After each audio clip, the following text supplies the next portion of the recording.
each other they're well. waiting for you. Waiting for me. Yeah, no. I like my ankles intact. Farsi. People not afraid of having ankles in pieces on the track right now. For Sydney, Stocks is jamming.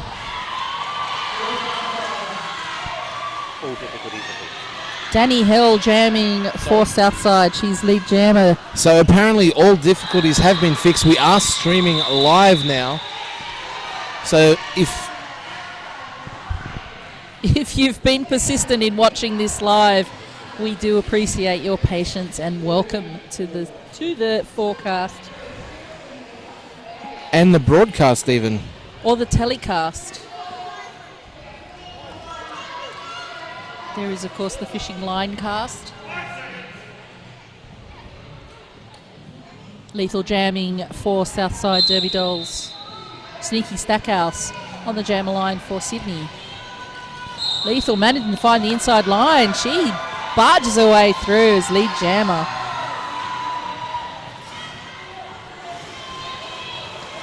Sneaky Stackhouse having to take the inside line herself. She is through as well. Lethal making her way past all four blockers in Sydney, then calling that jam off. Sneaky denied all opportunities to score any points. Sydney making fast moves to get onto the jammer line in the best position they feel for their jammer. Feisty Cuffs breathing hard there, but she's probably still got a bit of petrol in the engine. Yeah, being run ragged so far, Feisty Cuffs.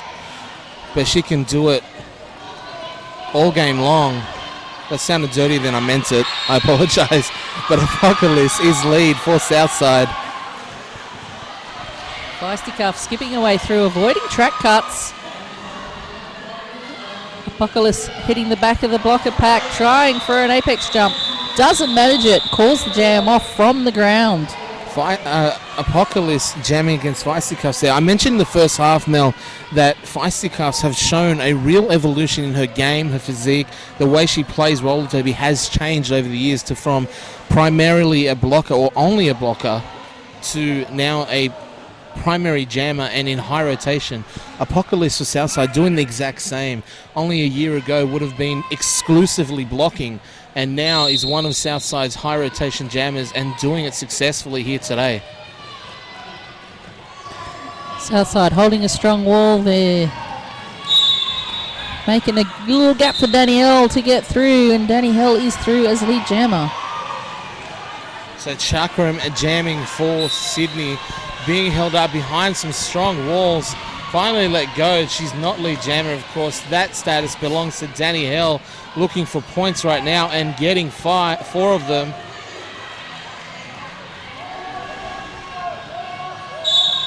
Danny Hell getting the signal from bench coach to keep going. Happy to give some points to Sydney if they can get their blockers out of the box. Bacardi Bruiser serving some time, and Danny Hell playing the time game right here. Trusting her pack, trusting her walls. They were able to keep Chakram on her initial for a long time, so why not try to repeat that success and give Danny Hell a couple of more chances at some points. 5 more points on that pass, in fact, for Danny Hell. So there's 4 more for Chakram, 5 to Danny Hell. So another pass here. We should see the call off because the blockers are out, getting it through. That's game analysis, Melodrama. That's a really strong strategy there. And really big dips on myself, apparently. I can't believe I said that. But that was really good to see. Like, you can see the thought process ticking over, the calls from the bench, the skater seeing what they're after and executing. Danny Hell really knowing what a coach wanted and bringing it to the forefront. 17-8 in that jam, obviously showing the tactics working because Southside still in control of this game. 155 plays 67. And a big thank you to Sydney Derby Skates, our sponsor for this this telecast. Thank you also to East Coast Beverages, Spa Cafe, Niagara Park Stadium, Roller Derby Heaven, the 5x5 live streaming crew who were previously the live screaming crew.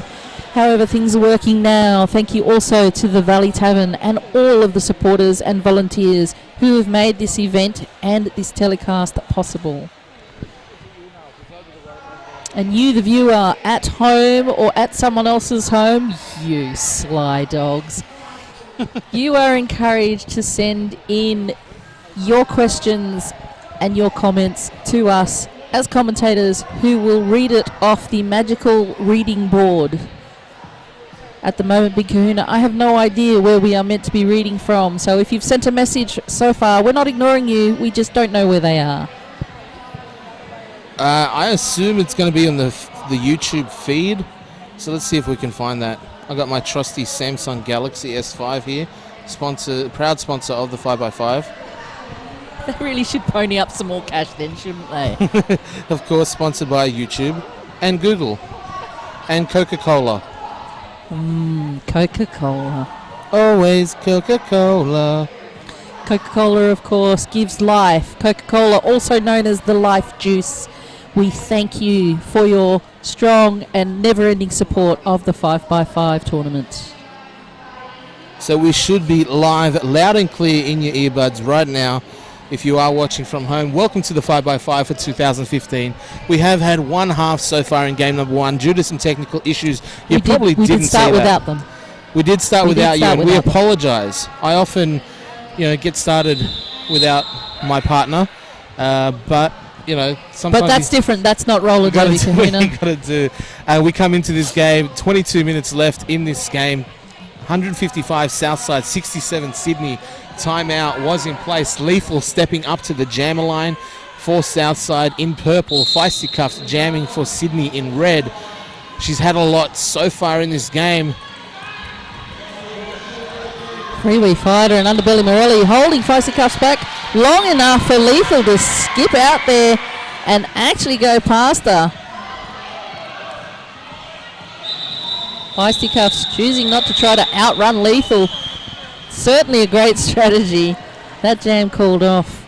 So we certainly have a hell of a battle on track right now, but another big battle that is going on that you may not be aware of at home in the audience today.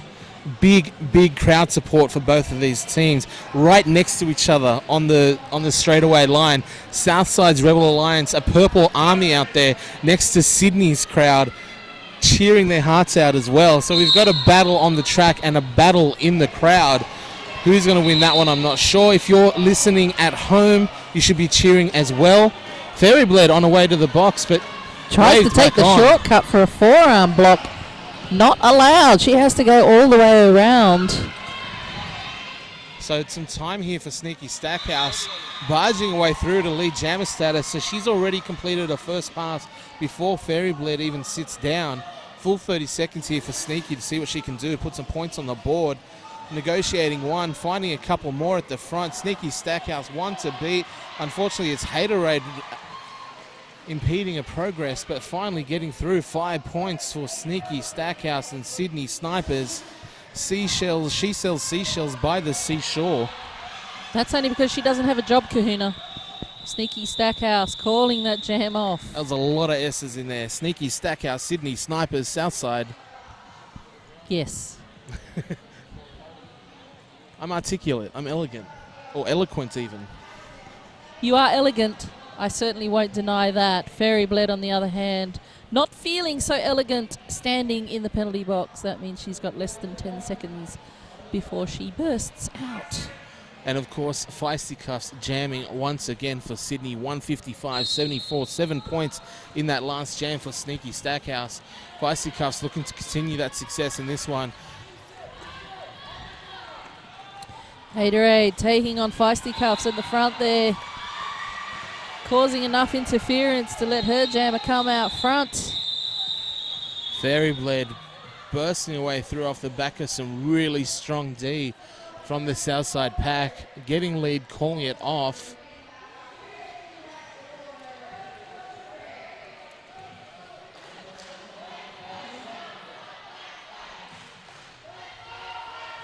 The chant goes up from the strong Southside crowd. Let's go Southside, let's go. Freeway Fighter with the star, hearing it in her ears. Chakram opposing her, going to do what she can for Sydney.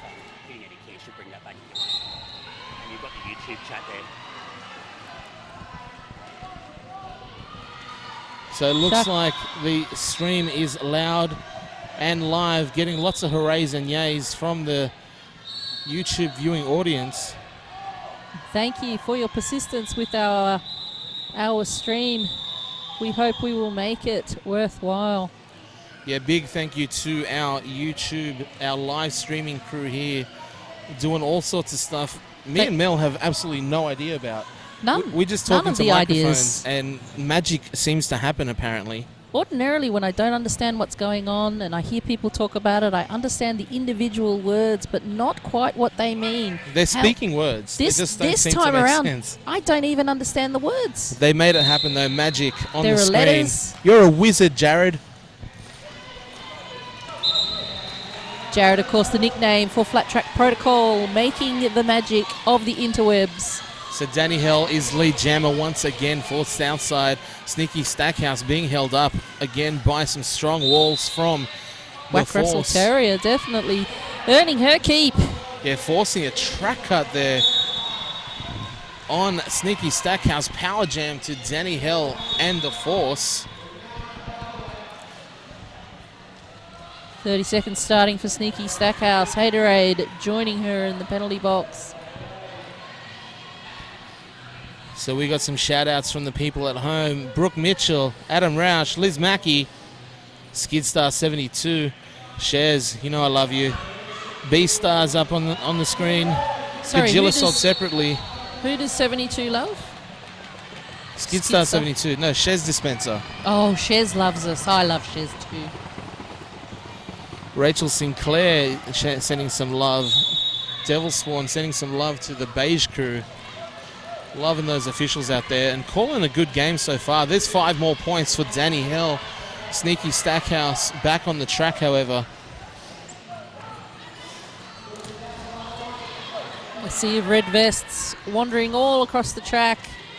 Sneaky Stackhouse trying to make her way through her initial pass. Whack Russell Terrier and Haterade holding her back.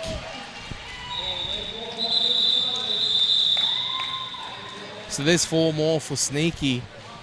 20-4 in that jam to Southside. Big jam from Danny Hill. 179 plays 78, extending the lead for Southside to 101 points. See how good I am with maths, Mel? You're like a calculator. It's my half Asian side. You know you just said that out loud, Big Kahuna.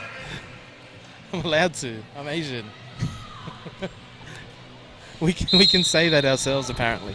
Battle of the that the Visors rule? on Is the that the rule? jammer. I'm ignoring you. Battle of the Visors on the jammer line. And Freeway Fighter getting the best of it early. She's jamming for Southside and is lead. Bacardi Bruiser trying to use the Triangle of Death to hold Feisty Cuffs back. It works, and Feisty Cuffs is forced back behind Bruiser. Feisty Cuffs jamming for Sydney, being held up on her initial. There's points for Freeway Fighter, getting the signal to keep it going. There's 5, in fact, for Freeway Fighter. Colonel Panic getting very loud on the track there.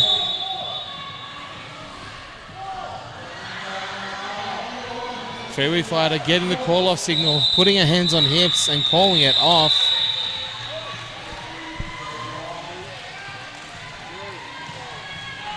So 4-3 in that last pass, 9-3 altogether in that jam, 188-81. Southside extending their lead.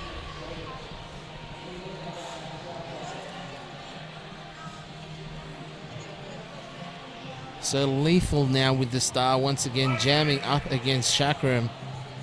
2 of the fanciest socks you'll see today, I'm sure, on both of these skaters. Chakram through. Depleted packs and Chakram getting the best of it, but Lethal going with her stride for stride, jammer on jammer. There aren't many skaters that are going to be able to outrun Lethal, that is for sure. Chakram realising there's no point in trying that one, calling that jam off. I would have thought Sydney would have called that jam off a little quicker just to save a bit of time there, Big Kahuna. Time is definitely not their friend or on their side at the moment. 15 minutes gone in the second half, 15 minutes left, and 100 points facing them. Your mum calling a timeout. Not your mum, Big Kahuna, that would be creepy weird. However, your mum, bench manager from Sydney, calling a timeout, giving us a tremendous opportunity to tell you who we love. We love Sydney Derby Skates, East Coast Beverages, Spa Cafe, Niagara Park Stadium, Roller Derby Heaven, the 5x5 live streaming crew, the Valley Tavern, and of course all of the supporters and volunteers that have made this event possible. So you mentioned that time is slipping away for Sydney, and if they want to get back into this game, they need to pull it together. However, there is another element at play here, and with the 5x5 championship, because it is a 6-month or 5-event season, points become an issue. So for each game that's played, there's 3 points for a win, 1 point for a loss at the end of the season to qualify for the playoffs or the final. If there are ties on game points, point differential then becomes a factor. So even if Sydney don't want to win this game in the next 15 minutes, they should at least be trying to limit the points against them, and they may still be able to come away with a smaller differential, which could become a factor come August. August is, of course, seemingly a long way away. However, the 5x5 is exciting and will scream past you if you let it. Danny Hill on the jammer line for Southside, up against Feisty Cuffs for Sydney. Sydney playing in the red. So at home, Pepper LaPow said Sydney needs to get the defence together. But right now, offense is definitely the key. Feisty Cuffs, lead jammer for the Snipers. Danny Hill skating around the track, closing the gap. Southside walls up at the back. Feisty looking for a gap and not finding any, but finds 3 points worth.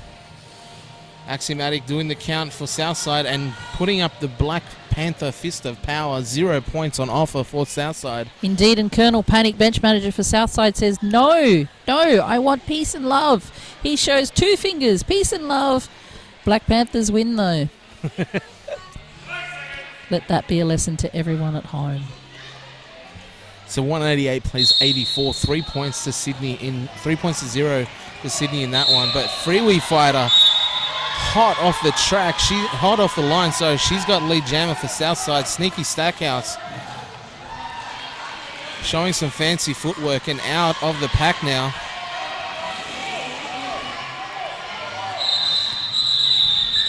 Freewee Fighter getting the loud call-off signal from Colonel Panic. Now this is Colonel Panic's first game with Southside. So again, we've seen on the Sydney side having a new team gelling together, new people selected, only a little bit of time on their hands. And as I said, Southside have had their core together for much longer, a lot more time to gel. They know each other a lot more. They played Bont together, with the exception of Wack Russell Terrier, recent transfer. But even with that in mind, Colonel Panic still new. He's putting in his systems, he's getting his walls together the way he wants to see it and employing his strategies. So it is interesting to see how all of this plays out over, not only in this game, but over the course of the whole tournament, how coaches will have their impact on the way people play. Your mum looking quite curiously at the Southside bench and then jogging over to his official review. I think he was maybe looking for a number on a player to bring up to the referee. That perhaps does make more sense. So we did have a shout out from Gajilla Sold Separately saying, can we get a snacks update for this game, please? Well, I've just had a wholemeal wrap with some butter, cheese, and Promite. That was quite yummy. Thank you, Godzilla. I appreciate that you would ask. Now, if you are a fan of snacks, as I am, you will boo what Melodrama just said.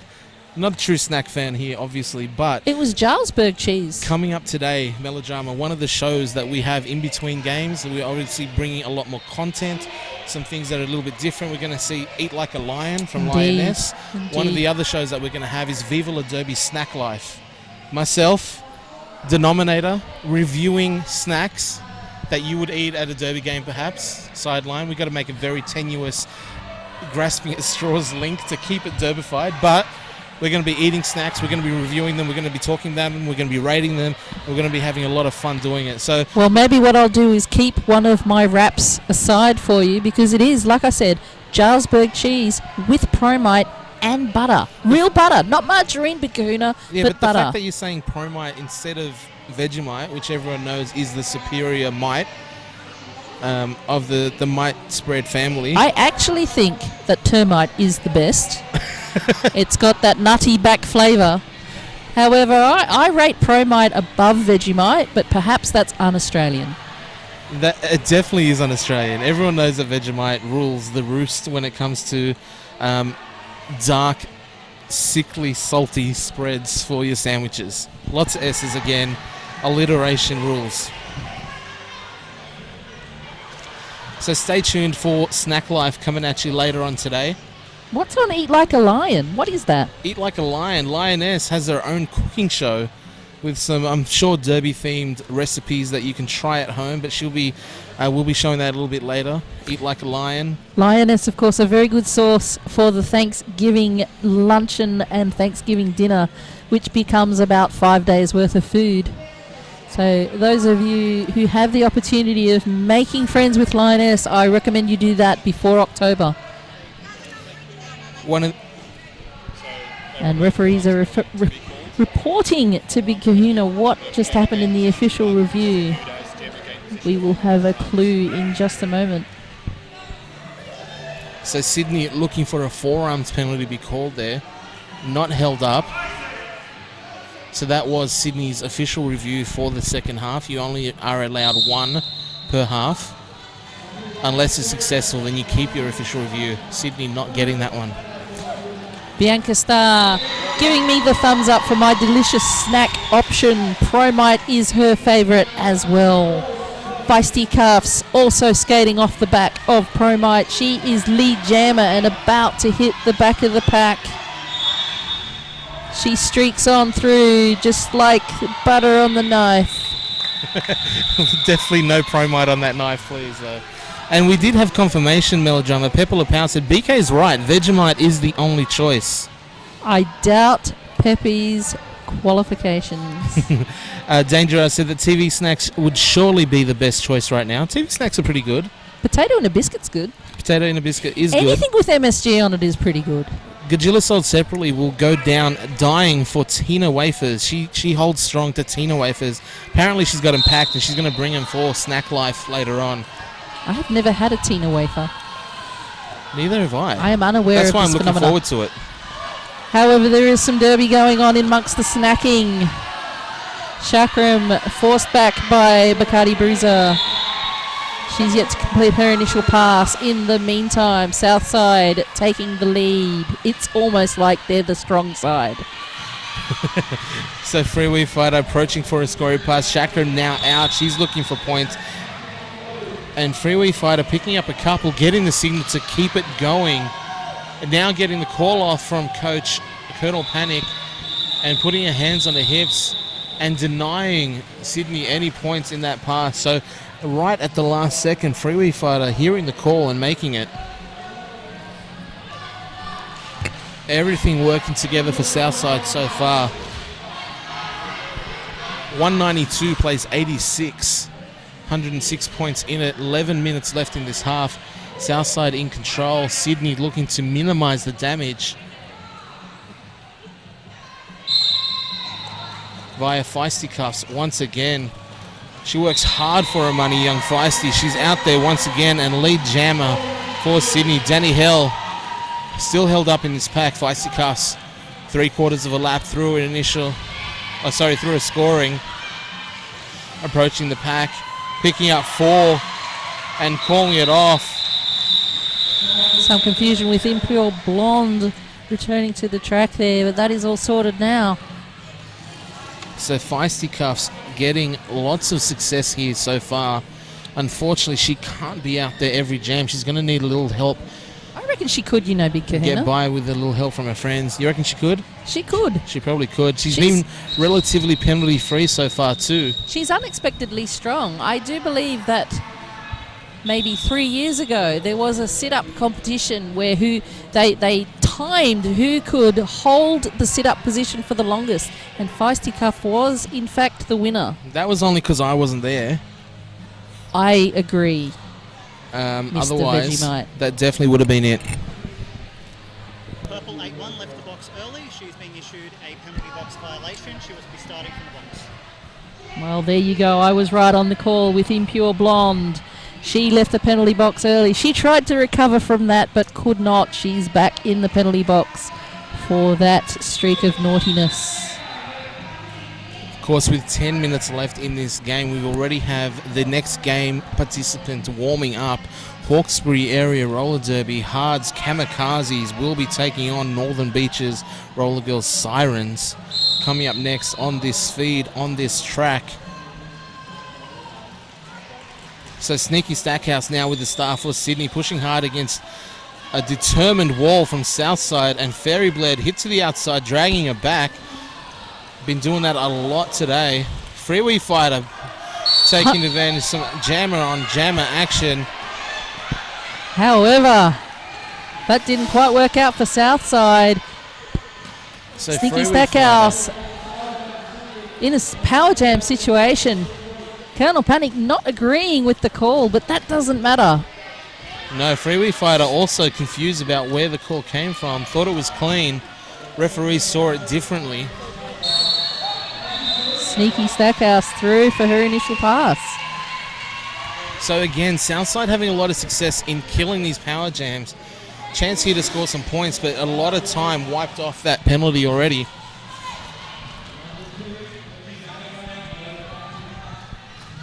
So Sneaky on her first scoring pass of the power jam here, and Freeway Fighter is back on track already. Southside defense doing all the work for them and making the team look good. And at this point of the game, Big Hoona, 9 minutes left. Sydney will be trying to close that points differential for future benefits. So 5 points in that one to Sydney. They'll need to string a few of those together here. Chakram looking to be that vessel right now for Sydney. Chant goes up from the Southside crowd. Danny Hell looking to be buoyed by the... So both jammers pushing hard. Danny Hell at the front. Tequila shot on the way to the box. Danny Hell one to beat at the front in Stockard slamming. Gets through lead jammer for Southside. Chakram is out, however, and giving chase. Colonel Panic barking his instructions to Danny Hell. Colonel Panic looking like he's trying to use up as much time on the clock as he can. Chakram blocking as she goes on through. However, that jam called off before any damage can be done. 3 more points for Southside. They seem to have everything going for them today. I wonder which they might prefer. I can say with certainty that they're probably a Vegemite team because, you know, they're logical and all that. How do you rate Marmite? It's not a thing. It shouldn't even be, like, it shouldn't exist. You don't need more than Vegemite. If you have Vegemite, it's like when you go to Red Rooster and they have on the same menu cheesy nuggets and normal nuggets. And I'm like, you got cheesy nuggets. Why are there even nuggets at all? I think the cheesy nuggets with the sesame seeds are the nuggets. Exactly. The ones why they call have normal nuggets are just like just a take letdown. it off. You got cheesy Just nuggets. put You got them sesame away. seeds. Get rid of the normal nuggets. There's no need. Maybe it's for like lactose intolerant people. If you're lactose intolerant, And we don't like intolerance. get out of town. We don't like Get intolerance. out. If you don't like it, leave. We're intolerant of intolerant people. Here at 555, we welcome all, except if you're intolerant of lactose. What has milk ever done to you besides make you feel ill and sick? Feisty Cuffs, however, not showing any intolerance right now except for the opposition's pack because she is lead jammer for Sydney. She streaks through the big gap on the inside there, scores the points and calls it off. That is the kind of action that Sydney needs to take now. Closing that differential. See, it was easy maths a minute ago, and now it's harder maths. It's 96 points the difference. Further confirmation from the YouTube viewing audience, Mel. Definitely Vegemite from Parabella. Parabella, you were a disgrace. It's not a disgrace at all. Said definitely Vegemite. Here's Danny Hale with the star for Sydney. Sneaky Stackhouse giving a good old shove to Bitchy and Scratchy. Sneaky Stackhouse round the outside, trying through the middle. Sorry, not Bitchy, I apologise. One to beat in Lethal, and Lethal laying out Sneaky Stackhouse. Illegally laying her out, so Lethal is on the way to the penalty box. Sneaky Stackhouse rounding the corner. She's only got 2 blockers to get past. Oh, Sneaky. I think maybe getting away with a bit of a sneaky forearm there. But she's got 5 points nonetheless.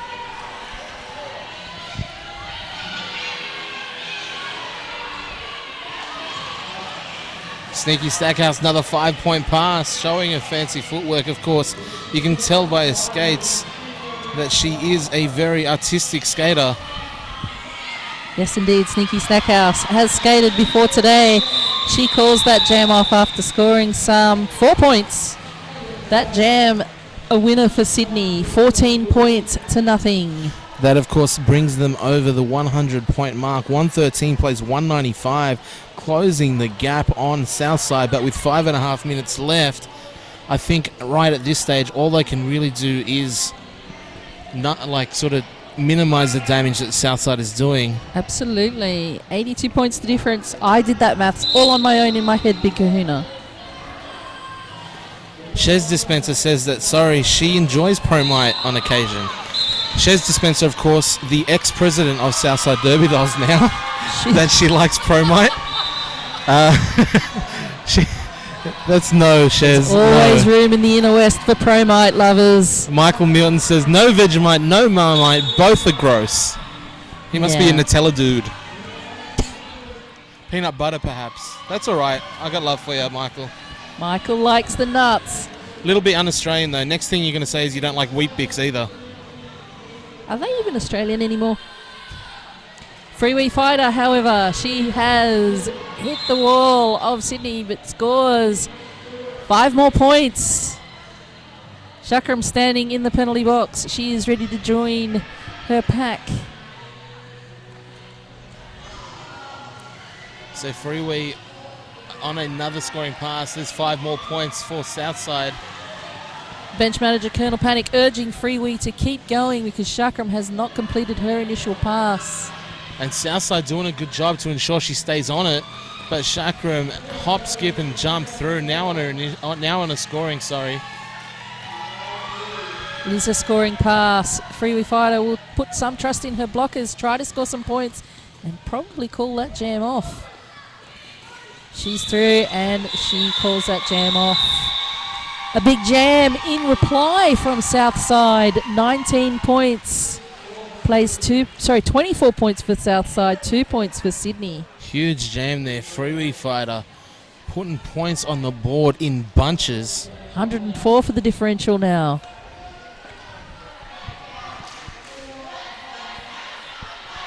I think Southside have the cheering under control. If only they would have more of an idea on breakfast spreads. Danny Hell, clearly a Vegemite person based on the fact that she scored so many points today. Feisty Cuffs, she's looking for lead jammer status with a couple to beat at the front. But Danny Hell through for lead jammer once again.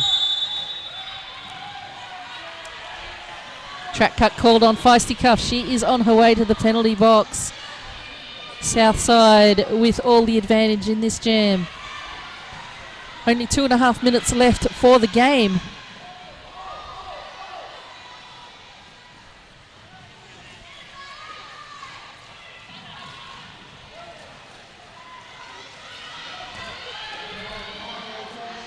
Danny Hell, there's 4 points. She did look a little frustrated as she finally made her way through those Sydney blockers. Southside camping at the back, Sydney at the front. Full 4-wall. Feisty Cuff joins them on the track. Sneaks on through for her initial pass.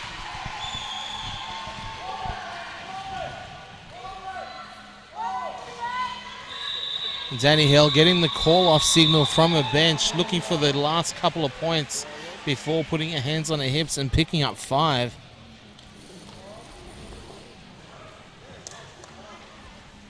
Now, Shez Dispenser, in an attempt to redeem herself, said although she does like the occasional Promite, which, you know, we might be able to overlook because Who she doesn't, has said Shez? Who doesn't? she also enjoys Vegemite with Kraft singles on a sandwich.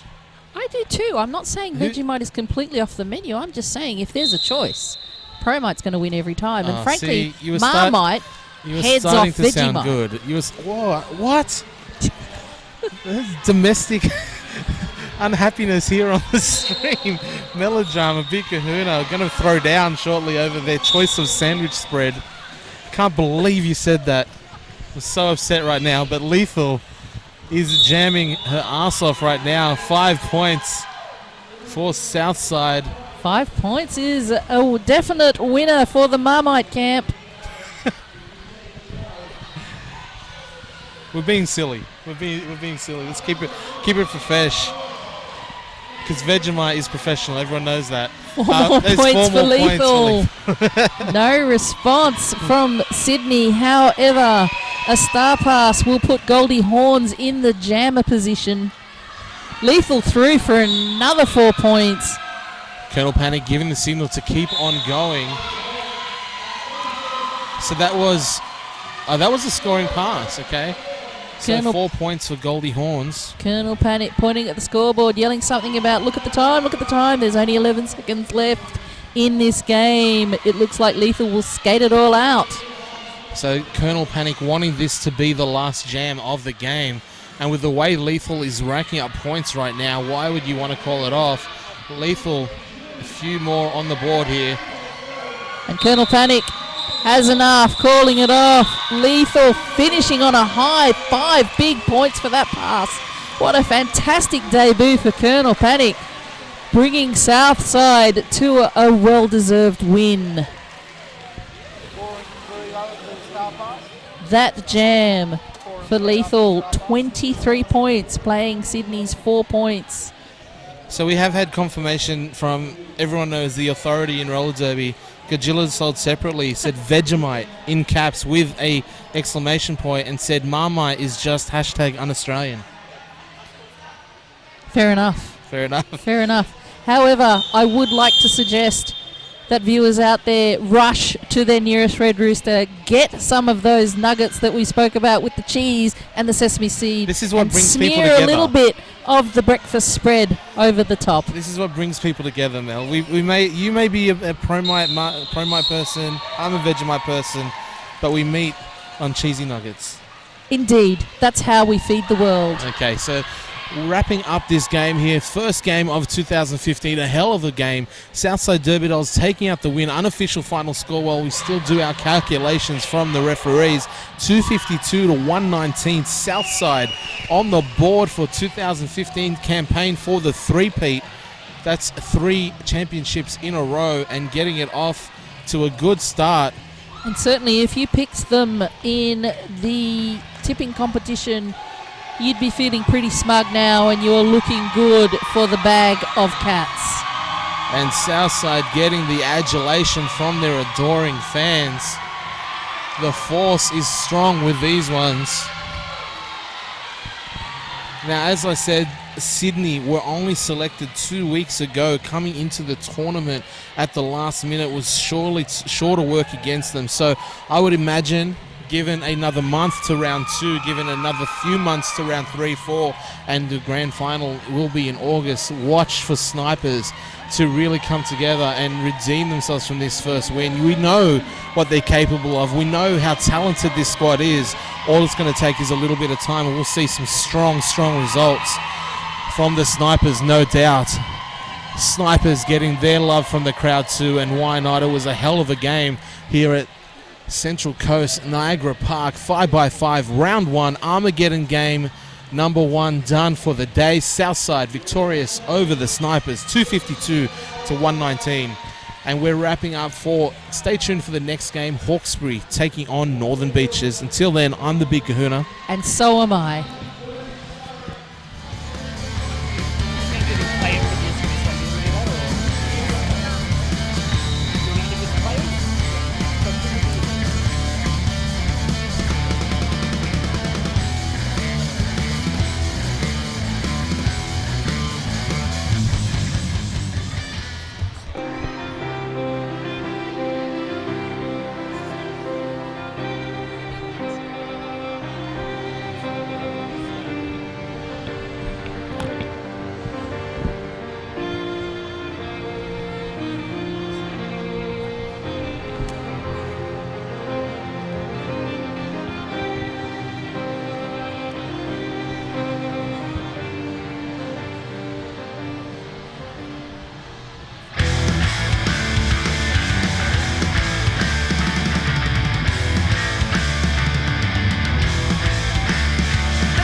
So we're here post-game with the captain of the Snipers, Feisty Cuffs. How are you feeling about today's game? Look, really happy actually. That was one of the toughest games to come into. I think we had a lot to prove, but when you're going up against an established, hard-hitting team like S2, you've got to bring it, and you've got to expect it's going to be a tough game. It was a really good game to watch though. Now considering that Snipers did come in at the last minute, kind of save the 5x5 tournament, if you will.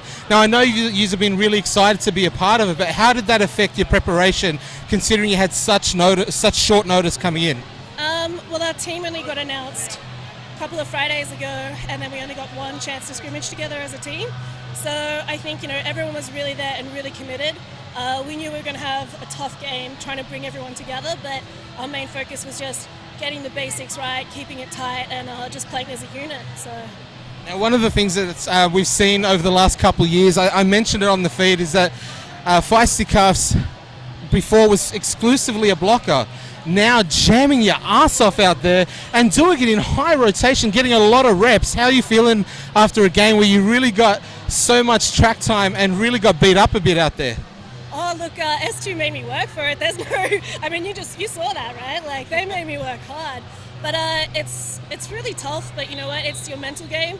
I think if you let the opposition get in your head too much, that's kind of when you let yourself down a little bit. So really just shaking that last jam off, and it's a fresh game, sit down, reset the next with my pack that's about to go out. So whatever it is, it seems to be working because you had a lot of success out there. I know that obviously I said there's been a short turnaround for Sydney, but given time, we know what Sydney can do, we know what talent you have out there, and I'm sure you'll be looking to come back in round 2 with a new vigour. Oh, 100%. Like we're so happy to be here, and everything we're doing is with 5x5 in mind and playing a really good team. Like there's some tough local teams, and I'm stoked I get to play all of them. Well, we're happy you can be a part of it, and it was a hell of a game, Feisty. Thank you. Really, really good. So thanks for having us. We love it. Thank you. Happy birthday, by the way. That was Feisty Cuffs from Sydney Roller Derby League. Thank you, Feisty. We're going to be joined by Mini Massacre of Southside Derby Dolls. Come in, Mini. Mini Massacre, captain of the force today. How you feeling, Mini, after a big win? Yeah, good. Really, really good about it. It was a tough game and we just pulled through. It was awesome. So much fun. Now, one of the things that happened, obviously, in the preparation, Southside, the force, was really gearing up for a game against Western Sydney.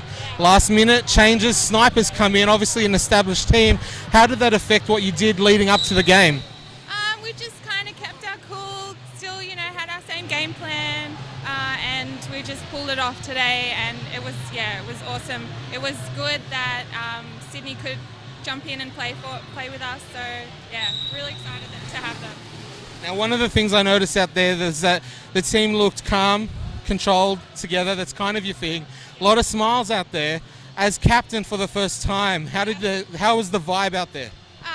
It was awesome. We felt really, really calm. Like one of the calmest games I think that I've ever played. So I think that really, really helped us today. Now, have you got any message for the Southside fans at home that couldn't make it up to the coast? Yeah, we did it. Thank you. We couldn't have done it without you, and we'll see you when we get home. Thank you. Mini Massacre, Southside Derby Dolls. We'll be coming back next game with Hard's Camokazis taking on the Northern Beaches Roller Girls Sirens. Stay tuned to the 5x5 feed. Lots of action coming up.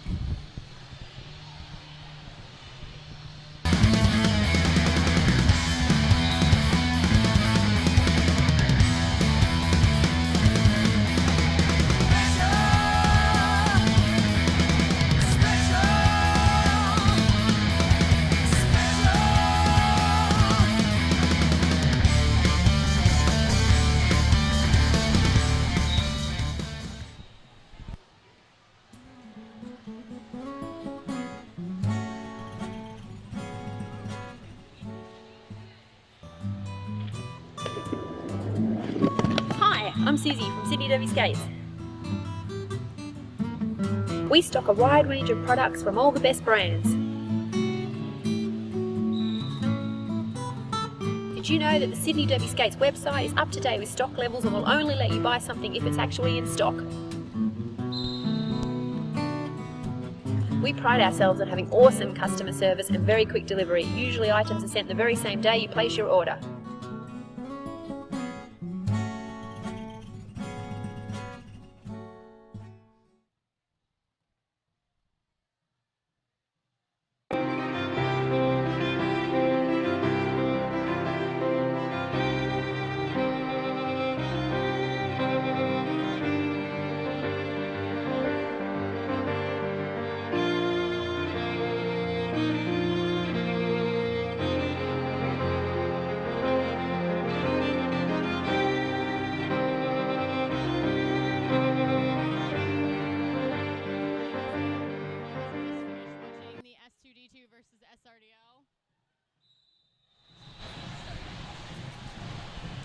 Hi, it's Lioness. You guys have just finished watching the S2D2 SRDL game. Up next we have Northern Beaches versus Hard. But for right now we've got some really cool Mardi Gras footage from this year's parade.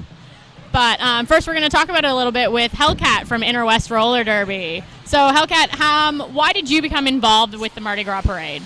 I skated in Mardi Gras last year for the first time, and I found it to be just one of the most enjoyable experiences of my life. There was so much just acceptance and love and happiness, and it was just an amazing experience, I think, both for Derby and for the LGBTQI community as well. I just think it was an excellent experience, and this year surpassed that as well. It was amazing. So you talked a little bit about how the parade is very accepting and really important to the LGBTQI community. That's a mouthful. What do you think? How do you think Derby and that community help each other and relate to each other? Yeah, I think they definitely interact quite a bit. I guess obviously a large part of the Derby community is LGBTI and straight as well. You know, it's a community that the Derby community just accepts so many people, and it's so open to all different kinds of people from different walks of life, and I think that obviously that attracts a lot of people from the LGBTI community as well. And I think same for LGBTI with the Derby community. I think they just really interact quite well together, and joining those two to skate together as part of regime in Mardi Gras, I think is just the ultimate combination of the two. So yeah. And will you continue to be a part of the parade in the coming years? If I have that opportunity, I think I would love to skate with VR in the Mardi Gras every year. I think it's just such an amazing experience. I'm sure most people in the Derby community know about Jared FTP, who has skated for, I think the last 7 years in Mardi Gras, and I would like that to be me. I'd like to be consistently a part of it. It's just such an amazing experience. Awesome. We're looking at some of the clips from this year's video footage taken of our beautiful parade route with the rolling vagina and a really awesome artwork this year on the float and the lights. I think we really blitzed it out this year and had a great time with our lights and everyone just rocking out. Look at Hellcat actually just right there in that bottom corner getting her groove on. So it was really, really a fun experience this year. Look at that giant, beautiful, rolling, glittery, pink, airy vagina. That is just a beautiful piece of work. I think Flash from NBRG did an excellent job doing that, and same as the Northern Beaches girls doing the painting on the side as well. I think that was just a beautiful, amazing float.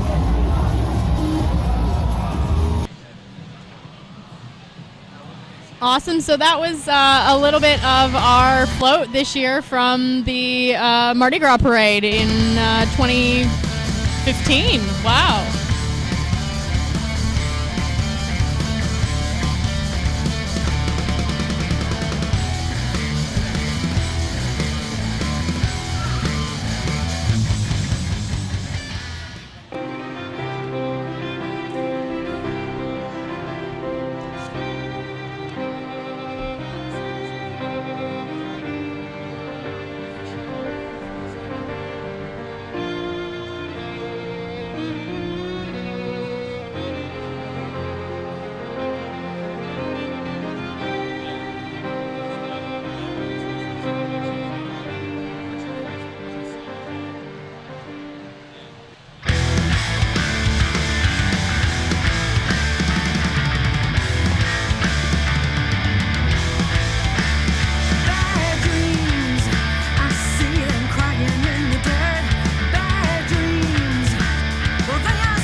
and welcome back to our live 5x5 coverage. You guys have gotten to know me. I'm Lioness from Inner West Roller Derby.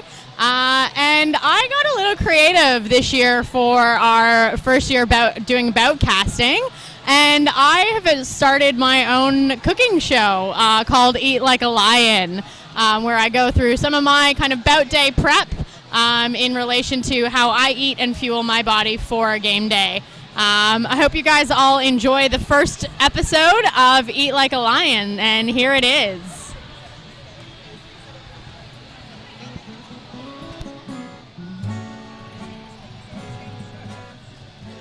This segment was recorded in front of a live studio audience. Hi, and I'm welcome Susie, to Viva Derby Skate. Eat Like a Lion. Rawr. We stock a wide range of Today I'm products making from all the best chicken brands. pesto pasta. Did you know that the Preheat your City Derby oven Skates to website is up to date 150 with stock to levels and will only let you buy 170 something if degrees. it's actually in Line stock? a baking sheet with aluminum foil. We pride ourselves Spread on having about awesome half a customer cup service of and very pine quick nuts delivery. across Usually the items pan are sent the very same day you place your... Once the oven is preheated, place the nuts in. Don't forget to keep an eye on your pine nuts. Nobody likes burnt nuts. If you get peckish while cooking, snack on some protein, omega-3, or fruit. Wash and dry about 3 cups of basil. Roughly chop the basil and place it in the blender.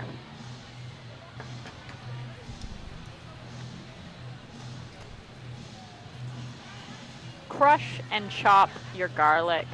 I like a lot of garlic. Add your garlic to the blender. Add about half a cup of Parmesan into the blender. Add your cooled pine nuts into the blender as well. Blend all of this together. Season with salt and pepper. Add half a cup of olive oil to bind this together. You want the pesto to have some consistency, but still be binded together. So a little bit runny is okay. Cut the chicken breast into 2-centimeter cubes. Lightly season your chicken with salt and pepper and then rub it all in. Heat your olive oil in a stainless steel pan until it reaches the smoking point. Let the oil cool and wipe away the excess.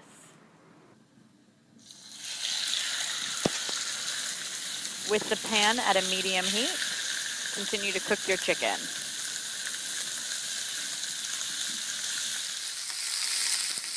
When the water reaches a boil, add in your pasta.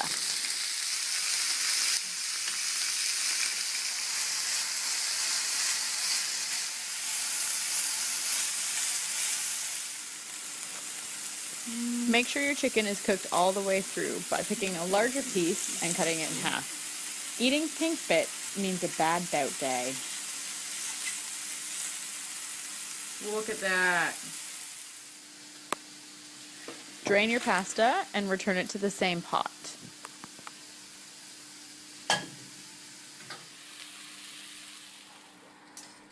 Add the brown chicken. Top with 3 generous scoops of pesto.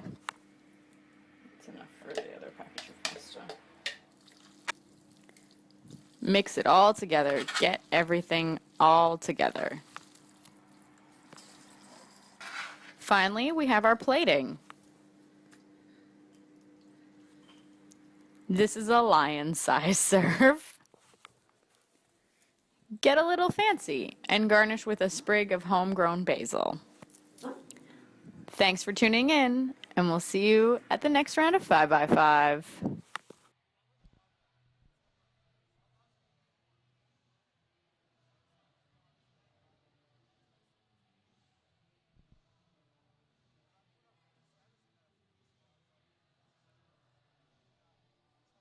thanks, guys, for watching the first episode of Eat Like a Lion. Now we're going back to Derby.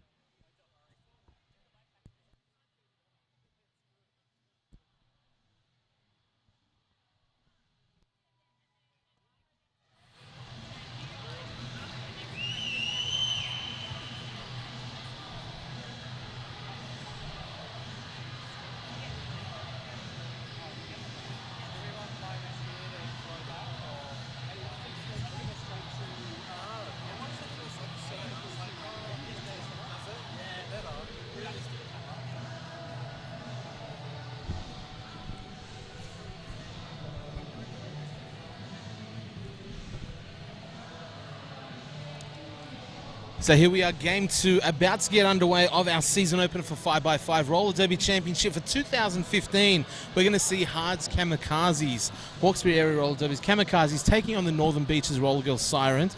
We'll be your commentators for this game. My name is a big kahuna, you can tell by my hat.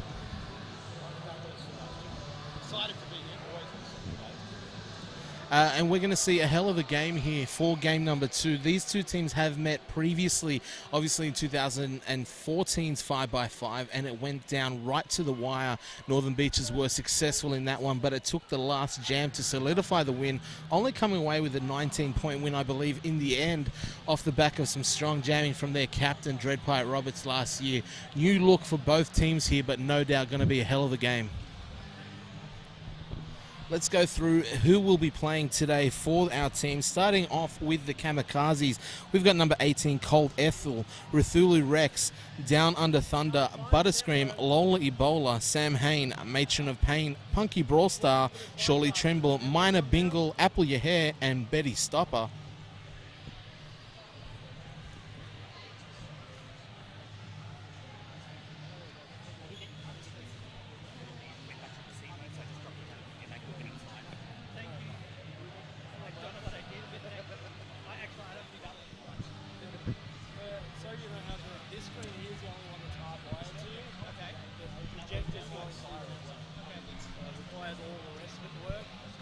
Absolutely, we're going to see two different styles of play here, no doubt, when the clash of fast versus strong comes into play. Now, last year, Northern Beaches Roller Girls, the Sirens, were the Cinderella story of 5x5.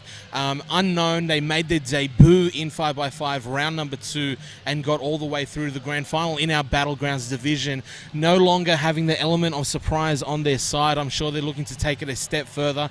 Hard, last year, couple losses early in the season, but they finished 2014 on a 6-game winning streak, taking out other members of the 5x5 Battlegrounds division, including Blue Mountains, Inner West. So you're going to see a rejuvenated team in Hard. They've lost a couple of players over the off-season. They are short on jammers, but their walls are certain to make up for it.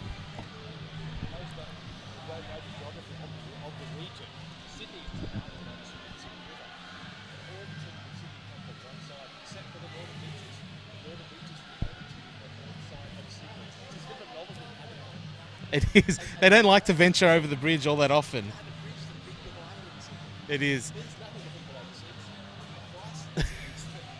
But Northern Beaches, once a month, they'll make the trek. And only Roller Derby can make it happen. I've been told that by some of the Northern Beaches girls that they may do it every now and then for wine. If they have to buy wine in Sydney, they might leave the beaches. but Roller Derby makes them do it. Of course, not coming south today. They've gone north. Central Coast here at Niagara Park, the home of 5x5's openers each of our 3 seasons running.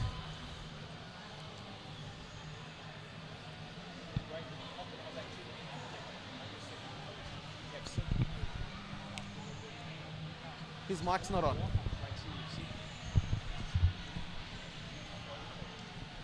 Yeah. Physically wasn't on. Sebastian, fabulous Sebastian. Can we hear you now, sir?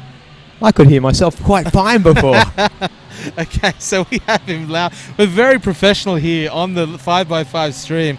Apologies to all the folks. You missed out on some incendiary commentary from Fabulous Sebastian. Just witty, insightful. He really told it how it is. And right now, Jam number 1 about to get underway. Hard versus Northern Beaches. Strap yourselves in, folks. This one's going to be a blinder. Game Jam number 1 underway. Punky Brawlstar jamming for Hard. She's got the star for Hawkesbury in the black and camo. Lead jammer status to Hard. First jam, Flashburn for Northern Beaches, still held up in this pack.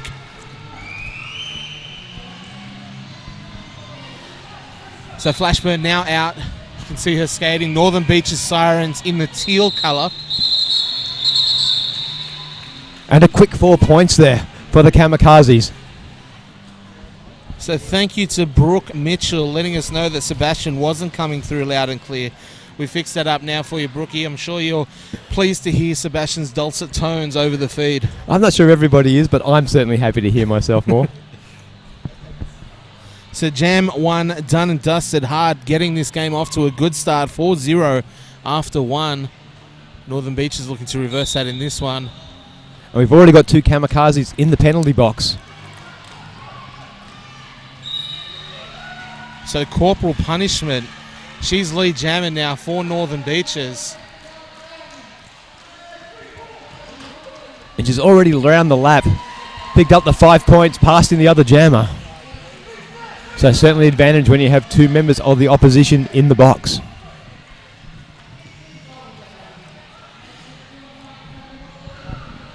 So Sam Hain, I believe, has the star now for Hard.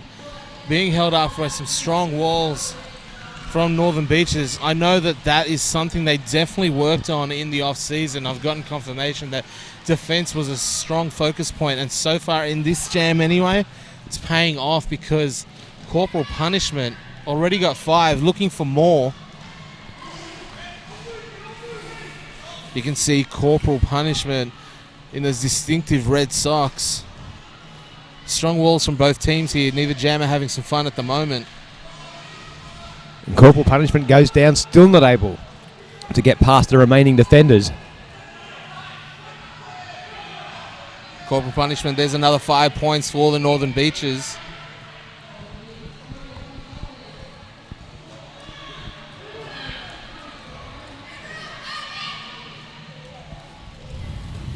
Sam Hain taking a whip off Betty Stopper, trying to get through. There's one off Matron of Payne around the back. And Sam Hain now out on a scoring pass. Corporal Punishment in the midst of her 3rd scoring pass. He already racked up 10, looking for more.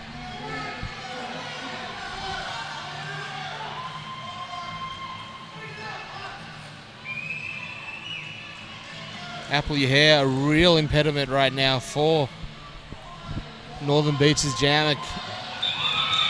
Corporal Punishment, and Sam Hain picking up 4 points against the lead.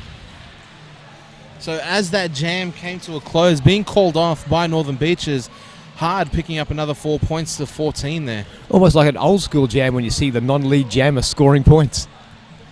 Yeah, 4 against the lead. You don't see it too often, but Northern Beaches getting on the board quickly in that one. 14 plays 8 now. Northern Beaches in the lead.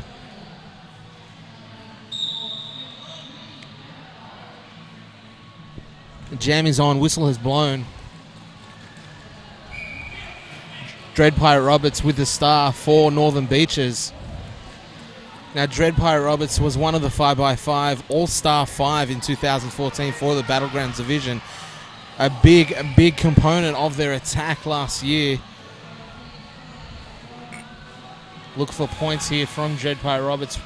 Couple to beat at the front. Finally finding a way through. Lead jammer for Northern Beaches. And lead jammer status awarded. Down Under Thunder jamming for Hard is in the box. Power jam here for Northern Beaches.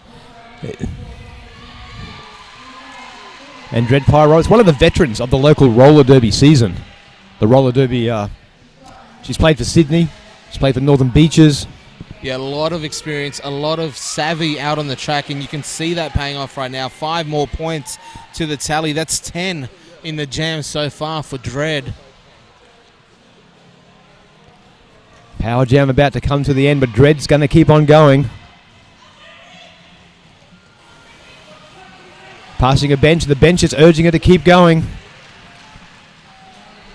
Kamikaze Jammer caught up in the pack.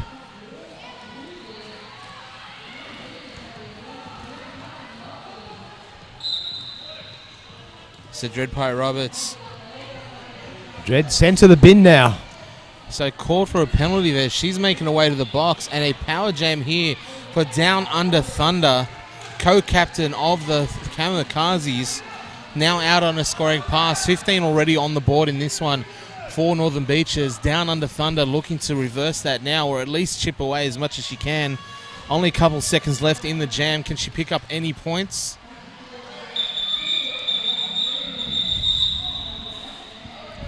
And time runs out, but it does mean that Hard will start the next jam in the power jam situation. And Thunder picking up 2 there to close the end of that jam. 15-2 to Northern Beaches.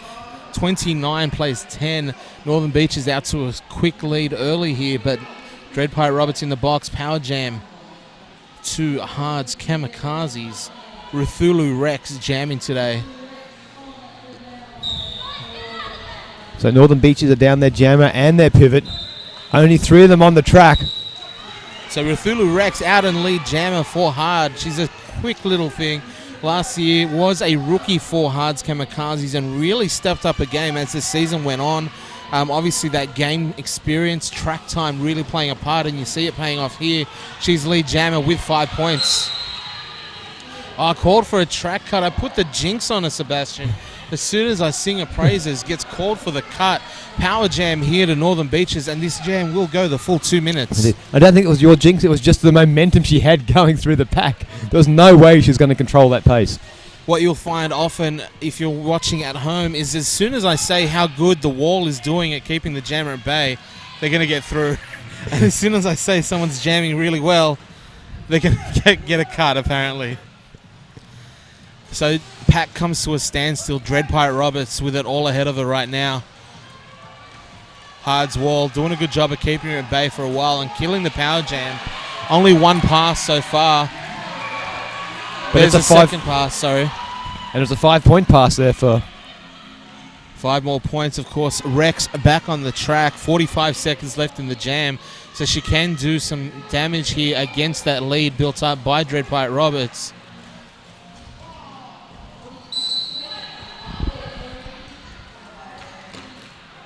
Ruthulu Rex, another track cut in the same jam, back-to-back penalties with Dread Pirate Roberts picking up another 5 points. And Dread Pirate skates on regardless, whether there's another jammer or no jammer. She just skates as hard as she possibly can, slamming into the packs. It's definitely working for her in this one. 15 points already. You can see her pack now create the opening. But Hard's walls making it work for it anyway. Punishing defense from Hard's Kamokazis there.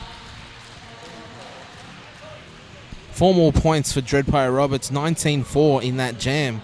19-5, sorry, in that jam. 15 plays 48. Northern Beaches in control early. Kamikaze Jammer still in the bin, but on her feet, so she'll be rejoining action very shortly.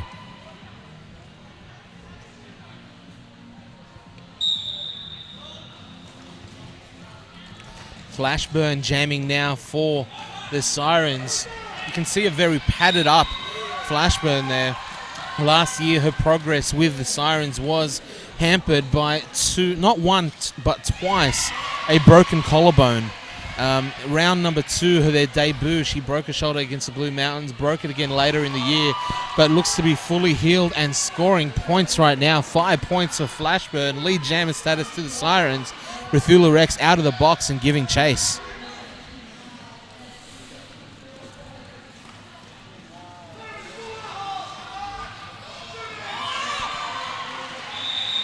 And Flashburn calls off the jam after another 4 points.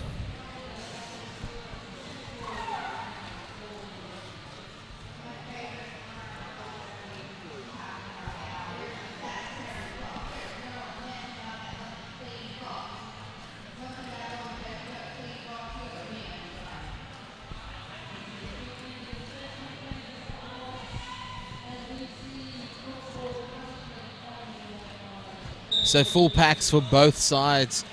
Corporal punishment jamming once again for the Sirens. Had a huge jam early in this game. Looking to continue that now against the Hard's Camokazis.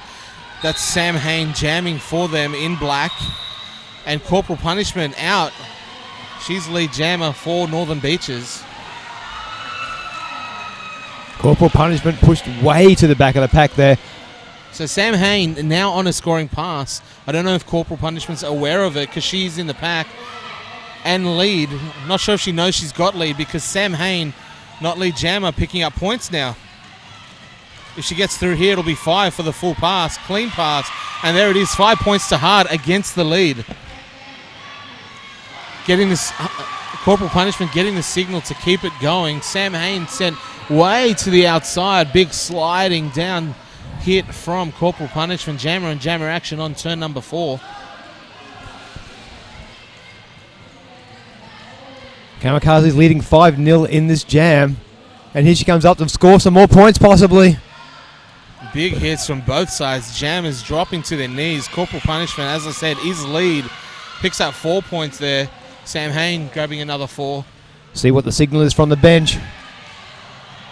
Keep it going. Clean box. And points on offer now. Corporal punishment lapping Sam Hain, so she'll grab 5 on this one.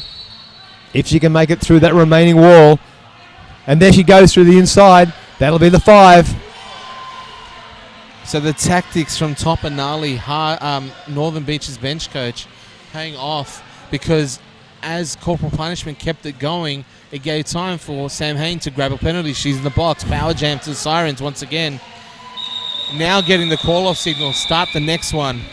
Fresh jammer, power jam, and extend the lead. Indeed, Corporal punishment needing a rest after all that hard work. Yeah, Hard definitely making it work for those points. Grabbing 14-5 in that one. 21 plays 71. 50-point gap opened up quickly by Northern Beaches. So Hard, you can see already early on in this game, their walls are strong, their defense is strong, but they just don't have the jammers they had last year. Posh Deckham, All-Star 5 jammer, 2 years in a row, has moved up to the Central Coast. Lightning also moving to Newcastle from Sydney. So some key jammers from them last year no longer in the lineup and relying heavily on the defense right now. Flashburn, however, she's made quick work of the initial pass. Now on her scoring, there's 5 more for Northern Beaches. Sam Hain back on the track. She's looking for assistance, but just finding resistance from this Northern Beaches wall.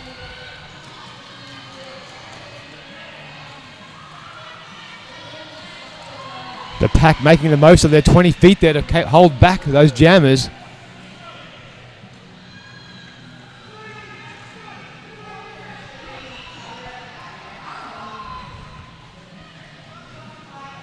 Flashburn now again into the pack.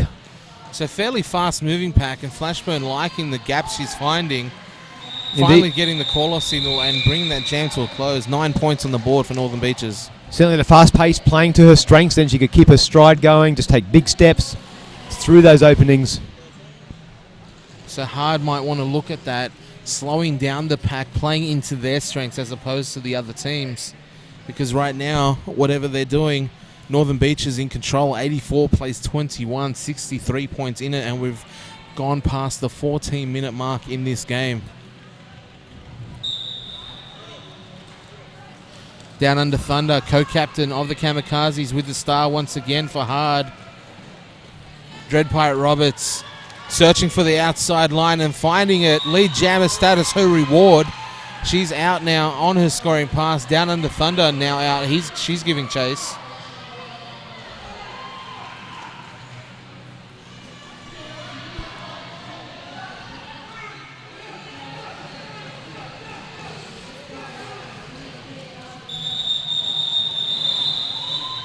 Dread Pirate calls it off.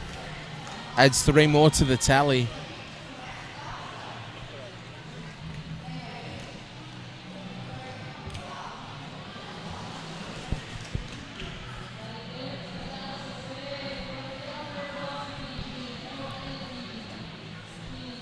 So we want to send a big shout out to Sydney Derby Skates. They are sponsoring the live streaming feed that you're hearing here today. So big thank you to Susie and Mike at Sydney Derby Skates, paying for the broadband data that we're sending this out in HD. Now, if you are watching live, it is at 720. We're going to be uploading it later at 1080 in all its glory. Now, we have got some commentary from the people at home, Sebastian. Skidstar72 says that they love the commentary. You're both great. So much easier to hear than past visits to Niagara Park Sports Centre. Thank you, Skidstar. We're trying real hard to make sure we're putting a good product up. We've still got the house call for the people here, and this is the dedicated live stream commentary. Now, if you are liking what you're hearing at home, make sure you tell your friends to check it out. Round 2, Round 3, Round 4, Round 5, and the Grand Final will all be streamed live. But of course, even with the live stream, Sebastian, should never stop them from buying tickets. You should buy tickets. You should come here. You miss out on a lot of the excitement of being at a live sporting event. As good as we are, it's just not the same. As good as we don't get the sounds of women hitting women and crashing on that wooden floor. The sound of a full contact sport. The vibe that you get from being amongst your people cheering loud when these big plays happen, and we're happy to talk about it. But when you're seeing it live and you've got the people around you, the crowd going nuts, there's nothing like it. Indeed, each team brings their own fan pack with them. And those fans will be cheering. They'll be dressed up. They'll have signs. They're making a racket that you can't hear. All you can hear is us. Which everyone should definitely be a part of. And I must say, as good as we are, Kahuna, we're not as pretty as some of the fans. We're not. We're close, but not as. You might be close. I I fear that I'm not. Now, Hard had a big jam in that last one. 9 points going their way. 30-87 now. Northern Beach is still in control, but Hard looking to reverse their fortunes now via Down Under Thunder, and she spins her way through to lead jammer status, maintaining control, and the 2 thumbs up to the crowd. Thunder loving that one. Flashburn out of the pack now, stalking Down Under Thunder, chasing her down. As we've seen in this bout so far, Flashburn is not used to not being lead jammer. So different perspective of the game for her here, chasing somebody else. Absolutely, and pretty good defensive jamming there, making sure it was limited to the one pass and only 2 points on offer for Hard in that one. So a couple of jams now going Hard's way. Obviously the momentum early was all Northern Beaches. They've strung 2 good jams together, Hard have. Let's see if they can keep that going here. Dread Pirate Roberts obviously jamming for Northern Beach is going to do what she can to make sure that doesn't happen. Jam is on, slow start, both jammers. Sam Hain approaching cautiously. Gets Shirty, some great reverse blocking. Meanwhile, Dread Pirate's already broken through. Sam Hain trying to get around the outside, but Dread Pirate, no hesitation, and just ploughing through the centre of that pack. Dread Pirate Roberts on a scoring pass and hot into that pack. A lot of speed to take off, but gets through. She's got 5 points already. Indeed, Dread Pirate from the sunny Northern Beaches, but working like an icebreaker through that pack. The Sam Hain still held up on her initial, looking for gaps and finding only stress. And another 5 for Dread Pirate, skipping through the inside. Sam Hain finally getting some relief. She's now out of the pack on a scoring pass. She'll relish the fact that she's skating alone for a little bit instead of being hit by a blue teal jersey. Meanwhile, Dread Pirate's being edged on by the bench manager. Getting the signal, there's still more points there for Dread Pirate Roberts. Sam Hain approaching though. Now getting the call-off signal on the far side of the track. Maybe does not hear the bench coach. And Dread Pirate still being told to continue. So obviously points being given up for Sam Hain. Topanali giving the signal, go again. Let's make the most of it. Here's another lapping pass if she can get through this wall of Camokazis. Northern Beach is doing a good job of keeping the pack moving and moving pretty quickly. Still 25 seconds left in the jam.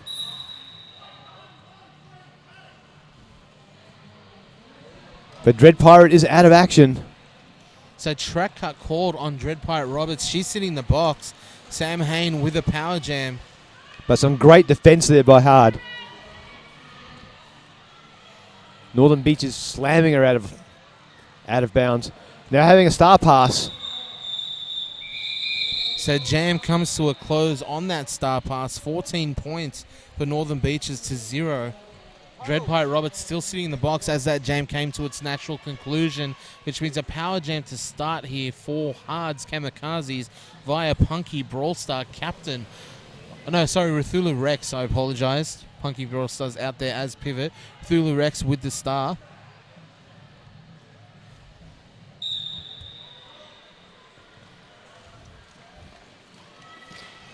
So Northern Beaches down a jammer and a blocker. So it's 5 against 3. Good opportunity here for the Camokazis. Thulu Rex hit to the outside, recovers and through to the inside. She's lead jammer. Dreadpirate Roberts makes her way back onto the track. So right now, initial pass done for Hard. Dreadpirate Roberts still on hers and a chance here to pick up some points. Star pass to get Shirdy. Shirdy now out, pulls on the star. Shirdy looking fresh and fast, but the jam has been called off. Thulu Rex goes down with a big hit and calls it off from the ground. Strong track awareness, knowing that Get Shirdy was fast approaching for points. 9 minutes left in this first half, and Northern Beaches have passed the 100-point barrier. 4 points to 0 in that one to Hard. 39 plays 103 Northern Beaches way.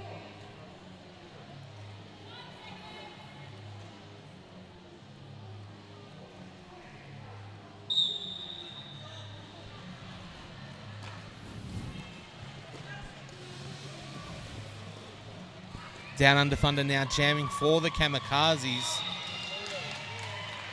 Ruby Whipper jamming for Northern Beaches, another All-Star 5 player from last year.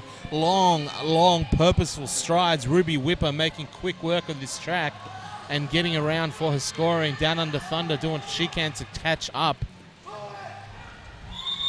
And Ruby's first jam, relatively fresh, picks up some quick points. 3 of them, in fact, and calling it off. 3-0 in that one. Now, Sebastian, of all the commentators I know, you would have to be amongst the most fashionable. I think it's important when you're not on camera to be fashionable. Now, what would you, as a fashionable male, as a fashionable man yourself, what do you make of the bench star for Northern Beaches? We've got Topanali and we've got Rage Quit rocking some pretty good Hawaiian shirts here, apparently. I think that's an excellent fashion tip. If you're from the beaches, dress like you're from the beach. There's nothing worse than pretending to be something you're not. So that they're unshaven. They're definitely some bearded fellows. They're unshaven, they're wearing Hawaiian shirts, or perhaps Northern Beaches shirts, we should call them. Yeah, the floral print is strong with these fellas. But right now, Punky Brawlstar jamming for Hard. She's out on a scoring pass, but Flashburn has picked up a couple here. Hit to the inside. Not calling off the jam, the host. She's getting back out. Now she decides to call it off. And as she calls it off, Punky Brawlstar sneaks through for 1 point. 4-1 to Northern Beaches there. I wonder if it's a distraction tactic from these bench coaches. I think it'd be a distraction. If they had like hats that flashed lights, that would probably be a distraction. Hawaiian shirt's pretty close to that. I'm not sure it's a distraction as such. Eye-catching might be the word you're looking for. Yeah, just, or maybe for his own team. He stand out from the crowd so that they can see your signals, they can see your calls, they know exactly where Topper is all the time, because really, how the hell could you miss him? In fact, what I think we should do now is perhaps run some sort of game where we guess what sort of shirt he'll wear at the next game.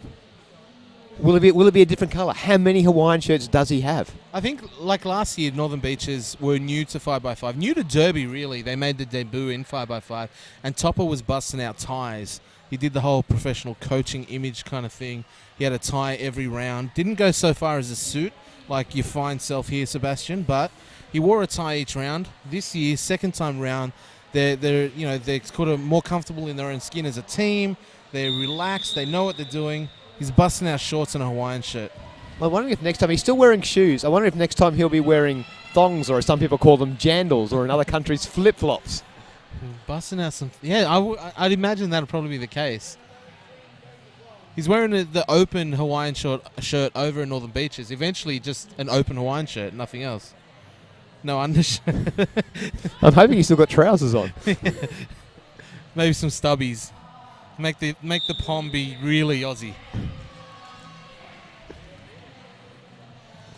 So, of course, stubbies for our international viewers are short shorts that some men like to wear. Yeah, the brand is Stubbies. But we are in the middle of this jam now. Crushing over.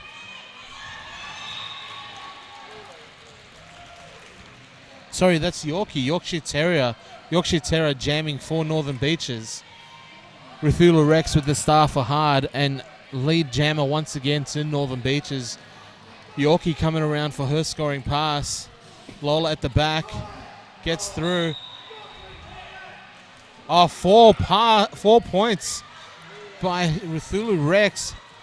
Yorkshire Terror missing the call-off signal and going to the penalty box. Power jam to Ruthulu Rex here. And, of course, it will go the full 2 minutes. 5 so far, looking for more.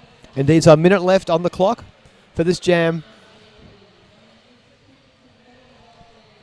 So Ruthulu Rex in the midst of a next scoring pass. She has a chance here to really narrow this gap if she can score. There's 5 more, 10 points so far.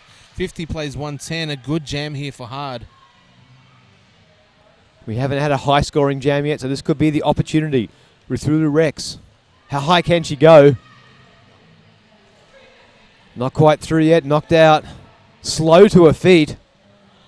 Yeah, the defense really taking a lot out of Ruthulu Rex. She'll be doing it a couple more times today, I'm sure, though. High rotation jammer for the Camokazis. And now there's another from the Northern Beaches back out there. So 10 points.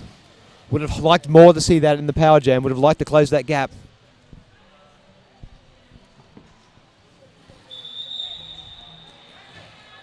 The official's calling a timeout.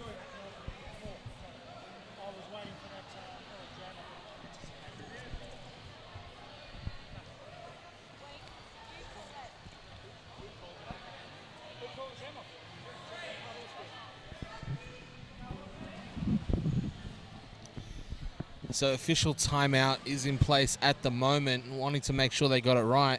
I'd like to throw down a challenge to the viewers at home, Big Kahuna. Yep. I'd like them to put words up on the YouTube feed that they would like us to incorporate into the commentary. Challenge accepted. Let's see what they can come out. They're probably going to come up with some real doozies, though. Well, we have to use them in their proper sense. Yep. Nothing obscene, obviously, because we are playing to an all-ages audience. But words that will challenge us and our vocabulary usage. Our grammatical skills. And our understanding of the English language. See how we can speak good. Real good. Now, our officials today keeping things in order.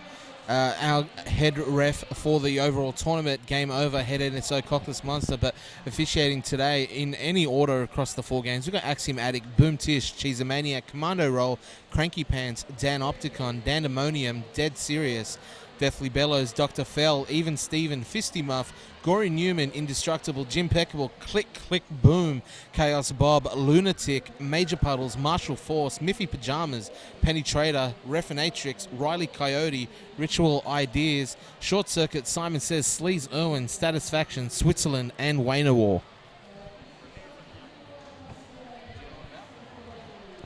So right now we are in the midst of an official review. Topanali out there discussing it with head referee Cranky Pants. Looking to have something overturned or something in their favour, I'm sure. Of course, each team is allowed 1 per half. If it is successful, they get to keep it. If not, that official review goes away.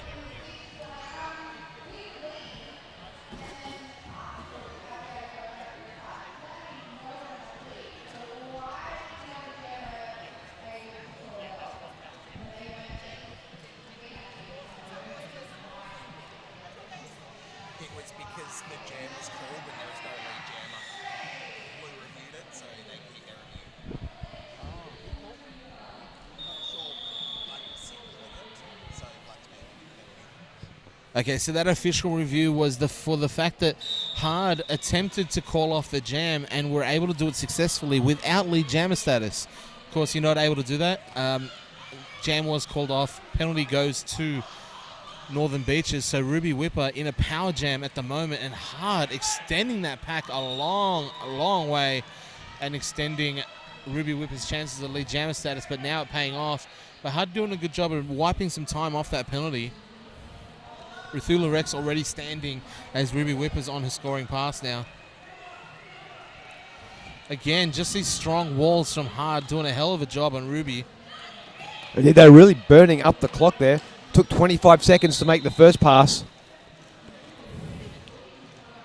So there's 5 points for Ruby Whipper, and Ruthula Rex straight through for her scoring, limiting it to 1 for Ruby Whipper.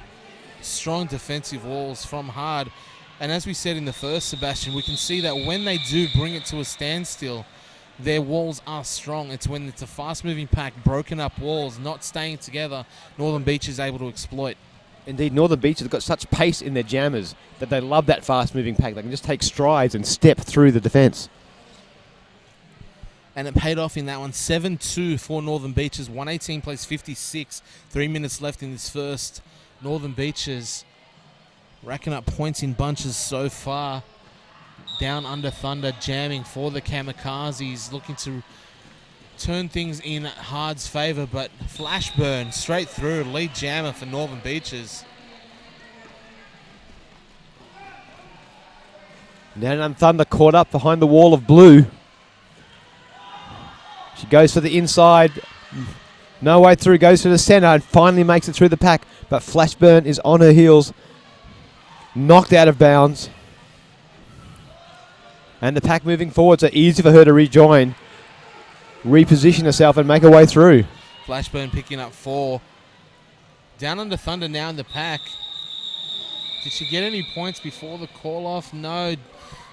Northern Beaches, Flashburn taking it right to the wire and able to deny any points Hard's way. 4-0, 122.56, 2 minutes left. 2 1/4 left in this jam, in this half, sorry. We might get a couple more here.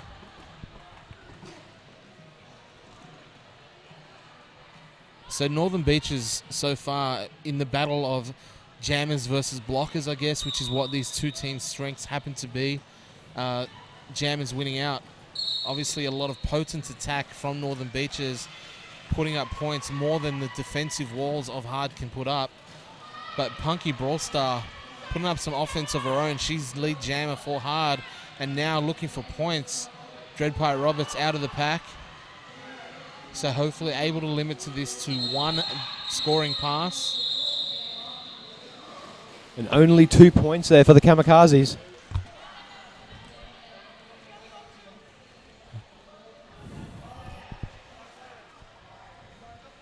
So we'll have another 122.58, 2 points to Hard in that one.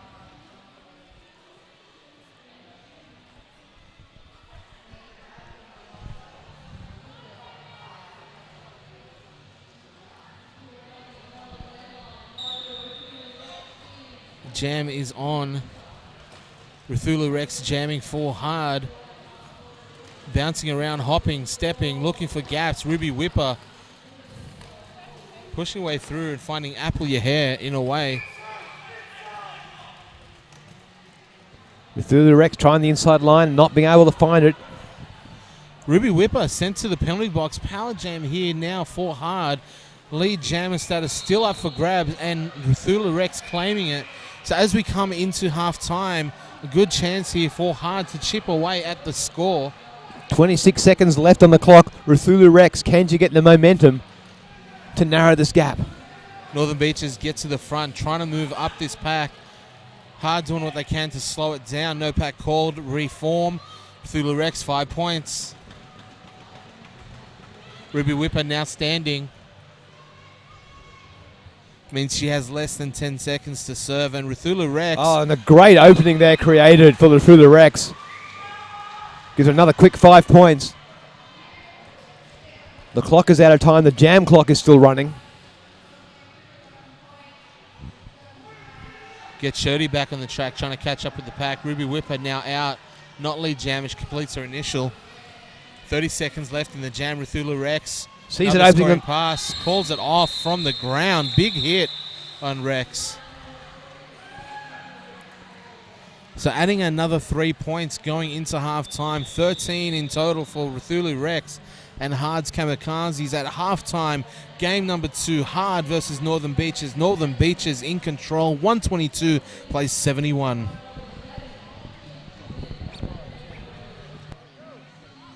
Are we up now?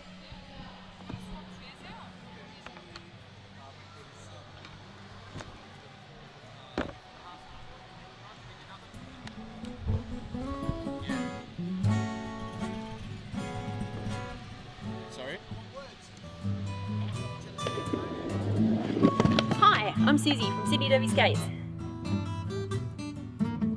We stock a wide range of products from all the best brands.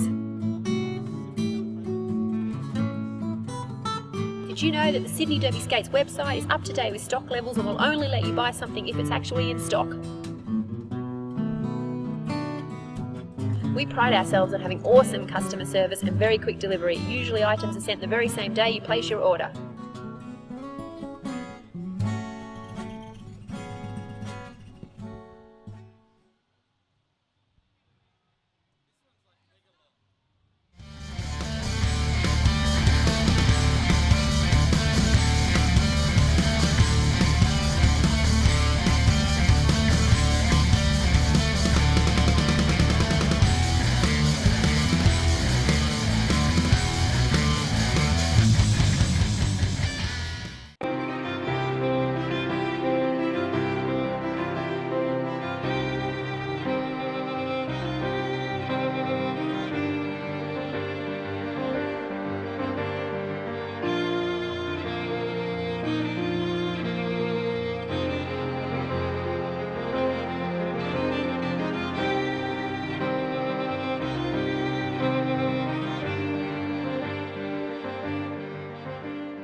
Welcome to Viva Derby Snack Life. We'll start again.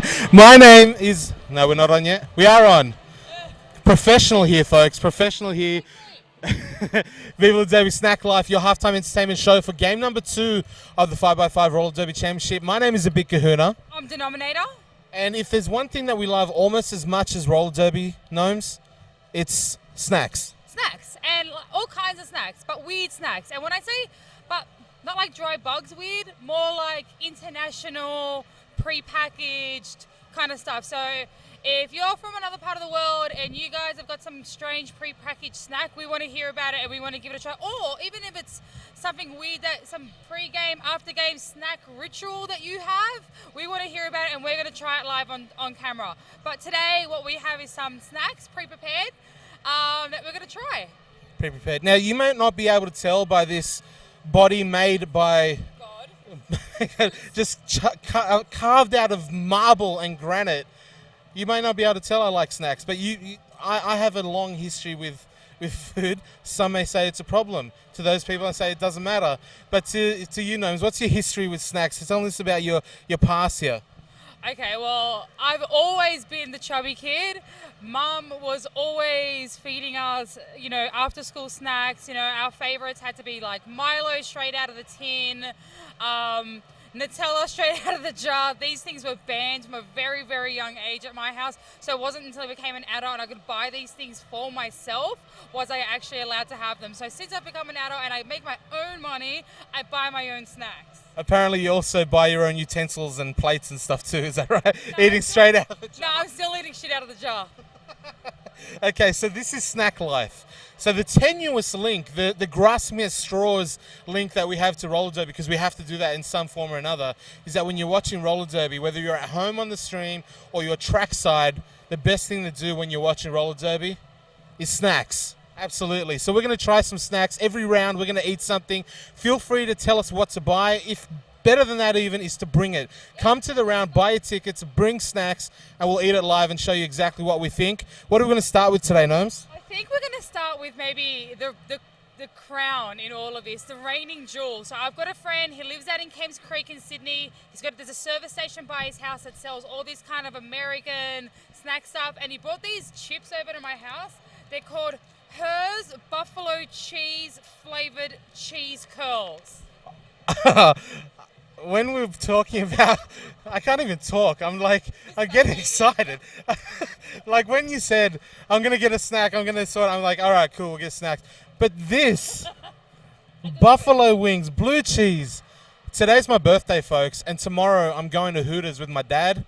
I'm going to get some actual buffalo wings with blue cheese sauce.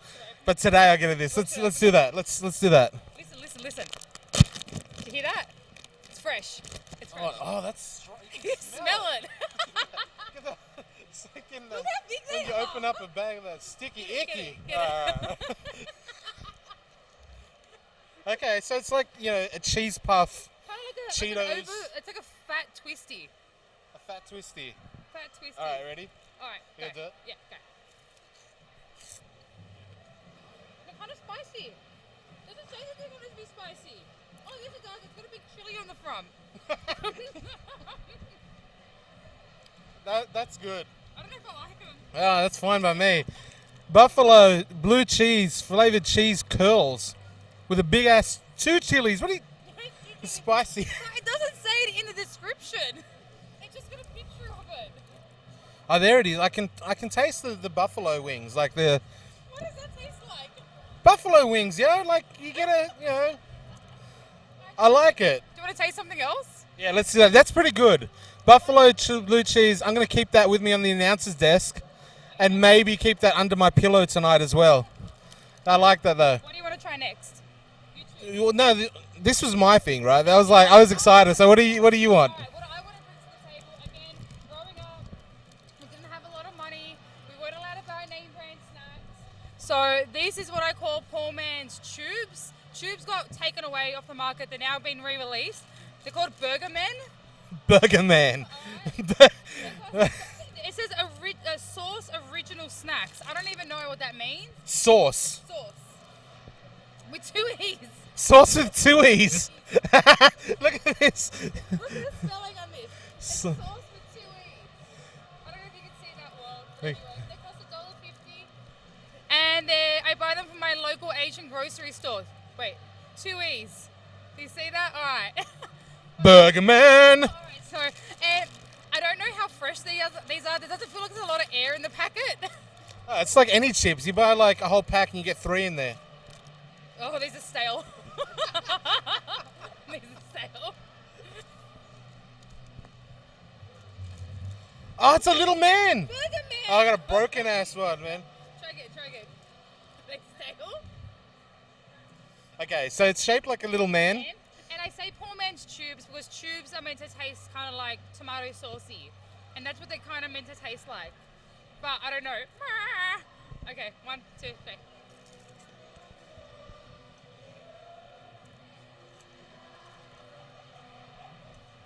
They're stale. They don't taste like anything. They're bland as hell. It's like, oh, thank you. Thank you. I'm not going to eat the rest of that. If anyone's watching, I don't know if people can hear in the crowd, but if you want some Burger Man, streaming crew, anyone want Burger Man chips? I just want you to know that this just broke a whole lot of childhood dreams for me, because I had really vivid taste memories associated to this, and they're gone. They don't exist anymore. Just like that, done. A whole lifetime of memories. Burger Man not living up to the hype. Sorry, Burger Man. There's no superhero. There's no superhero. All right, something sweet. Something sweet? All right, well, this is my favorite. Right. Everybody loves him. He's international. Hello, Panda. Hello, Panda. Yay! Again, from my local Asian grocery store. So you can't get this from Coles or Woolies or anything like that? Some Coles and Woolies are now selling them, but I get all mine. I live in Western Sydney, big multicultural community, lots of different grocery stores. I get mine from my local Asian grocery store. What up, Ling's Food and stuff.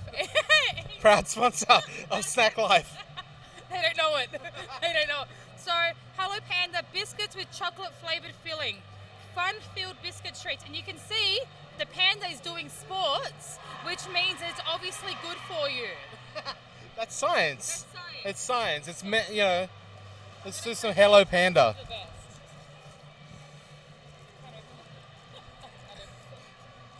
Quickly. Hello Panda. Eat that. I got a broken ass panda. Hey, my panda's skating.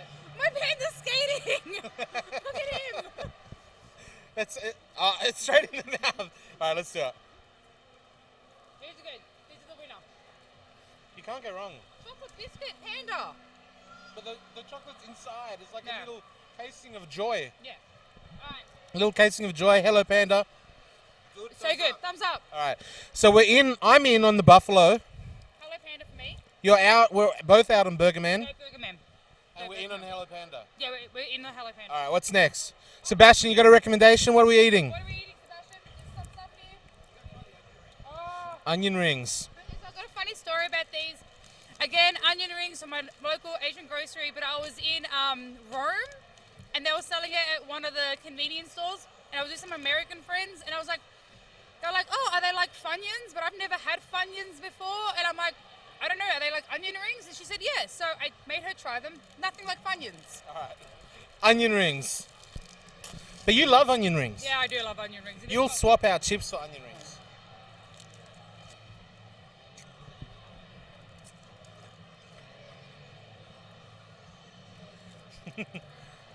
These are bland as well. No, these are full of flavour. It says flavoured rings, onion flavoured rings. It's delicious. It tastes like I hate you. I taste like I hate you. It tastes like nothing. No, these are the best. All right, I'm out on the onion rings. We don't have much time left. All right, we're gonna wrap it up. We're gonna wrap it up. Okay. Buffalo chips, cheese puff things, get them. Burger Man, no, don't get them at all. Hello Panda. Everybody should buy these. And onion rings, I'm out.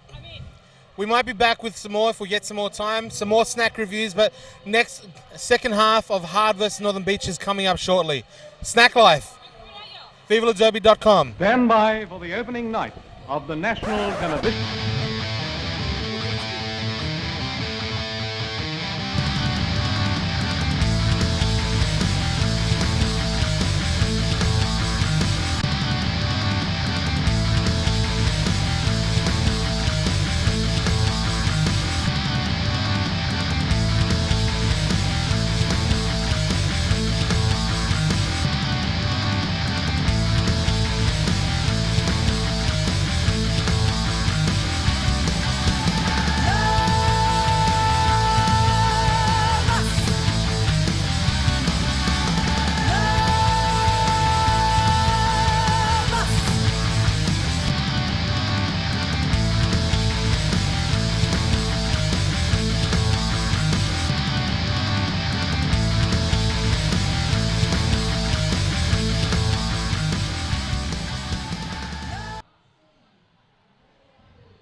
Second half of Roller Derby about to get underway. Hard versus Northern Beaches. You were just witness to the first episode of Viva Derby Snack Life with myself and Gnomes. You can tell which one I was because I have my name on my hat, apparently. Game number 2, half number 2, about to get underway. In the first, Northern Beaches well in control. 122 plays 71. Half is underway, or about to be underway. Now, a challenge has come out from Sebastian to the audience. Those of you watching and listening at home, throw up some words. He's going to see if he can put them into his commentary. We're trying to bring that up now.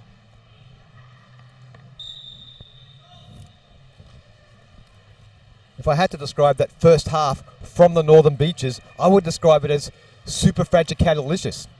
Superfragicalicious. I can't pronounce it after eating those Burger Mans. It's dried out my mouth. That's if you're watching the halftime show and saw some of that junk the big kahuna was eating. I was eating it also, and it's completely dried my mouth out. Supercalifragilisticexpialidocious. That's how the first half was. Boom. For the Northern Beaches. And second half getting underway the same way as the first. Northern Beaches, Dread Pirate Roberts, lead jammer, picking up points, calling it off.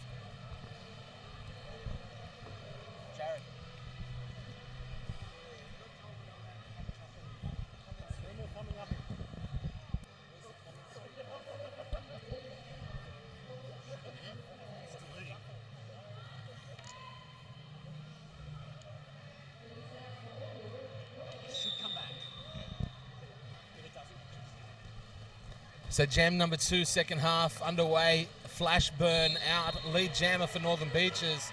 Second verse, same as the first. Sam Hain hit to the outside, drag back. Still on her initial pass. Flash burn. Points on offer, finding a couple already. In the midst of this pack. Pack spreads out, no pack called. 20-foot rule applies. Flash burn, 5 points.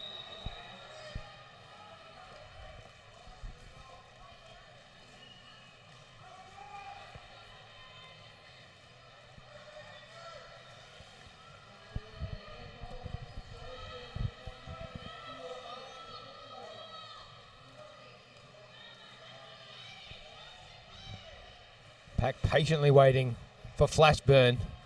Nice opening there from her teammates. Not so friendly reception though from the Camokazis. Flashburn, one to beat in the form of Matron of Pain, getting around. Another 5-point pass. Sam Hain held up with some strong defense from Northern Beaches. She's going nowhere at the moment, getting comfortable in that pack. Or actually, sorry, really uncomfortable. Northern Beaches making it difficult for her. Flashburn once again wins the tussle with the Camokazis. Picks up another 5. Was in the box. He's now back on. Sorry. Power jam for Northern Beaches was successful. 20 points so far. There's another 5. 25 points in the jam. Flashburn picking up a few passes before the penalty, actually, before the power jam.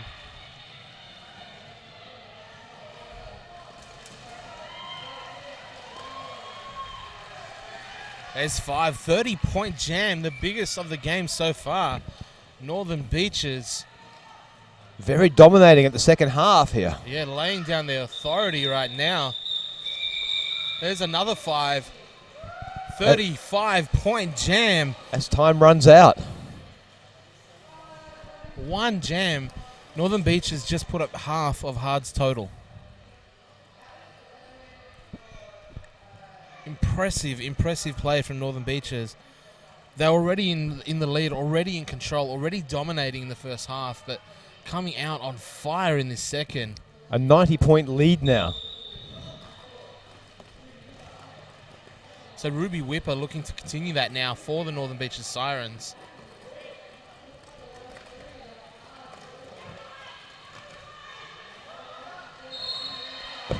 Down under Thunder, she's out of the pack, going with her. Ruby with lead, however. Stride for stride, both jammers putting on the pace. Northern Beach is set up at the back, Hard at the front, both packs moving fast.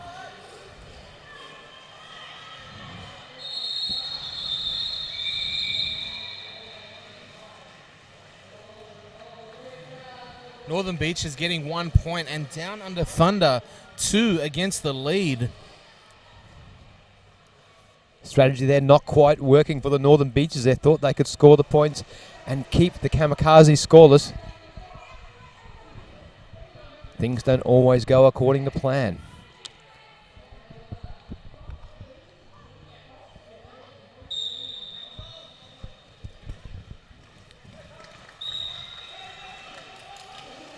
And we're still having some problems with our feed here on the commentary desk. I can't see the words you are sending through to us to use. I'm sure there's some great words in there. Yeah, so the YouTube comments not displaying at the moment. I'm sure you're all watching with bated breath at home, loving the commentary so far, but we can't see your words at the moment, so we do apologize. We're going to see if we can find out alternate sources.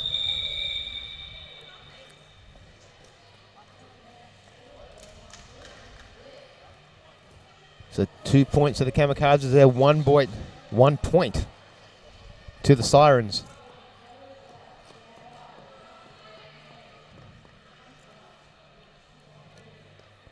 Still need a momentum switch here. We need something magical for the Camokazis. They're down 1 on the track.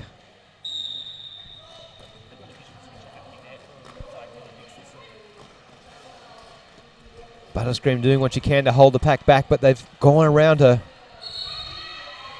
And the Sirens once again out in front. Corporal punishment, Lee Jammer for Northern Beaches. Rithulu Rex held up at the back of the pack. So we got the comments back now. So there's your challenge, Sebastian. We got Lollipops, Supercalifragilisticexpialidocious, already knocked that one off. Alfalfa Sprouts, Flamin' Flamingos.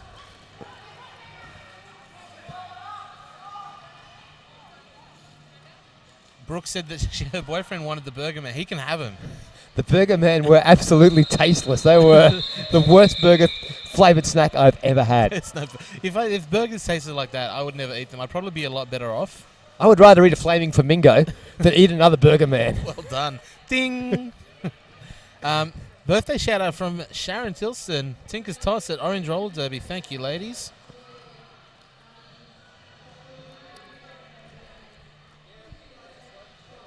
So for your next eating segment, I am promising to bring along some snacks for you. Oh, we'll be doing it. I'm gonna make a trip to Chinatown, and I'm coming back. Century eggs or something. Chicken feet.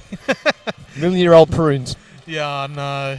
No, I think wasabi peas would be a good thing for you. Wasabi peas. Gnomes can't handle heat, so that'll be fun. Excellent. I'll make sure I don't bring any alfalfa sprouts. Ding! What we could have, though... We could have lollipops. Lollipops. Love a good lollipop. Some Chupa Chups or Starburst or something. That's it. You nailed them. All done. I think I cheated a little bit and I didn't actually make it in relationship to the game. It doesn't matter. Challenge accepted. Challenge completed. Fabulous Sebastian. I'm leveling up. So that one went 1 apiece. Slow scoring jam. 76 plays 173.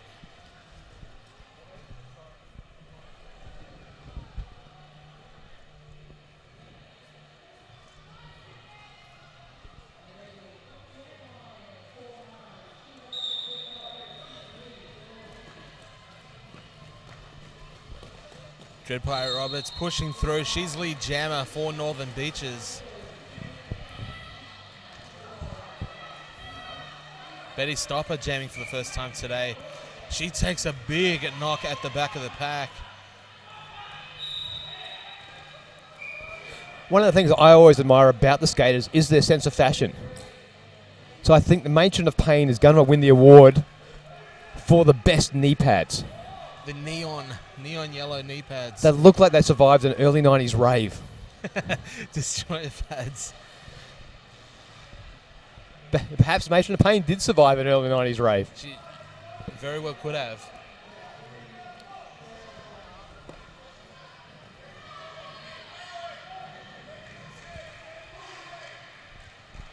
So Betty Stopper now out of the pack. She's on a scoring pass. Dread Pirate Roberts has already picked up 8 points so far. And looking to lap.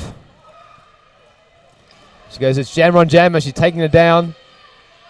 Oh, Dread hits Betty Stopper to the outside.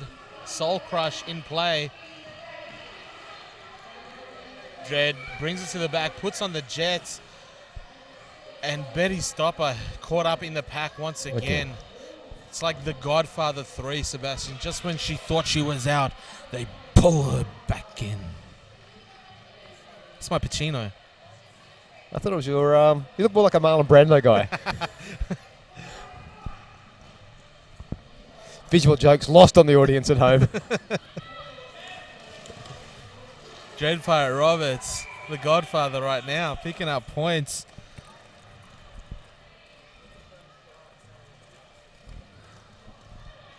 (15-0) in this jam.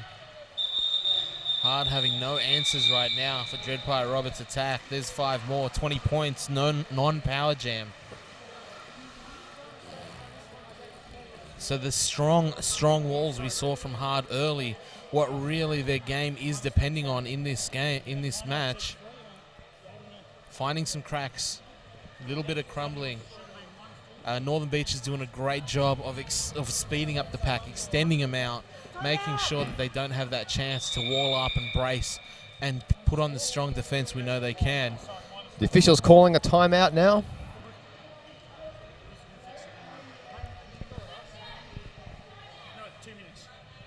Given this is my first webcast, Big Kahuna, I think I should start a controversial topic. As we see the score creep out to nearly 120, should there be a mercy rule in roller derby? It depends on the game, I would say. Like, there are times where you just don't want to see it. But with something like 5x5, where points do matter come the end of the season, what they do today could have ramifications for August. Are we talking point difference and... Point differential. So points are, like, earned by winning. You win, you get 3 points. You lose, you get 1 point. If there is a tie on points, because teams are only playing 4 games each, if there's a tie on points, point differential kicks in. So both the winning teams are going to want to extend as much as they can just in case they do tie, and the losing team want to minimize. So mercy rule, although it might make a better product, whatever the case may be, when it comes to tournament play, and we're talking an actual season here, we need the point differentials to kick in, and teams want to extend it as much as they can.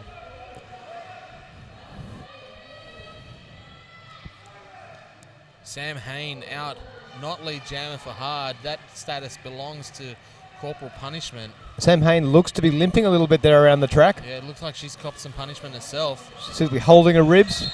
Stride not quite as natural as you expect. But picking up 4 against the lead. 4-1, Hard's way. Strong jam from a limping, looked like injured Sam Hain. Of course, we do have medical staff on standby. Always a good day when we don't need to go to them. Absolutely. We'll always make sure it's safe and sound, but if we can keep them out of it, then even better. Probably better for them too. It's nothing like getting paid to do nothing. They get to sit back and watch roller derby and get paid for it. Living the dream. Rathulu Rex straight through the inside. She's lead jammer. That is a dream, isn't it? Maybe one day, Sebastian.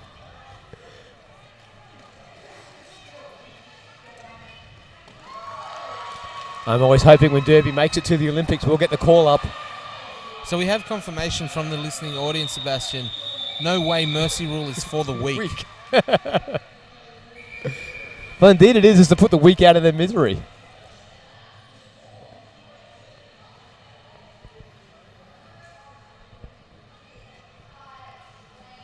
They're saying that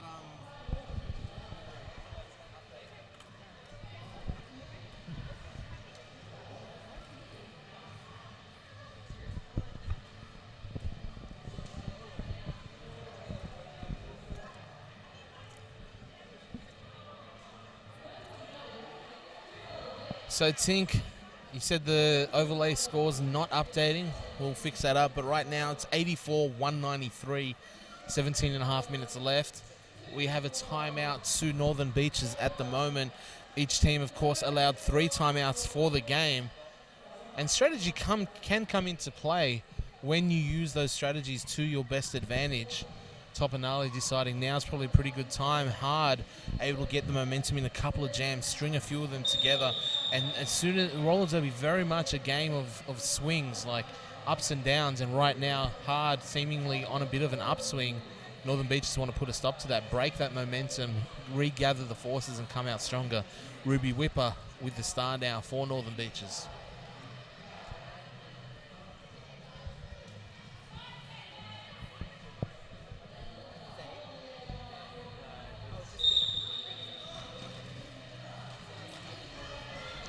And Down Under Thunder, continuing the success in the last couple. She's got lead jammer status 4. We do have some equipment failure on the track. Random knee pads lying in the danger zone. Officials picking that up, making sure it gets out of the way. Down Under Thunder, again, fast moving packs. Couple to beat. That's not this computer. Yeah, okay. Northern Beaches, 0 in that one.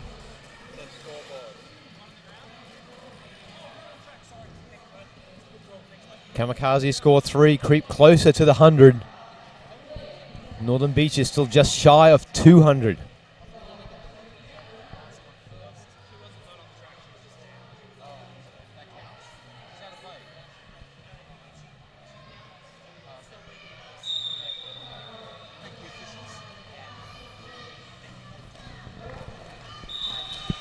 Punky Brawl Star lead jammer for Hard. Again, I think that's 4 in a row now going Hard's way as far as lead jammer status. Dreadpie Roberts putting on the quicks though, closing the gap. Hard is at the back. Dread Pirate taking out the other jammer just for fun. So Dread Pirate Roberts, good defensive jamming, forcing the call off and not allowing any points to go Hard's way.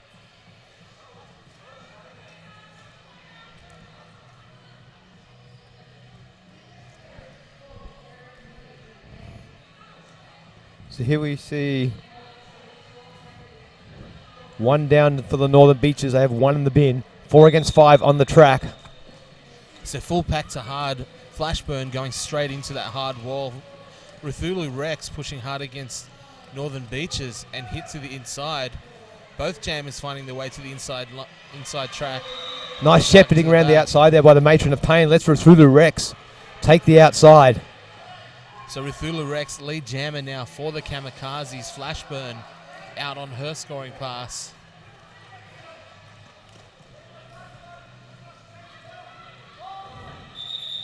Thulu Rex hits to the outside, calls it off from her knees. Not picking up any points. Strong defense from Northern Beaches, denying points there. Couple of jams in a row, 0-0.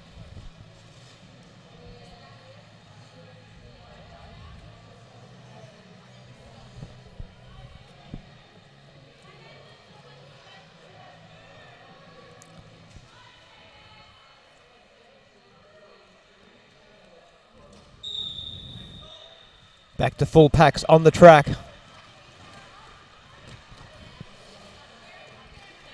Sam Hain jamming for Hard's Camokazis. Corporal punishment for Northern Beaches. She's got lead jammer. Loli Bowler catching up, taking her out. Force recycled to the back. Corporal punishment. Camokazis losing 2 of their blockers in that initial pass. Northern Beaches now in control of the jam.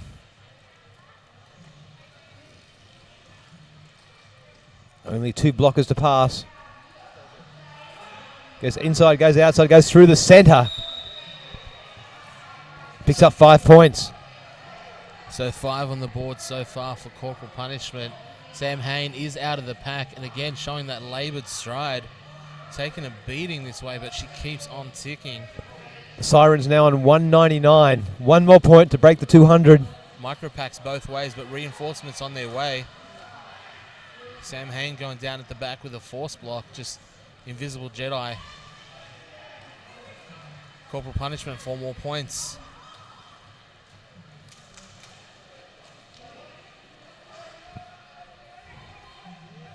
Sam Hain showing a lot of guts and determination out there. Not a big part of their team last year, but looks like really taking on a lot of responsibility with the Jammer Star.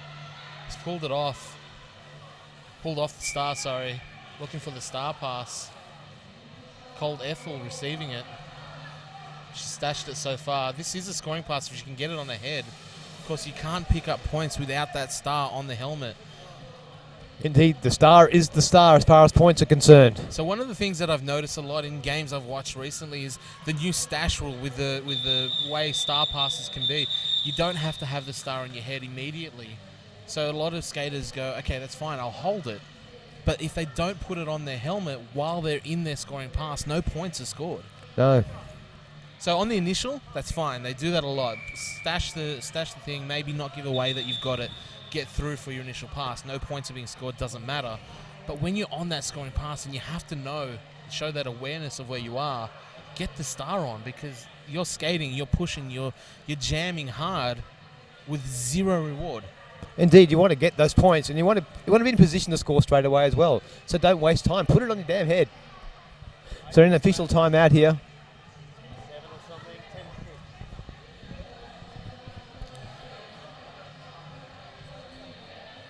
So we do have a shout out from Tinker's Toss. She said, shout out to participants in last week's Derby Fest Homegrown Boot Camp.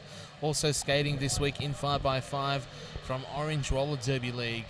Getting some love from the regionals there, Sebastian, which is always good. Derby Fest Homegrown was last week out in Orange, playing host to a lot of skaters from around the state, if not the country. Indeed, Orange is quite a trip for a lot of people around our state. People overseas don't realise how big Australia really is and how isolated our communities are. Orange is a long way away from where we are on the Central Coast and a long way away from Sydney. Even when you take into consideration the teams playing in the 5x5, like we've already seen, Sydney versus Southside, that's fine. Hard versus Northern Beaches, they're all in the Sydney metro area. But we've got Newcastle, we've got Varsity from Canberra, we've got Wollongong down the coast. So 5x5 really representative of a greater sort of New South Wales area or wider Sydney. Indeed, if you want to see how big Australia is, cut it out of your atlas, stick it on top of your country and see how it relates to it. Go to the library, cut up atlases. That's Sebastian's advice. It is, make a collage. Reshape the world. I like that in 2015. Sebastian still uses atlases. What? He does. There's this thing called Google now, and it's pretty good. I'm a cut and paste kind of guy. And not a Microsoft cut and paste kind of guy. An actual build-a-zine cut and paste kind of guy. But certainly make sure the atlases are in scale with each other. Absolutely, yeah. Scale is very important. New Zealand is huge on this atlas. Down Under Thunder, jamming for Northern Beaches. Dread Pirate Roberts with the lead. For hard. Dread Pirate Roberts for Northern Beaches. She has lead.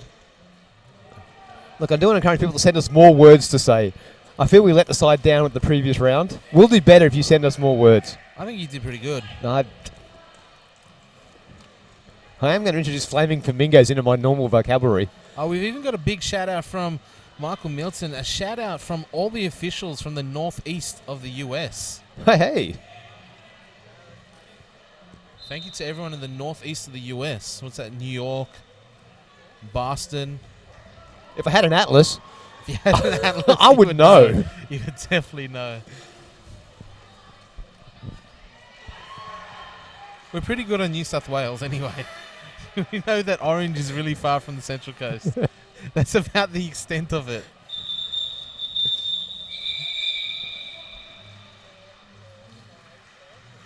Northern Beaches extending their lead. A good jam for both teams, but Northern Beaches getting the best of it. 102-225 hard, getting over that century mark, tipping their bat to the crowd. For those in the northeast of the US, that's a cricket reference. That's a sport played by, 3-4 countries in the world? But they really love it. They do really love it.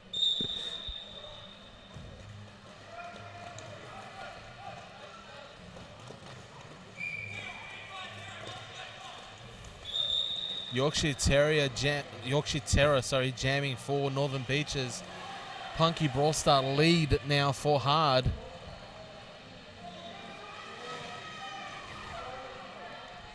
And a slight numerical advantage to the Camokazis out there. The Sirens are down by 1.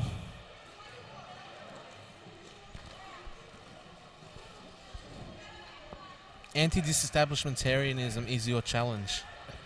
The word that people think is really long. It's the longest word in the dictionary. It's not as long as flocky pocky to hillfication, whatever that word is. Anti-disestablishmentarianism. And there are a few words that are also long, but I think they're mostly chemical compounds. Now, I'm no scholar, but when it's anti-disestablishment, isn't it just pro-establishment? Look, I think we should talk about what people are anti. So that's your challenge. Brooke Mitchell, bring out the goods. Thank you, Brooke, making me work hard for my free chocolate bar, whatever it is I'm getting for being here today. Ruthula Rex jamming for hard. Speaking of working hard for her money, she's lead jammer now. Corporal punishment held up for his strong wall. Hard, showing some glimpses of some really good play throughout the game.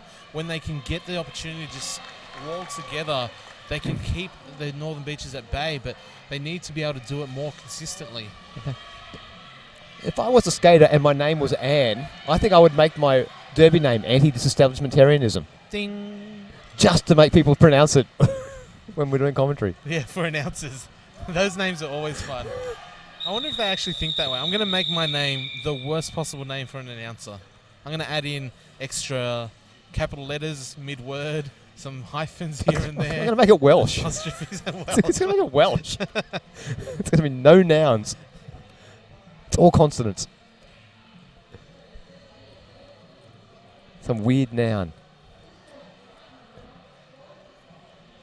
Perhaps the people at home would like to challenge us with their most confronting derby name they've seen. And see if we can say it live. We probably can't. Probably cannot say some of the names we've seen over the air.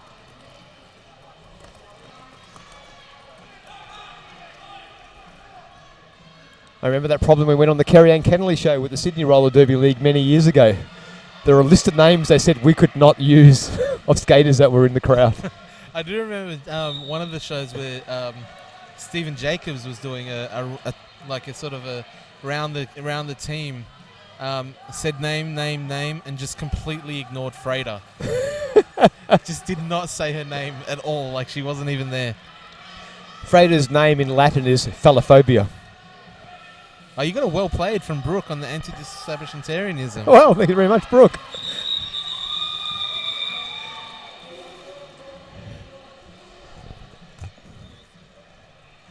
We're always up for a challenge here, even if we fail. Now, if you are enjoying the live feed at home today, we appreciate you tuning in, but there's nothing like being here live. Round 2 will be April 18 at Inner West Roller Derby League's home at Sydney Boys High, Moore Park. Make sure you get your tickets after today. They will be on sale tomorrow going forward. But we want to thank Sydney Derby Skates for providing this streaming for today's proud sponsor of 5x5, and also the hostery for putting on all the tech stuff for this. Big shout out to the streaming crew. If you see what's going on here, folks, it is it's like mission control. There's monitors everywhere. There's at least 74 computers I can see. There's some complicated doodad with a control board that I have no idea what's going on. They just put a mic in front of me and I speak into it. But all the wizardry is happening behind the scenes. And they're doing a lot of work for it, and I appreciate it. I hope you do too.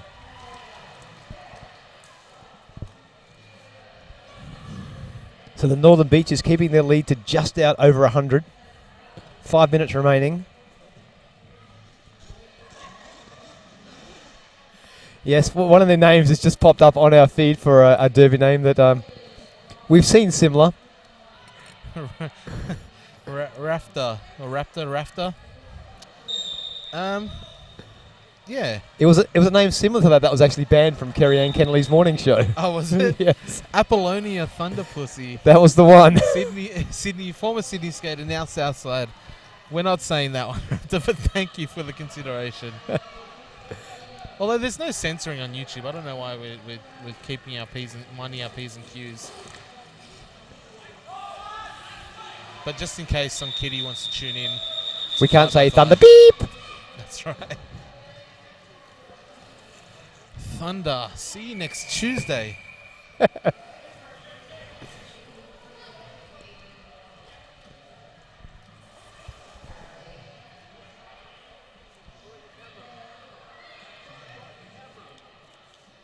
So timeout has been called by Northern Beaches, which is turning into an official review. While the girls on the track do some sort of weird hand gestures. I don't think they're in a gang. I don't think it's a gang sign. It's the Illuminati. The triangle signal. Look, the Illuminati told me they don't exist. That's what they want you to think. That's what. Who am I to argue with those people?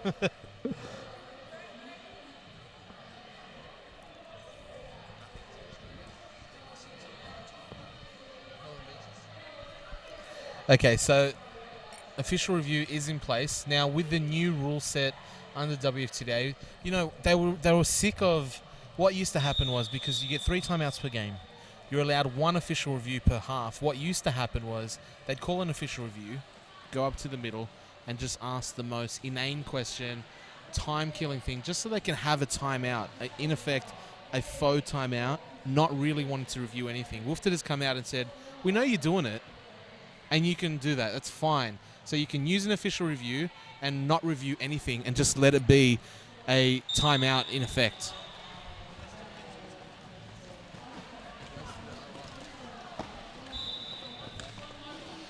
Now, the interesting thing about that tactic was the fact that they still had 2 timeouts up their sleeve, and they've wasted their official review. I'm like, with the score the way it is, it's probably not going to come down to the wire where they might need that at the end. But 2 timeouts still in play, just wanting to use their 60-second official timeout, official review. So lead jammer once again to corporal punishment, Northern Beaches. Punky Brawl Star closing the gap.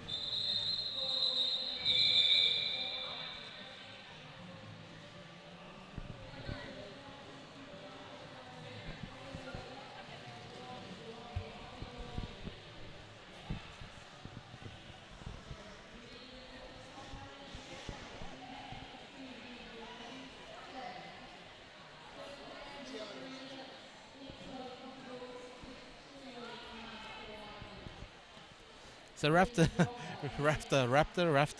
really appreciated the way we handled that challenge, Sebastian. 10 points for pronunciation to me, which I appreciate. You certainly are handling the English language better than I am today.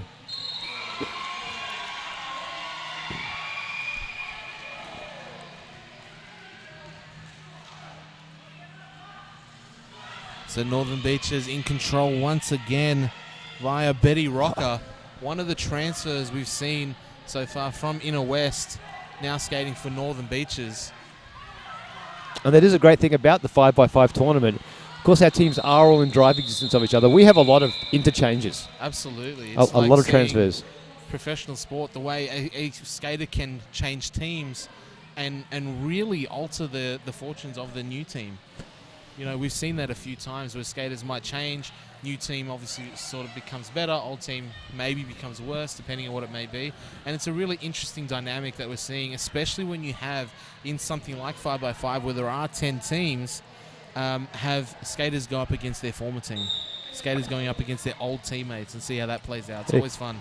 And you see it on the track when you see the skaters hugging each other. It's often because they've come from the same team in the past and they're now reunited on the track, but as foes, not teammates. Corporal punishment, getting the job done quickly, wasting no time. She's not here to bang spiders, folks. Didn't even break stride then, going up the inside. Picking up a quick 5 points there. Thulu Rex taken out on the outside.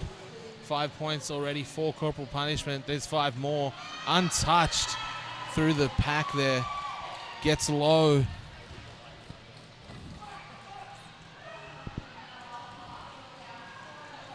Corporal punishment again. Another scoring pass. There's 5 more. Again, unscathed.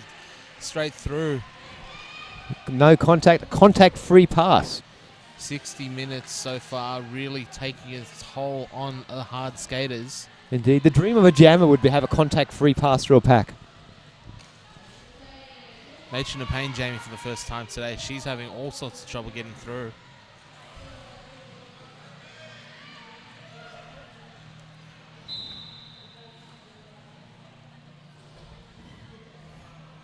Corporal punishment still going 15 so far.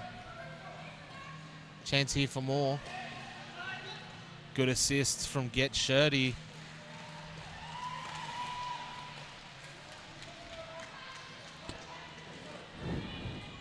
Only 10 seconds remain on the game clock, 20 on the jam clock.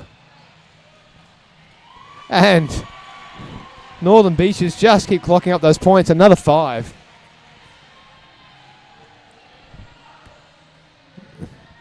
A massive final jam.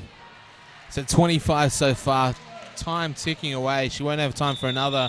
Final whistle blows, 4 whistles, and Northern Beaches dominating hard in first round of Battlegrounds action. 264, 123. Northern Beaches over hard, unofficial score. Coming up shortly, folks, we will have Fabulous Sebastian interviewing a couple of the skaters trackside to get their opinion on the game. That's what I'm here for. I'm not here to copulate with spiders. I am here to do interviews with skaters. Ding. So that's it for game number 2, folks. Hard getting off to a slower start than Northern Beaches, that's for sure. Northern Beaches extending it throughout the game and really coming away with the win there. 259, 123. Northern Beaches off to a great start for their 2015 campaign. Stay tuned for the interviews coming up shortly. We'll be talking to captain of the Northern Beaches, captain of Hard, get their thoughts on the game.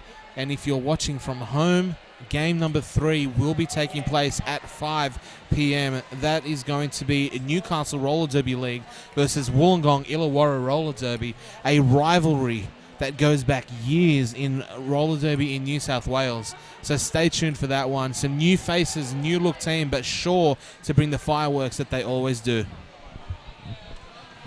Until the next game, folks, we're signing off. My name is Abid Kahuna. I'm the Fabulous Sebastian. Stay tuned for more action here from 5x5.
Spending my money, I didn't care. Come on, give away the burger I things. carried my friends out for a good time, buying bootleg liquor, champagne and wine. Then I began to fall so low. I did not have a friend and no place to go. If I ever get my hands on $1 again.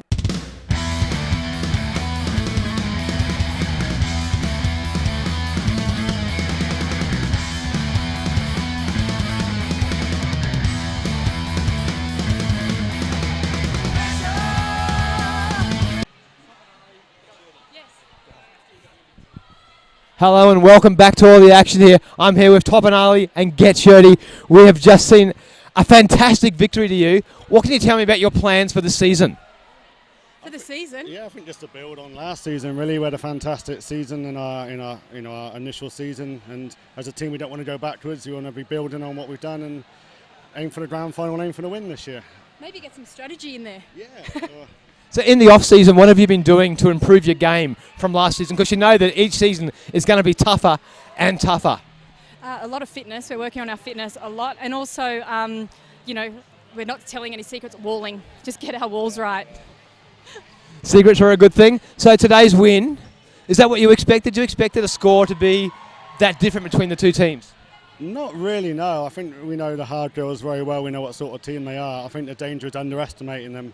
We didn't want to be too complacent, and we had a game plan and we stuck to that, and I think that's evident in the score.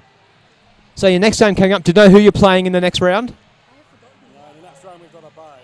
The next round is a bye, so that's good. That's a recovery time. Yeah, it's a perfect situation, really. It's we can watch the Blue Mountains girls. We haven't seen them play much, so they're a bit of an unknown quantity, I think. And every team has its own challenges. What do you find the hardest thing about being in a derby team in a sport that's not publicly recognised as being as awesome as it is?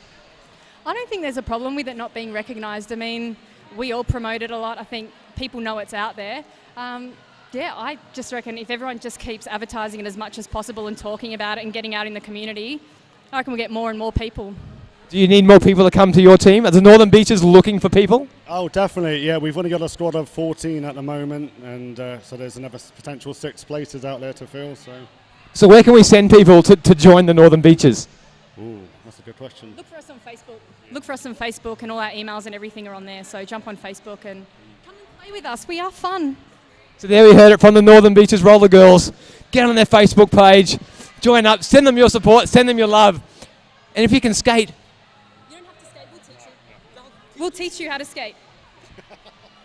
So I'm not going to let you go just yet. I know you're out of breath. So if you had to pick one of your favourite skaters today, is there anybody you've seen who's improved a lot in the off-season when they came today and they've really impressed you in your team? From our team, Yorkie Terra, yeah, amazing. Yorkie Terra? We always get it wrong. Yeah, we call her Yorkie. She's done a lot of personal training in the off-season. She's lost a lot of weight. She's muscled up, and she's jamming as well this year. So, you did say that fitness is one of your focuses in this season. So what are you doing to improve your fitness? I know that's often a challenge for people who don't like doing fitness as such. So what are you doing to make your team fitter? A lot of girls do off-skate training by themselves, but we've upped our training to 3 times a week. And at every single training session, we do at least 20 minutes, half an hour of fitness before we actually train. So now I'm going to ask you, what's your favourite exercise? Yeah, no, I don't like the exercise. I like hitting people. I think we do think about the worst drill you could do on skates, and we do it. And we turn our fans off, we get the heat going, we really sweat it out. So rather than hot yoga, we're having a hot derby? Definitely bit trim derby. That's something we can take off now. Thank you very much for your time. I have to talk to the other team from today.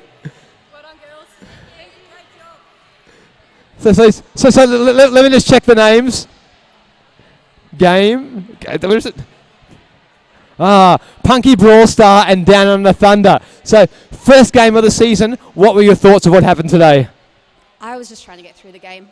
Gotten a bit lazy over Christmas, so it's just happy to make it to the end. I was trying not to pass out. So look, I think the whole Hard did fantastic for their first game. So game 1 is down. Obviously a loss, not the ideal way to start.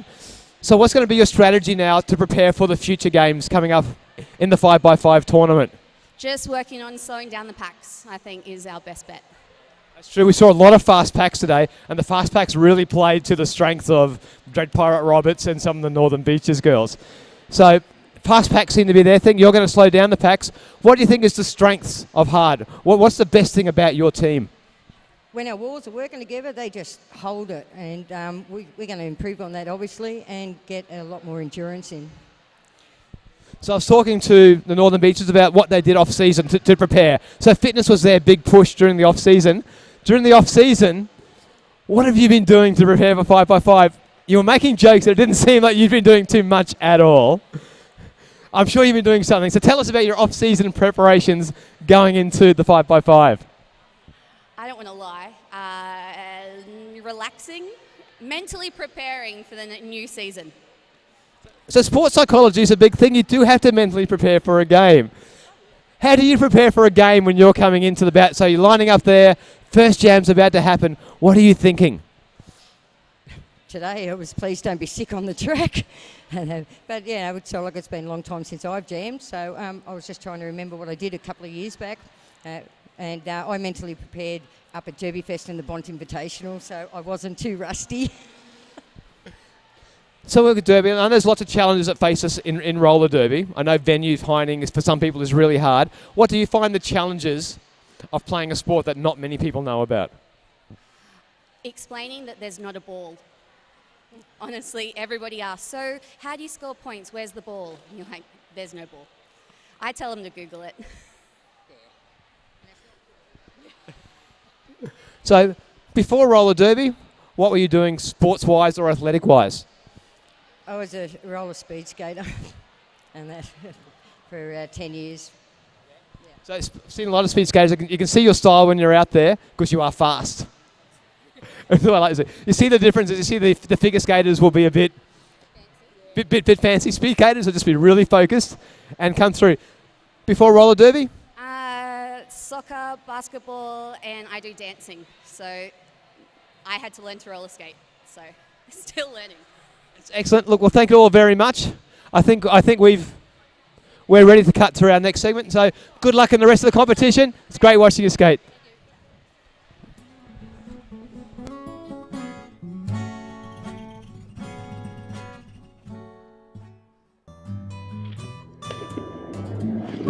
Hi, I'm Susie from Sydney Derby Skates.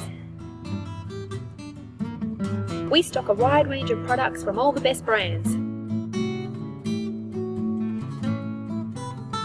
Did you know that the Sydney Derby Skates website is up to date with stock levels and will only let you buy something if it's actually in stock? We pride ourselves on having awesome customer service and very quick delivery. Usually items are sent the very same day you place your order.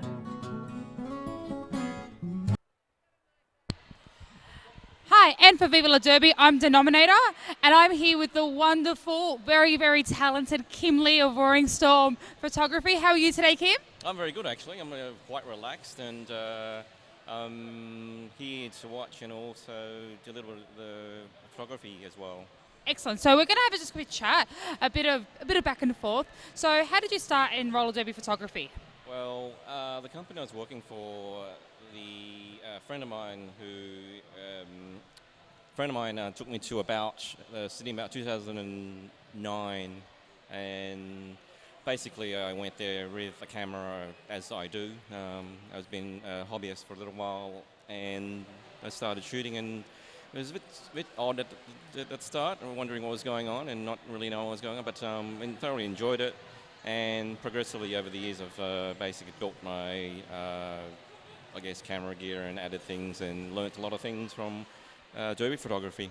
Awesome. So what would you say, you've been doing this for a little while now. How long? Well, actually, you've been doing this on and off for a little while because there was talk of retirement at one stage. How did you enjoy your retirement? What did you do? Well, it lasted all of 1 week, basically. This was late in 2013 where I've been doing derby photography for 4 years, so I'd run out of things to do, and there wasn't much of, creativity in my part in derby photography. But a week passed, and I thought, better what do now? On a weekend, and I had to go back, and that's how it is. And it was sort of a running joke. It was real for about a week, but after that, I just kept on becoming the John Farnham of derby photography, I guess, and. Definitely. No, we were really glad that you came back. It was definitely very missed, and for that week our hearts all broke. So we're glad you've come back to roller derby photography. You've been involved in the roller derby community in Australia and recently internationally as well. What were some of your highlights going overseas and taking photos? Well, 2014, when I guess was my comeback, or you could say that my retiring tour. as John Farnham-isms, as you call it. Went to the men's roller derby World Cup, and that was thoroughly enjoyable. Met some photographers there and did some sightseeing as well. And I went to TGSS as well that year. Again, meeting up photographers and meeting all these skaters that you interact with on Facebook, social media, but you get to speak to them there and then.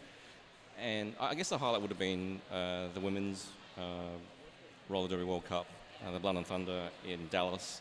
I did the holiday first, then did the World Cup, and it was so much enjoyable, and came back and obviously did photos and uploaded photos. But yeah, those I guess were the highlights. Was the 2014 in a nutshell. Dallas was, I guess, the highlight of them all. So I guess all bouts are good, but yeah, those were the ones that stood out for me. Fantastic. So in all these years of taking roller derby photos, do you have one photo that sort of just sticks in your mind that's something that you're really, really proud of, that you love so much? That's just as bad as like describing which is your favourite bout. I know, I'm really sorry. That was an awful question. I guess the ones that satisfy myself the most in terms of a creative point of view, and also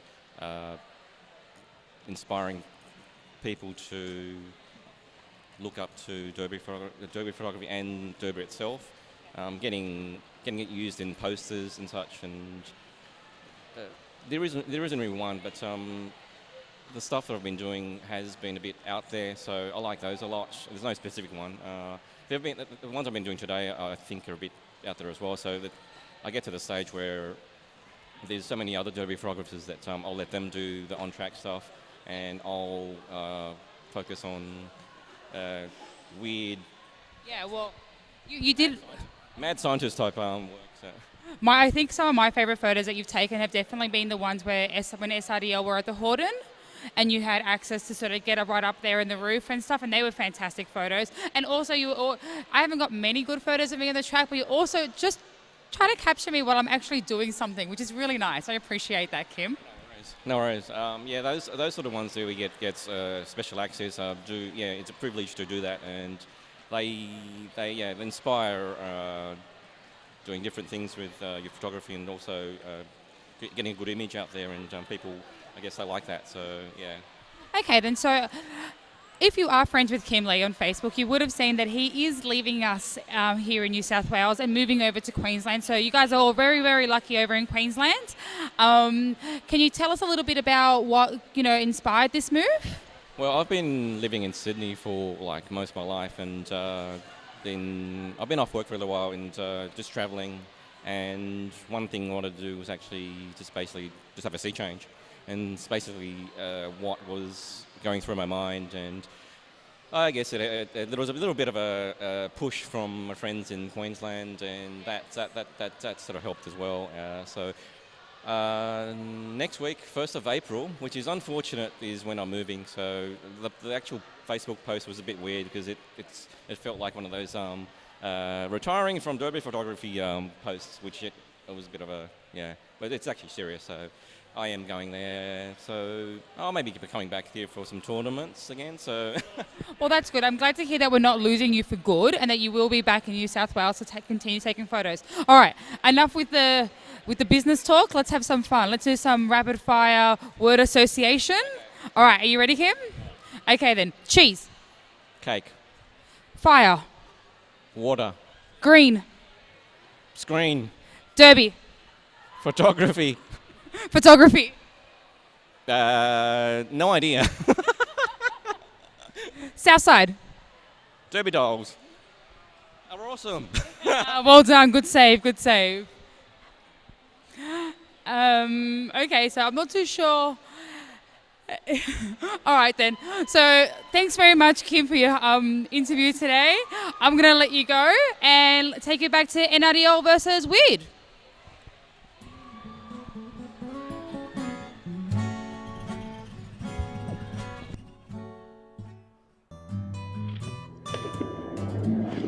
Hi, I'm Susie from Sydney Derby Skates. We stock a wide range of products from all the best brands. Did you know that the Sydney Derby Skates website is up to date with stock levels and will only let you buy something if it's actually in stock? We pride ourselves on having awesome customer service and very quick delivery. Usually items are sent the very same day you place your order.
I'm Susie from Sydney Derby Skates.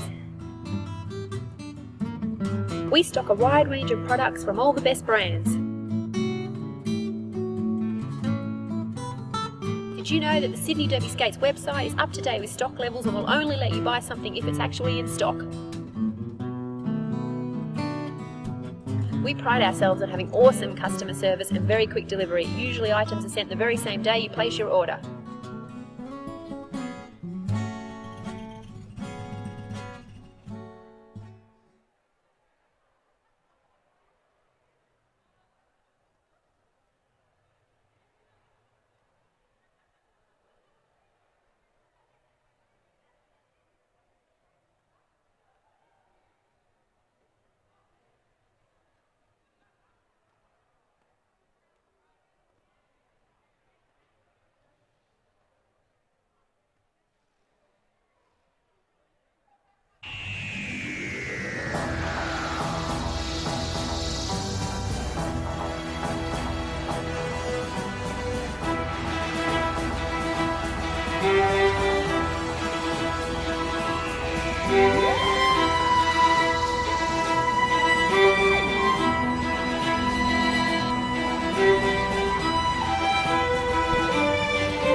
And they've had some big, hard-hitting, hard-fought battles, and you're sure to see that here again today. Wollongong Illawarra Roller Derby beating Newcastle in their first ever game back in 2010.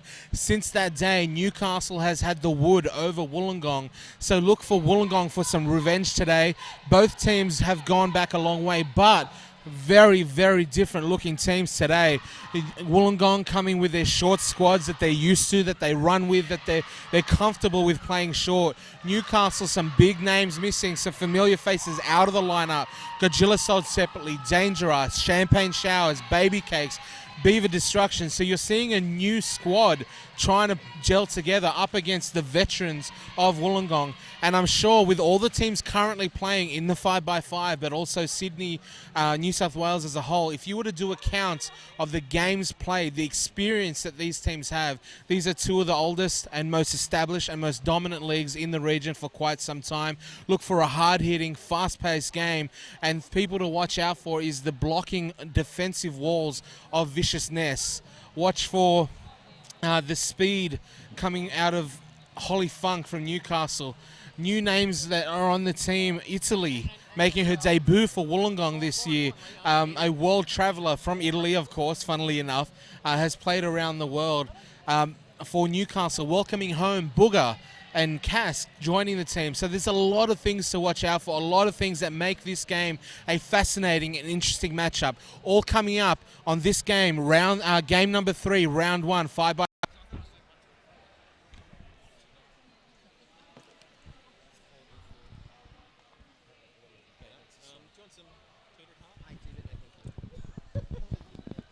Okay, so game number 3 from round 1, 5x5 Roller Derby Championship for 2015.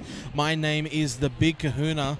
And I am the fabulous Sebastian. We're here for commentating the game for Wollongong Illawarra Roller Derby Steel City Derby Dolls taking on Newcastle Roller Derby League's Dockyard Dames. Lining up for the Dames in purple and yellow today. We have License to Kill, Fantastic, Megalomaniac, Caliente, Booger, Holly Funk, Reggie Ramjet, K-Sass, Hippie Hardass, Moxie Monoxide, and Thunderslut. Always hard not to laugh with that last name there, Big Kahuna. And lining up for Wollongong Illawarra Roller Derby, the Weirdos, Parole Denied, Roundhouse Ruby, Ziggy Starbuster, Bucking Beck, Kitty Killer, Foxy C, Janice Jobham, Kim Ocean, Vicious Ness, and Italy. And what a game this promises to be. Absolutely. I talked about the history of these two teams, their pedigree with which they have. Usually when it comes to roller derby, experience is what matters, and these two teams have it in spades. I'm handing over to my colleague, Melodrama. She's going to be taking over the call with Fabulous Sebastian. Sorry, I take that back. I'm rolling deep with Sebastian. Melodrama bowing out on her role here, her job. I don't know what she's doing if she expects to keep this gig running. Apparently her voice is already gone from the excitement of the previous bouts. So I'll happily step in for Melodrama. I know it's a letdown for you audience members at home. It's a letdown for me as well. Don't forget me, Kahuna. Sure it is. But we're going to keep it cash, keep it fun. Got to keep it real. Keep it real. Keep it real. Keeping it all sorts of things here at the 5x5. They know I always like to talk geography, Kahuna. You do. So Sydney is the capital of New South Wales, the unofficial capital of Australia. Newcastle is to the north of Sydney. Wollongong is to the south of Sydney. They're both strong blue-collar cities. Steel City, or both of them really. We've got the Steel City Derby Dolls taking on the Dockyard Dames. Their names actually say it all, really. They're both coastal towns. A lot of work in steel. They're tough. They're tough people. And tough jammers, both teams, because Kitty Killer, she's lead jammer now for Wollongong to get this game started. Holly Funk still held up in the pack, now out on a scoring pass, looking to close the gap, but Kitty Killer approaching for points now. Going around the outside, she picks up 4 and calls it off. Wollongong off to a good start here, 4-0 Wollongong. Going around the outside, we often call that the Buffalo Girl move. Round the outside, round the outside.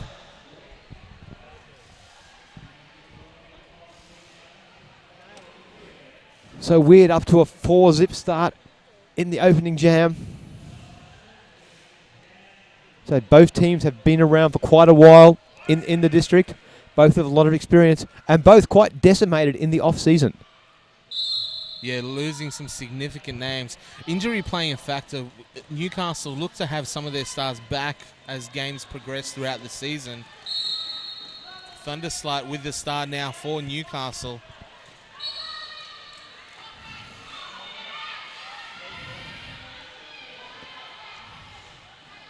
Ziggy Starbuster. Ziggy is lead jammer for Wollongong. She's got lead jammer status. And Thunderslight still held up in this pack. As I said earlier, Vicious Ness, the one-woman wall, causing all sorts of trouble for Thunderslight right now, getting some help from Kim Ocean and Parole Denied. Wollongong, even though they're short on numbers, they're skating today with 9. The 9 that they're always able to pull together are just physically imposing. They've got some of the biggest skaters, the tallest. Like Ness and Parole Denied, just put them in a wall together. I don't know how you get through that. Parole Denied actually limping off the track there. Appears to have maybe done some damage to her ankle or knee. We'll see whether she recovers in time for the next jam. Looks like she's stretching it out, so maybe it's a cramp, shin splints, something along those lines. Either way, looking very uncomfortable right now. And with such a short lineup for Wollongong, can't afford to lose any players. But even Newcastle's lineup, that's not a full team of 14 there. No, both teams skating short. Fantastic with the jammer star now for Newcastle. Italy jamming for Wollongong. And Italy is out. Now, I know you are a big proponent of geography, Sebastian. So how far is Italy from the Central Coast? It's a long way from the Central Coast, and it's shaped like a boot, incidentally. It is. He knows that from his atlas. Don't knock the atlas. Italy borders on many countries. Germany, Greece, flows into the Mediterranean, in fact. Switzerland. I know Switzerland somewhere there. Oh, you're getting a bit too advanced for me with those northern states.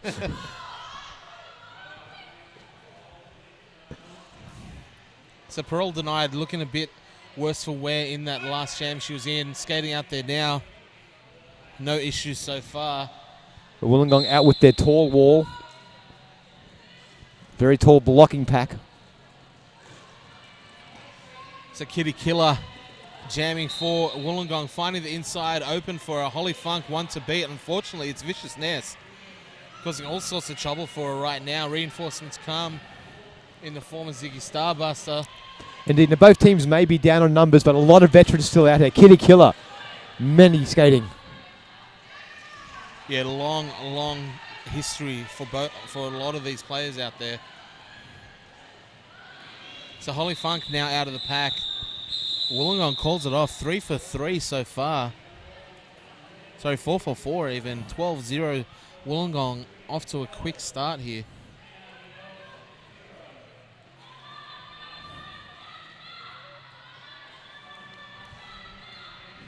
Parole Denied still not looking 100%.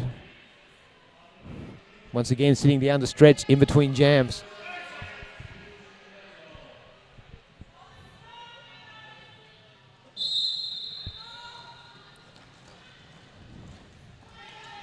So Thunderslight, she's jamming for Newcastle.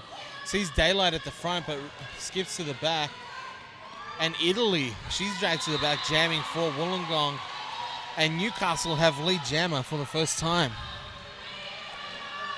We may see the first points on the board for Newcastle. They're trailing 12-0, which is only a small lead. A low score for after 5 minutes, only 12 points.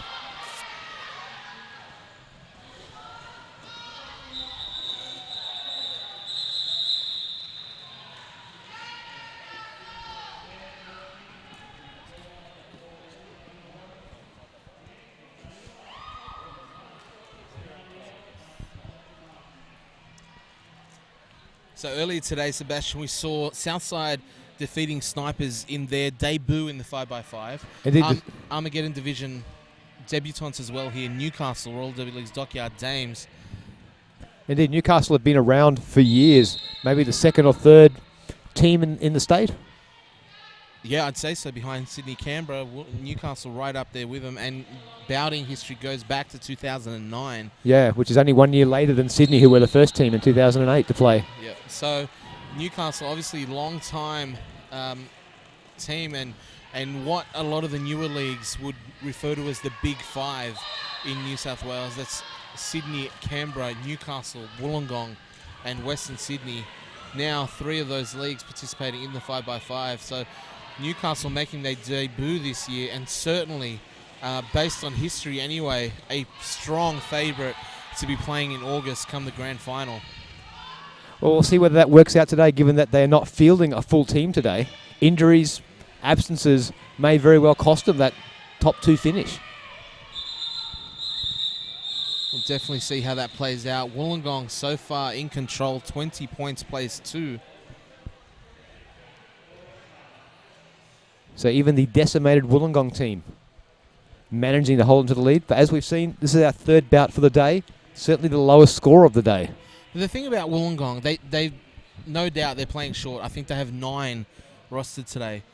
But it's what they're used to. They've done that so much throughout most of last year. They'd name 14 and end up rolling with 10. They'd name 13 and play with 9. And it's kind of fortified them. Like people who are, I guess, tested by fire, trialed by fire, and they definitely went through fire last year in the Armageddon division. They went to TGSS with a short lineup through to Adelaide and got to the semi-finals in the B division, ended up coming 4th in that division. They played Eastern Region. They've gone through 5x5, so they've done all these with their short packs and their short lineups, and they're used to that. And their fitness level must be impressive, because people will have to line up jam after jam. They don't have a chance to rest between jams in some situations. That's very demanding on your body. And you'll see it a number of times here on the feed when a jam comes to a close, they don't go to the bench. Some of them just go straight back to the jam line up again, and let's do it. Wow. When you only have 9 skaters and you need 5 on track, you can't rest. See, people in roller derby, there's often a stigma attached with running short, but we've seen leagues out there that often skate with short rosters, and there's good things and there's bad things, right? So what you end up having is, okay, our players are going to get tired, but what it also means is if you've got a really good skater, it means they're out there more often. So the other team is like, oh, great, they're going to be tired. But it just means Newcastle's going to be running into the back of Vicious Nest a lot, like so many times throughout this game. So that's kind of the plus side, if you will, of running short. If you've got your best skaters and you know you've got an advantage in some regard, then they're going to be out there so many times. Like we saw it in game number 1, Southside versus Sydney. Feisty Cuffs finding the most success as a jammer for Sydney. She jammed back-to-back several times. She went out there a lot. So when you're running hot, when your player's on a roll, when you've got something that's working well, you usually run it out a lot more. I guess the silver lining on the cloud that is running short is that Wollongong run them out a lot. They have repetition. They get a lot of track time. They get to work with the same packs over and over again. That builds familiarity, and that builds game readiness and game awareness, and they're just out there so often that, you know, Malcolm Gladwell has the book about, is it 7 Habits of Highly Effective People? Or the outline, something like that. But it speaks of to be truly expert at something, you need 10,000 hours to be considered an expert. They're getting their 10,000 hours of jam time by being out there so often. And if I can be a bore, I can say that the 10,000 hours has since been disproved by scientists. In fact, they've proved that some people can never be good no matter how many hours they put into it. Like me in commentary. No, the examples are given more people with violins. Right, even if you put in 10,000 hours, you may never I'm be never going to be good at the violin. I can buy that. I can Yeah. understand that. So they've actually done quite a lot of tests on that 10,000 hours and said no. I'd be really interested in how they did that. Did they actually get someone to study the violin for 10,000 hours and they just still sucked at the end They of it? did it over lots of people and how many hours they'd studied and how good they became. Right. Ignore everything I just said for the last 5 minutes. It's something you'll find with a lot of management books. The people that write them don't actually have a background in any of the social sciences. No, it's just a theory. Or any It science. sounds good. It It's sells not even a books. theory. It's not. You can't qualify it in scientific terms as a theory. It's a hunch. It's an idea. It's an idea. That will sell them a book. It sells books. That will sell them a book. So always question what you read and question its validity. Unlike the science of The Secret. Oh, that's true though. Yeah, that's real. I've got a picture on my wall. Vision wall. Sebastian's vision wall has him calling with the big kahuna one day, and it came true, Sebastian. It came true. All that money I had to pay for that. So game is underway again. We had some technical difficulties in-house with the scoreboard, which is why that timeout was in play. But we're rolling and ready once again. Holly Funker jamming for Newcastle. She's at the front, spreading that pack out. 20-foot rule applies. Lead jammer to Newcastle via Holly Funk. Italy jamming for Wollongong. She's on the way to the box. A power jam now here for Newcastle, and a chance to take the lead, if not at least chip away at it. And there's a good chance that they're only 18 points behind. Easy to make that distance in a power jam. There's the first 5. That's 5 points to get this jam Let's started see. right. So we see that Wollongong there trying to create the opening for her. Only one blocker left. It's one-on-one action. Near the pivot line, the pack is extended too far. So Holly Funk now 10 points in this jam. Can she get one more pass before the power jam finishes? Italy taking the long way back on track.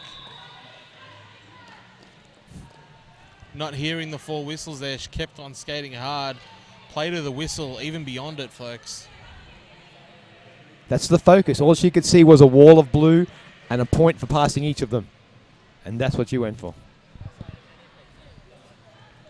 So after a big jam there from Newcastle, 10 points, they've chipped away. 12 plays 20. Wollongong still holding on.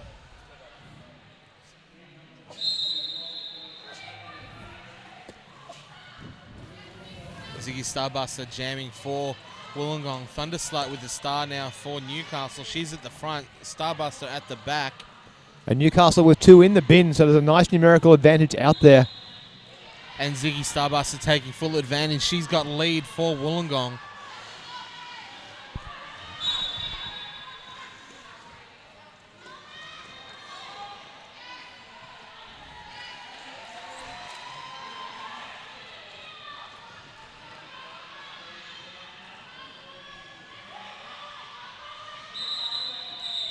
So the bench yelling out to Wollongong to call off that jam, score the 4 points. 4 points to 2. Newcastle managing to pick up 2 points.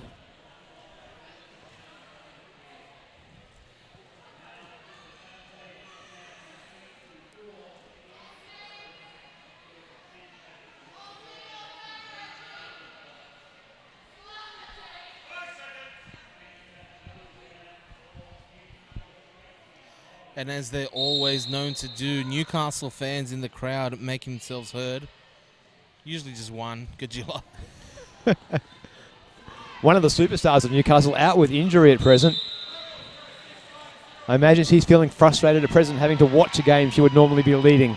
Kitty Killer called for a track cut power jam here for Newcastle. No, Oh, Newcastle both also jammers out. On their way to the box, so they'll do a tag in, tag out situation. Kitty Killer coming with a hot tag. That's a sports reference of some kind. Sports entertainment reference, anyway. Hot tag. Blind tag? What's a hot tag? You know when they come in off like one tag team member's getting beat up, they finally make the tag and the other guy just comes in and lays everyone out? That's called a hot tag? It's called a hot tag. That's what CM Punk said on the podcast recently anyway, so I just ran with it. I'm going to have to hand in my wrestling commentator badge for not knowing it's called a hot tag. That's some inside baseball there for you. Or inside wrestling, that is. Hot tag, good way to get him over. So no lead jammer. This one will go the full 2 minutes. Both jammers going point for point right now. 4 points apiece and 40 minutes left in this one. So there's still a lot more available. Fantastic hit to the back. And Kitty Killer. What a casual pass on the outside. There's 4.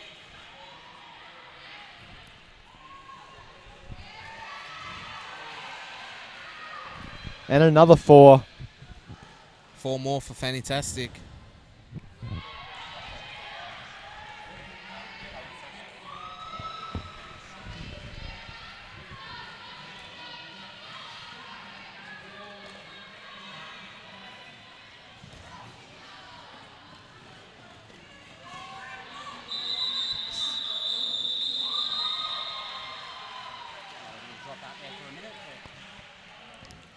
So it ends up with 11 points for Newcastle and 12 points for Wollongong. So the 2 full-minute jam. So in the last game, folks, if you were paying attention, Fabulous Sebastian threw out a challenge to our audience members. He may have another challenge for you in this one as well. We've already talked about wrestling. Let's see how many sports analogies Fabulous Sebastian can squeeze into roller derby and just wrangle in there. So throw out a sport and let's see what we can do with it.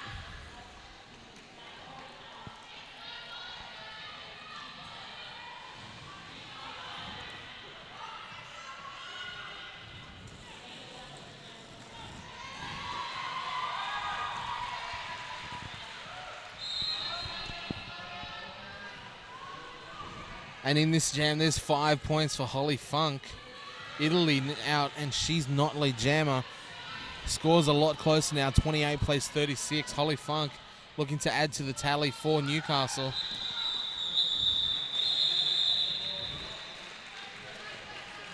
Picking up 3 in that one, so a strong jam for Newcastle. 8 plays 0. We've just had the medical team making their way over to Bucking Beck from the Wollongong team. She's had some sort of lower back injury. They're icing at present. Hopefully it's nothing serious and she'll be back in action very shortly.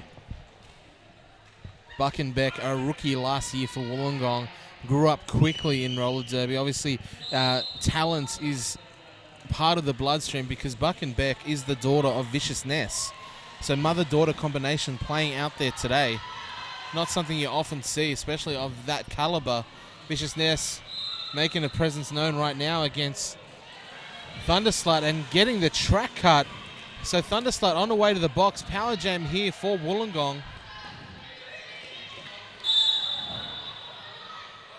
Everybody going down here. Looks like it was a clockwise block on Ziggy Starbuster.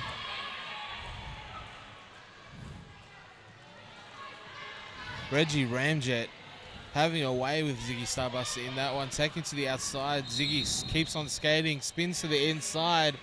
And after getting absolutely pummeled for about a lap, she is lead jammer. Thunderslut's up from the bench and back in now. The power jam is over. Thunderslut back for Newcastle.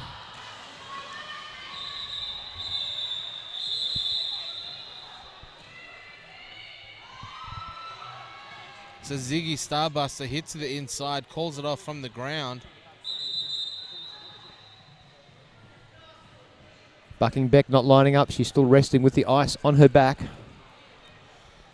Ziggy Starbuster, hell of a jam, getting pummeled from pillar to post and keeps on skating. But the score is now down to an 8-point difference. So Newcastle doing well to grind their way back. Official review in play at the moment. Newcastle calling it.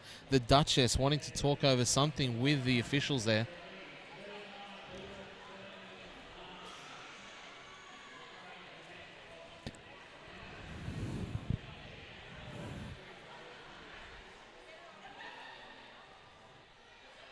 So we're ready for you now to throw in your sporting reference, and we will try to make an analogy, trying to compare something that's happening in roller derby to something that happens in that sport. I do worry that people are going to give us some crazy things. Rock fishing. Nothing coming from the people yet, but we'll definitely incorporate it as it comes through, Sebastian. I'm working up some references for horse polo. Horse soccer, have you ever seen horse soccer? They played on horse with a big ball. No. Is that a sport? That's a sport. That's a thing? Horse soccer.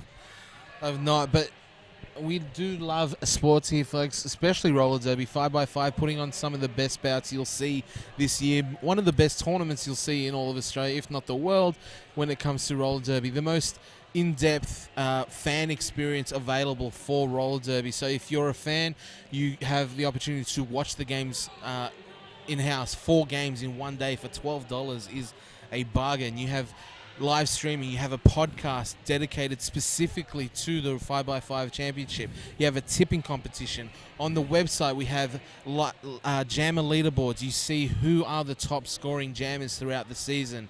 A full breakdown of all the games, points, everything on that website.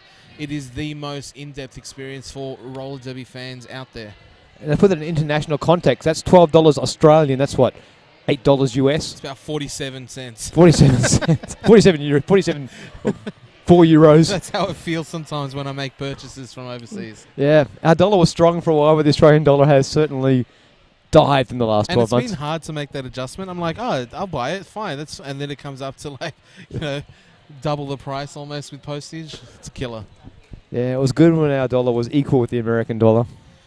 And next on the economics podcast, the live cast, where we break down the economics of the world.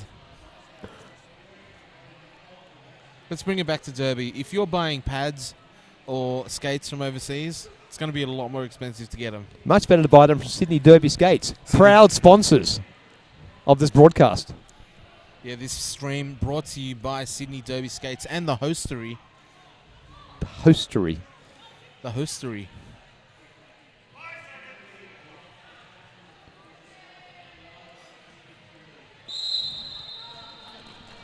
So Newcastle down just one skater at present. And Italy trying to bash her way through. That was a very ungraceful pass through the pack. Ungraceful but effective. Yeah, because multiplayer block being called on license to kill. Italy is lead jammer. Booger jamming for Newcastle, still held up in the pack. Booger, perhaps my favourite character from Revenge of the Nerds. Booger, most recently of Auckland Roller Derby League. She started her career in Newcastle, moved to Auckland, played with Auckland Roller Derby League for a good number of years. Now coming home, LeBron James style, back to Newcastle where it all began. Indeed, we've lost a lot of skaters to overseas countries. Susie Powell, formerly of Newcastle, now skating over in the States. Yeah, with Charm City, WFTDA playoff bound team, I'm sure.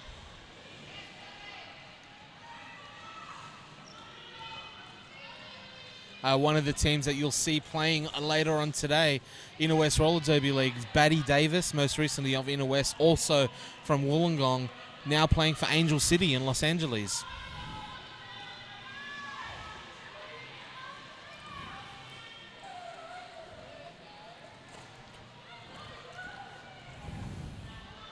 You saw the Snipers playing early today. Sydney Roller Derby League Snipers, former sniper, former assassin Liv Vicious, and now playing for Gotham Girls Roller Derby, the #1 league in the world.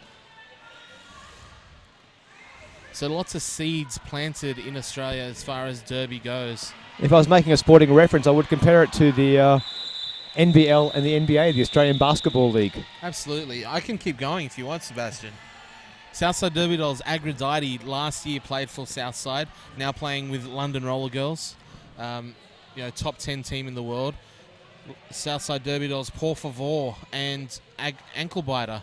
Everyone's familiar with them from last year's championship winning team, now playing with VRDL in Victoria, a top set, number 7 ranked team in the world as well. So 5x5, small tournament in New South Wales, but big players, no doubt. And 5x5 a growing tournament. Remember the very first year there was only 5 teams. Now we have 2 divisions of 5. Armageddon, Battlegrounds. You're watching Armageddon right now, and Thunderslut jamming for Newcastle. 20-foot rule applies. She picks up lead jammer.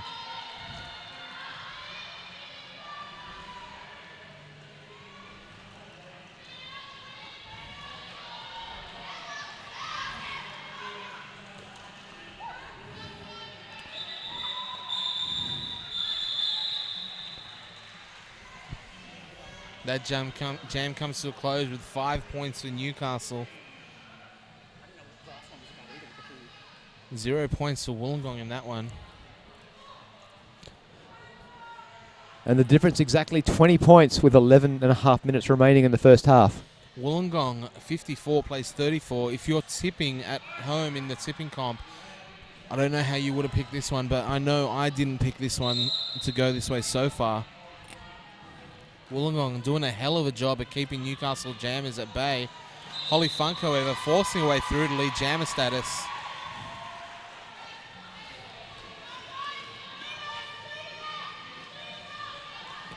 And Ziggy Starbuster still to get out of the pack, and now she makes it through. Holly Funk, however, in the midst of her scoring. Yep.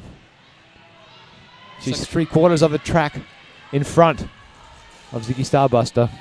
Pack splits. Holly Funk forced to let go. are the Wollongong blockers, and that's 4 more points for Holly Funk. He calls off the jam just as Ziggy makes it into the pack. 0 points for Ziggy and Wollongong in that one.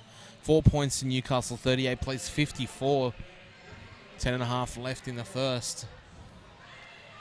In what is a very tight, very good game of roller derby. Thunderslut lining up against Kitty Killer. Full packs, both squads. A timeout being called by Wollongong. Newcastle setting up at the jammer line. Bench coach for Wollongong. Normally you'd see her out there on skates. Look for her to be playing in the coming rounds. Janice Jobham. Another star of roller derby here out off skates today. Another veteran's been here for a long time in her league.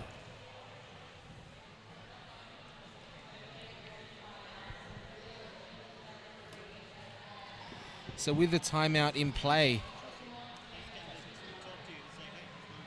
it's probably a good reminder, folks, that this stream is brought to you by Sydney Derby Skates, including all the entertaining things that are happening in between games and in between halves. We've had a cooking show from Lioness, Eat Like a Lion. We've had a snack show from Viva Derby. I, for one, enjoyed that. I thought that was good. You enjoy anything that involves eating, Kahuna. Yeah, that's right.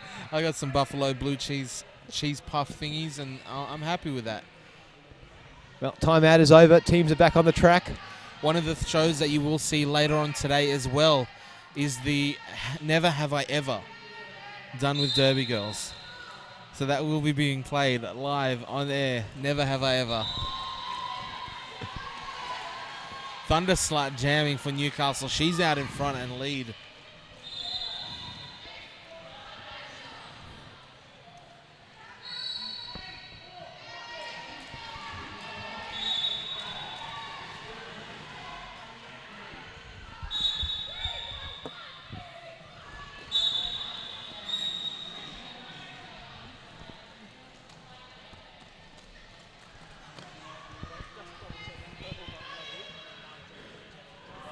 The one thing you'll notice about Derby is that they always skate anti-clockwise around the track and they turn corners, unlike barrel racing. In barrel racing, you can only go in a straight line. The straights in roller derby are very short.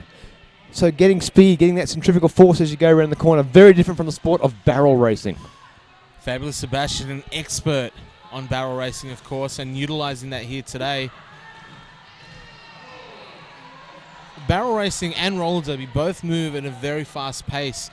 And no matter how you put it, speed knitting is just not the same. It doesn't have the same physicality, doesn't have the same physics involved. Even though they throw the word speed on there, at the end of the day, it's just knitting. Well, what I thought speed knitting was actually people that were on ice. It's just methamphetamines so hard and they just knit. They can't sit still. They just knit. They can't sit still. Whereas in Derby, it's the adrenaline that makes you go fast. It's the training and the adrenaline. It's not the speed. It's not. It's not the ice. It's not the ice. Not the crystal methamphetamine. It's not. It's a clean sport.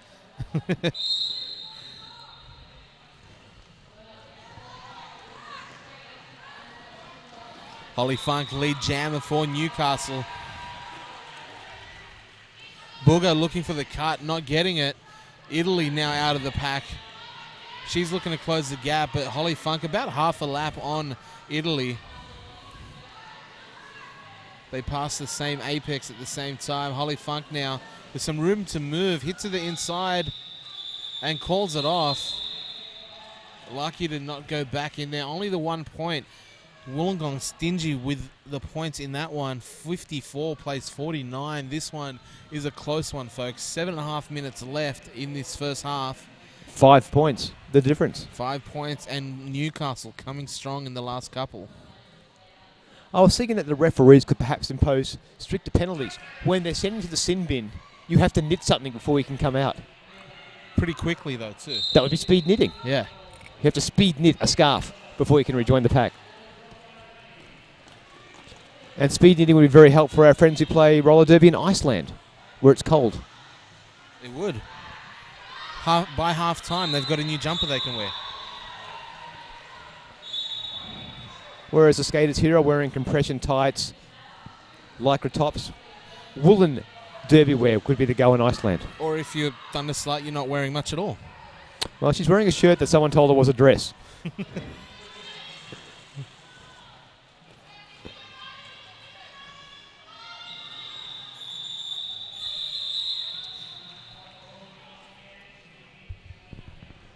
So another jam there going Newcastle's way.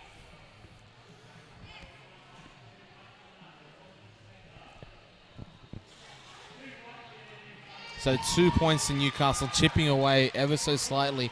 Only 3 points in it. Wollongong holding on to the narrowest of margins. Maybe not the narrowest, but still pretty narrow nonetheless. Narrow would probably be 2 points or 1.0 points.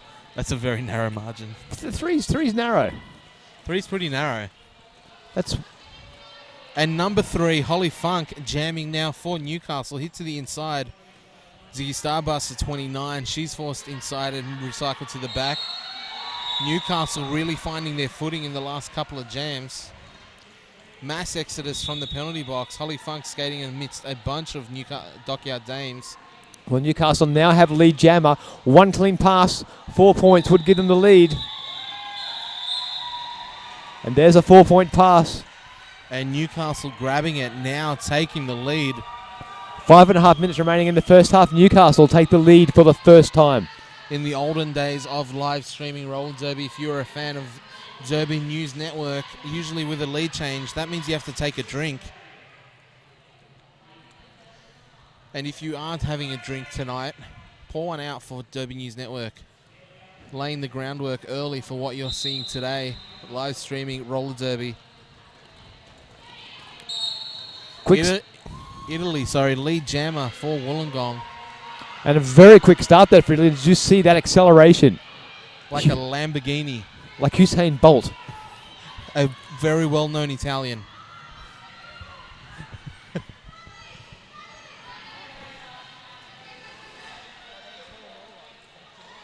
Fast-moving packs. Italy doing her best to catch up.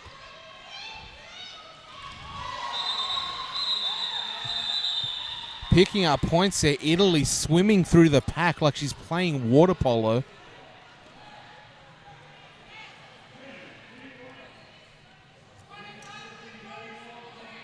Ding.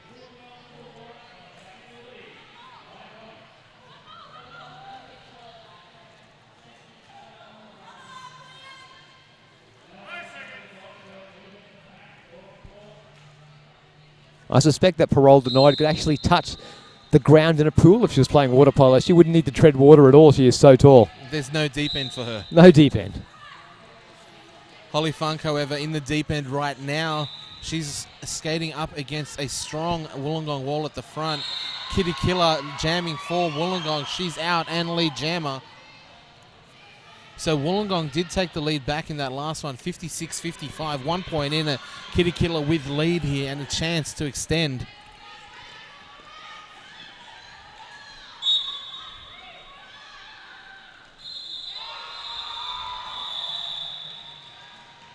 So Kitty Killer takes a big fall there.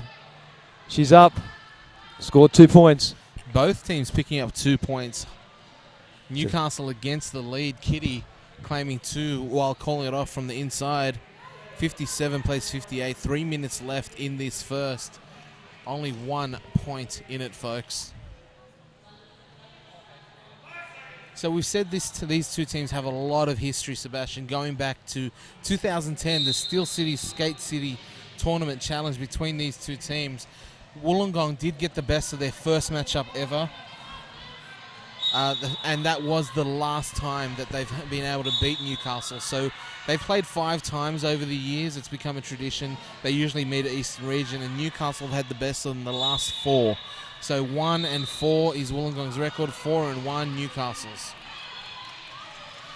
But so far in this one, Wollongong trying to hold on.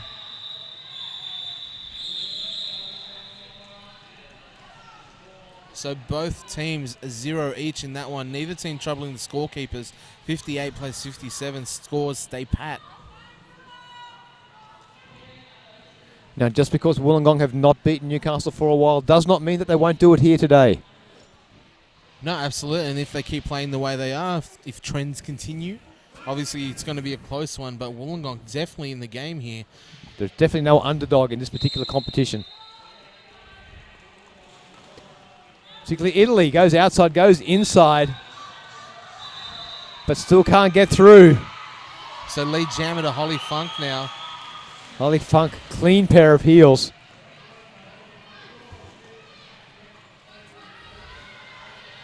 Italy giving chase. And Holly Funk calling it off, not wanting to risk any points going their way. I see that Sharon Tilston has accepted our penalty box speed knitting challenge. I look forward to seeing the outcome of that. Can she knit a beanie, or what they call a wool hat in America?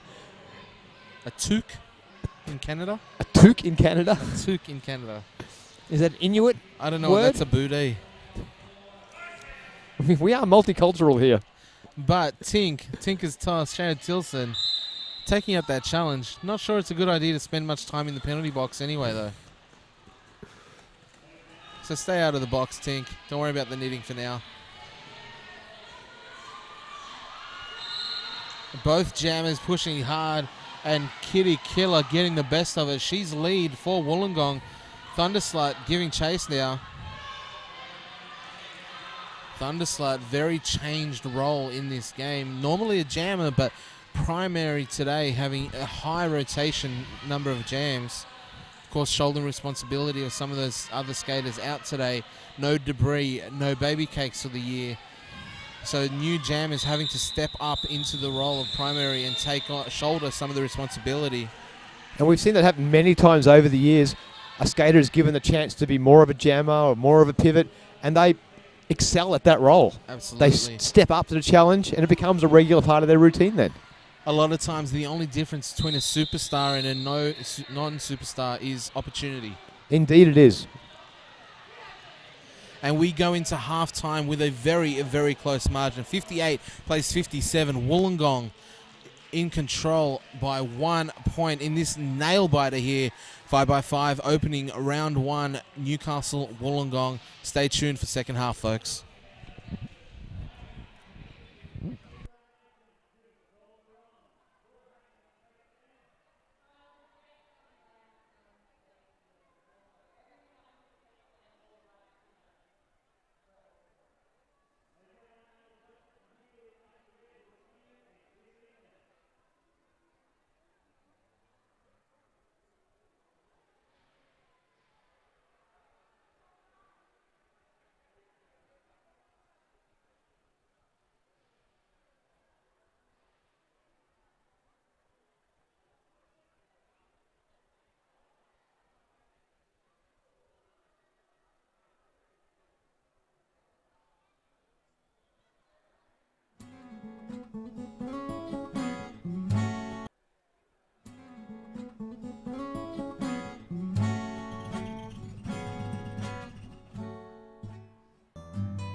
Hi, I'm Susie from Sydney Derby Skates. We stock a wide range of products from all the best brands. Did you know that the Sydney Derby Skates website is up to date with stock levels and will only let you buy something if it's actually in stock? We pride ourselves on having awesome customer service and very quick delivery. Usually items are sent the very same day you place your order.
we see the feed somewhere so I know what I'm doing? Okay. I'll just follow you. I'm gonna pretend to tap. I'm gonna pretend to tap it. Sorry again? No, what we should do is when you tap it, I'll tap Yeah, this. yeah. I don't want to make a noise or shake it up. I don't want to dirty the screen, obviously.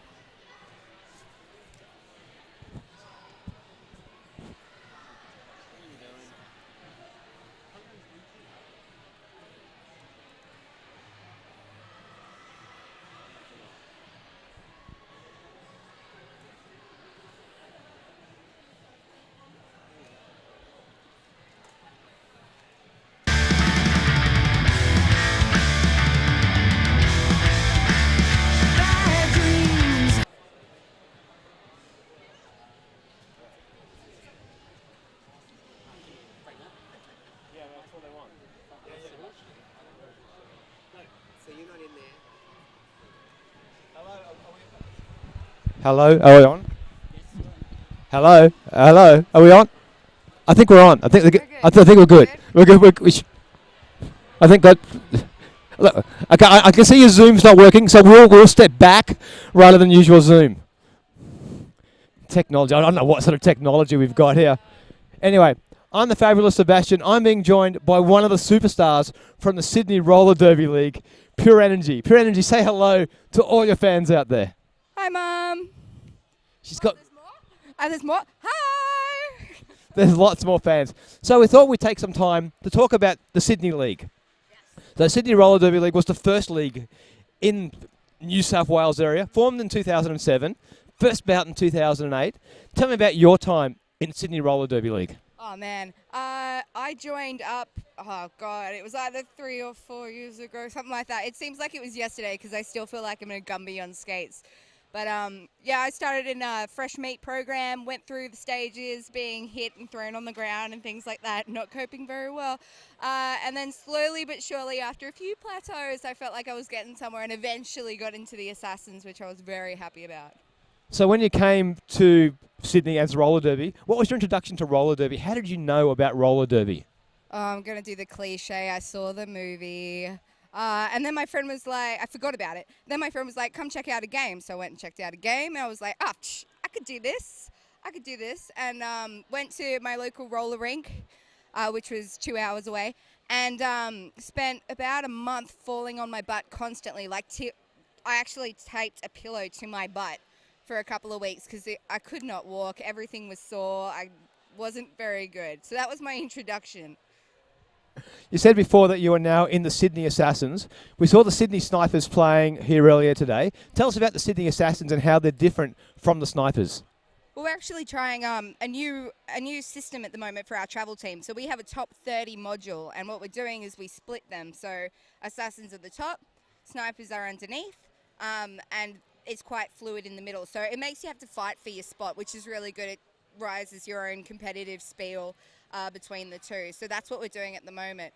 But yeah, so top 15, bottom 15. It's a little bit fluid in the middle depending on what we're doing. But yeah, it's really exciting actually. So is there a chance that we'll see you playing for the Snipers in 5x5?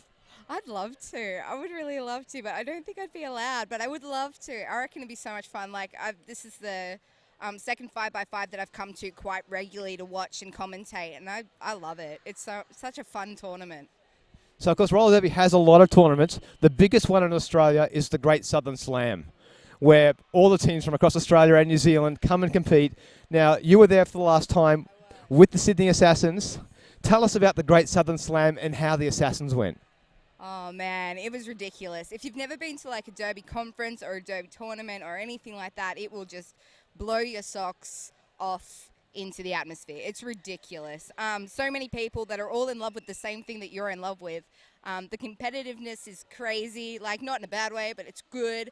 There's so many people, there's so many refs, there's so many, just everyone. It's just, I see how I'm actually speeding up when I'm talking. That's because I love it. It's just so exciting. So the Sydney Assassins, how did they go in the Great Southern Slam? This is the tournament for Australia and New Zealand. This determines where you're ranked in the country. We came fourth. And that was so exciting. We came up against some fabulous teams. VRDL are amazing. We played Canberra. Canberra is like our unofficial like grudge match, but not a grudge, but that's where we like pit ourselves because I feel like we keep getting closer and closer, and they're just a nudge above us every single time. So we want to get past that nudge and make them try to nudge us. But it's great competitiveness between the two. We love playing each other. It's so much fun. Indeed, the Canberra-Sydney rivalry has been there from the start. At the very first Eastern Regions roller derby, Sydney beat Canberra. They was the first one. So at the start there, Sydney were the best. I think the thing that Sydney's got going against it or for it is that you have all these other teams around you that steal your skaters. I mean, we also steal some of their best skaters as well. Let's be fair. I think it's good for us that we can play all these leagues around us so that, one, they get better, two, we get better, and as they get better, we get better as well because we're playing them all the time. As Assassins, we don't play many teams in Sydney, and we try, but Snipers are the ones that really get a good crack at it. They're the ones that get all the extra games and all the extra travel, and everyone wants to play them. With Assassins, we pretty much play Canberra or Newcastle, and that's our nearby neighbours that want to play us. Well, that's the disadvantage of finishing fourth in the country, is that you're just that little bit above most of what's around you. The quality here is good, but then the Sydney Roller Derby League is just that, just that little bit higher.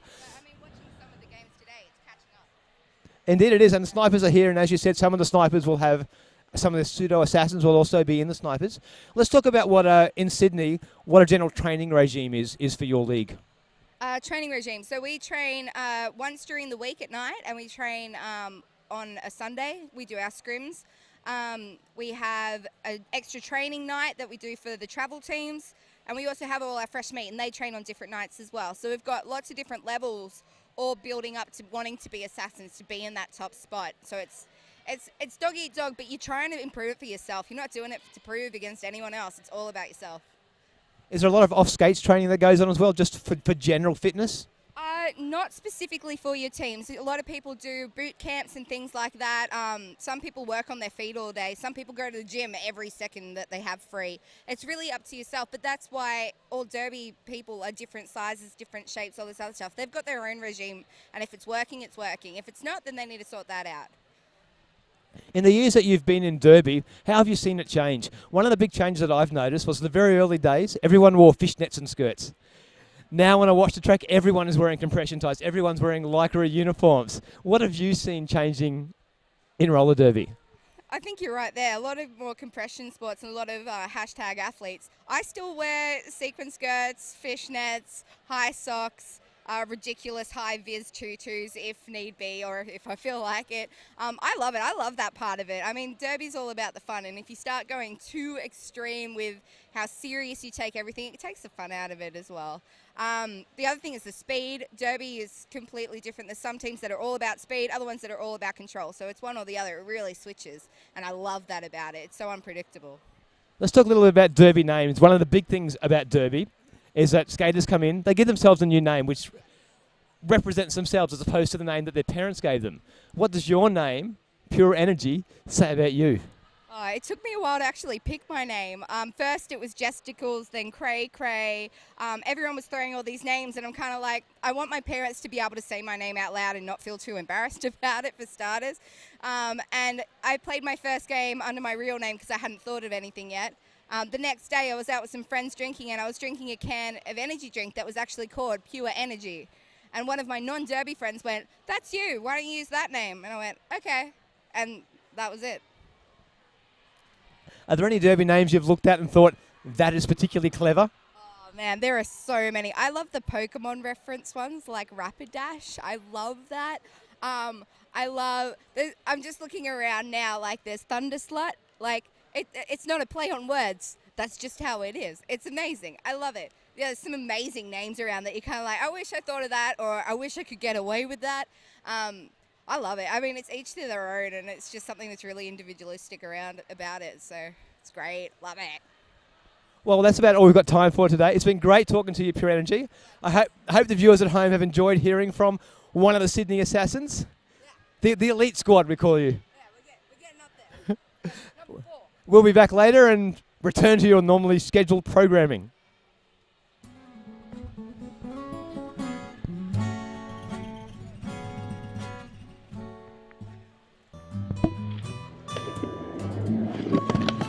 I'm Susie from Sydney Derby Skates. We stock a wide range of products from all the best brands.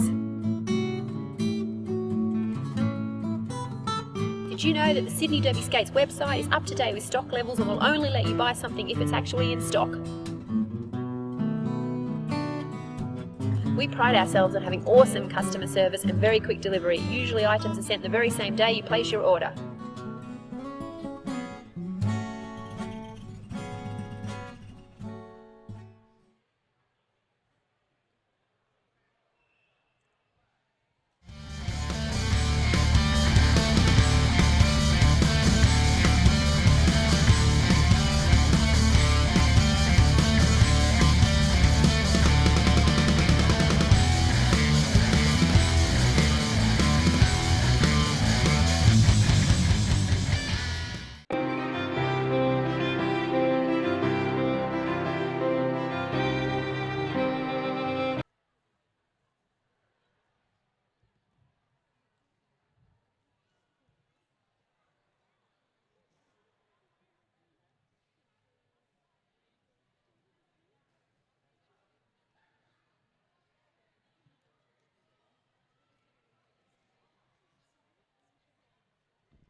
So half-time, 58-57, Wollongong 1 point ahead, nosing their way ahead out in front. Second half about to get underway, jam number 1. And this is good. This is the game we've been waiting for. We've been waiting for a close game. The first 2 bouts today have been uneven. This is exactly what we're looking for. Close games are good games. And so far, the Dames and the Steel City Derby Dolls putting on a show for us. Holly Funk skipping through to lead jammer, nice and quick. Getting second half started the way they want. Ziggy Starbuster jamming for Wollongong. She's still stuck in this pack. Spins around the outside, but hit to the floor.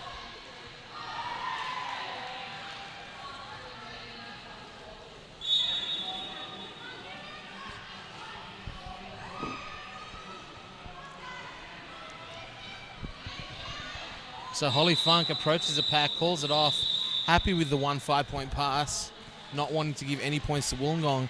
And first jam, second half, lead change.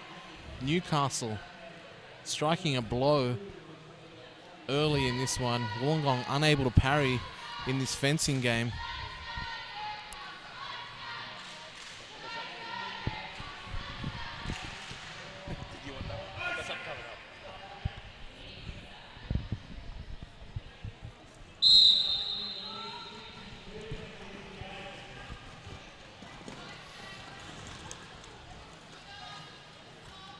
Kitty Killer. She feints, she parries, she lunges. She's through there like an Olympic fencer. Kitty Killer is out in front, but she's not lead jammer. She did have a no pass, no penalty on her initial, so lead jammer status here for Fantastic. She calls it off before any points can be picked up by Kitty Killer, and Wollongong scores stay 62-58. Newcastle grabbing the lead early in this second half.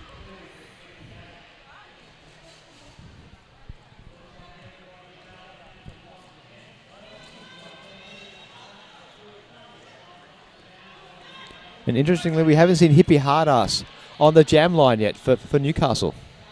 No, we talked previously in the last game, Sebastian, about the evolution of players, how they change over time, and Hippie Hardass the opposite of what we've seen so far with some of the other skaters, going the other way, primarily a jammer in the past, now better utilised in the pack and blocking almost exclusively for Newcastle. Italy, a lead jammer for Wollongong. Seesaw battle here, back and forth. Not like if me and you got on a seesaw, Sebastian. That's just all one-sided. I'd possibly be in orbit. I'd be sitting very low to the ground, I'm sure. Italy getting through 5 points. And once again, another visual joke from us to the people at home. If you want a visual joke for the people at home, me and Sebastian just resemble the number 10.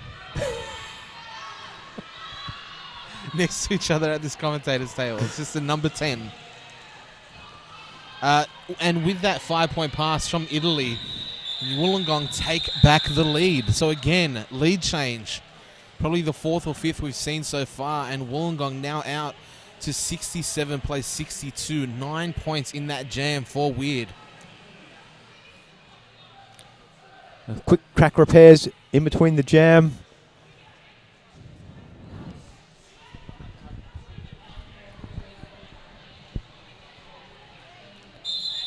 Officials now calling a timeout.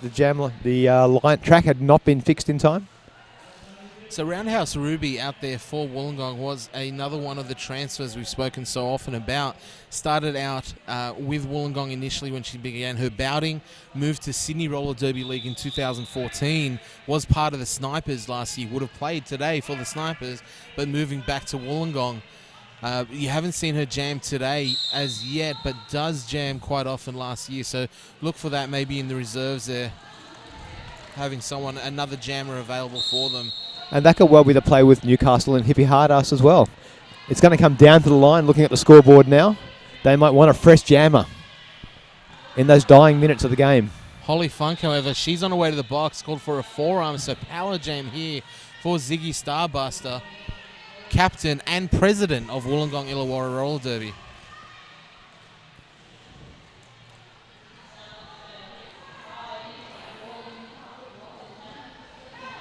Now, we did have earlier our Snack Life program brought to you by Viva Derby. We're getting Tinker's Toss saying that her Derby snacks at home, when she's watching the Derby, hummus, carrot, and tomato on toast. I do like a good hummus. I like carrot and tomato with hummus. Interesting combination. It's not something you associate carrot with normally, right? On toast. I don't mind a little bit of grated carrot on top would be nice. I love the people coming through with their snack recommendations. We had rice crackers with Jarlsberg cheese earlier. Very specific Jarlsberg cheese, which is a good cheese.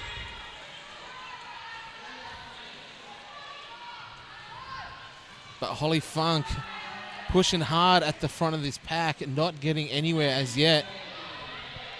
So strong defense from both teams at the moment. Well, certainly Wollongong creeped out to 15 points. The largest lead they've had for a while anyway. Slammed in the inside track. Ziggy Starbuster sent to the inside and from the ground tried to call it off, but couldn't get her hands on her hips from the position she was in, tapping on the ground. It's not the UFC, you can't tap out. That's a sports reference without even anyone giving it. Had to put her hands on her hips, rolled over, did the action, gets the call off. 14 points in that jam for Wollongong. 81 plays 62 now, 19 points in it. Timeout has been called by Newcastle. No, official timeout, sorry, in play. Looks like there was a track issue. Certainly a lot of track repairs today. Skaters literally tearing up the track. And metaphorically, of course, as well. I did think that the timeout, this is fortuitous for Newcastle. I thought that they would have called the timeout looking to slow the roll of Wollongong, if you will. They're obviously building up a couple of jams here in a row, want to break that momentum shift, but getting the track to do the timeout for them has worked well. So what we have with the track obviously is tape down on the wooden surface. And of course everyone knows that when you have tape coming up, it does require 4 people to roll that tape out. It requires one person. It requires 4 referees. 4 referees. Let's see how many people does take the screw in a light bulb. How many referees does it take to lay a track? Answered. Asked and answered. 4. 4 referees. Fantastic now jamming for Newcastle. She's pushing at the front. Kitty Killer stuck at the back. License Kell on the way to the box. A 4-3 pack advantage to Wollongong. No, sorry, 3-3. No advantage. Buckenbeck still in the box in the last jam. So Fantastic. She's lead jammer. So what points can Newcastle score? 1.5 left on the jam clock. Fantastic hit to the outside. And track cutting.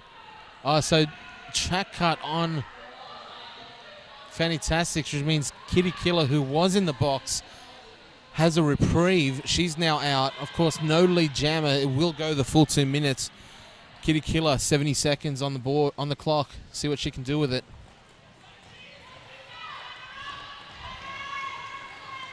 Kitty Killer finding her way through. That's her initial pass, though. Fantastic comes back on the track, but illegal procedures. I don't know if she entered in front of someone, but she's back to the penalty box here. So a fresh 30 seconds for Kitty Killer to rack up points. There's 5.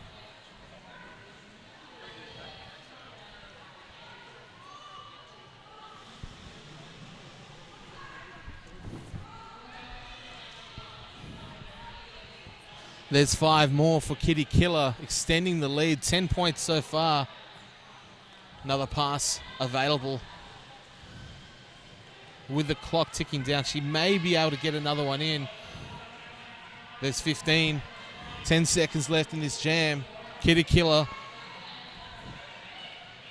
Weird, 4 points short of 100.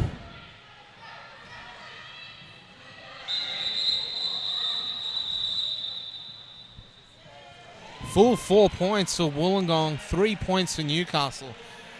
So a big 19-3 jam for Weird brings up the ton. 100 points on the board. Wollongong 35 over Newcastle, sitting on 65 at the moment. So again, bring up the century, tipping their bat to the crowd.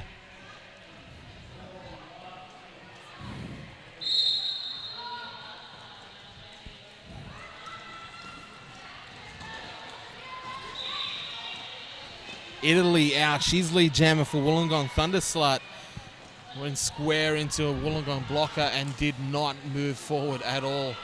And Thunderslut still caught up in that wall. Wollongong at Newcastle shuffling position. Little Italy almost to the inside, but knocked straight down. And now rejoins at the back. Thunderslut still caught up at the back of the pack. Unable to make headway through that wall of green, and now she does on the inside. A little bit of speed and acceleration.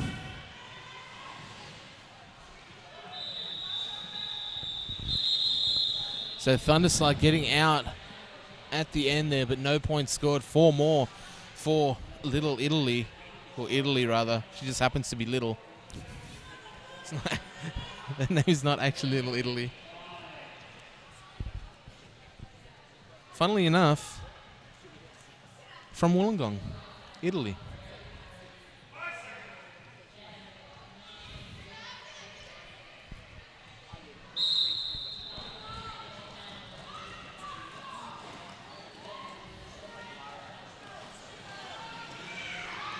So Fantastic. She got lead jammer in the last one. Does it again in this one. Newcastle in control of this jam. Kim Ocean on her way to the box. Jamming for the first time today. Sitting for the first time also. Fantastic gets through 5-point pass and calls it off.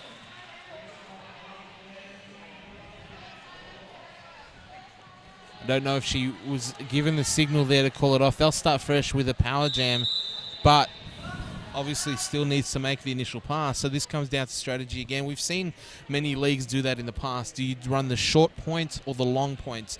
Some bench coaches like to be able to call it off, get a fresh jammer out there, maybe the jammer of your choice. The downside of that, Sebastian, is that the other team gets to put out who they want in the blockers as well. And you've also got to do that initial pass again. So you spend that time on the initial pass that could be spent scoring if your old jammer stayed out there. Absolutely. I'm a big proponent of playing the long points. You've got the momentum. You're already on your scoring pass. You've got lead. Keep running it. Get the points up. You know that your blockers so far have done a good enough job to get you there. Trust them again to go again. And then I'm also saying let's run those points. Get as many as you can. If your jammer is tired, star pass it. Absolutely. So what might happen is, and we've seen it happen so many times, you call it off, bench coach gets the jammer they want out there, but they don't even get lead. And it has happened. What it does allow is for the defense to reset. They get to put out their strongest pack. They get to put it and start from the jammer line in a set wall rather than the moving pack that, is often a lot more easy to negotiate. And even if you get lead jammer, you could spend 20 seconds getting through that pack. We're going to see if that gamble paid off here. So you can see Vicious Nest back on the track with Ziggy Starbuster, Kitty Killer, killing the power jam so far. Holly Funk.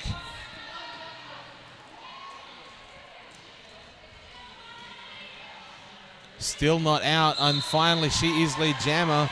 17 seconds spent to get to that lead jammer. So she'll only have 12 seconds on this power jam. About 8 of it going to be used in the lap here.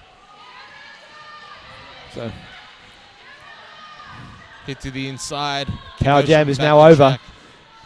And no points scored just yet. Kimotion back on track. She's now on her scoring pass.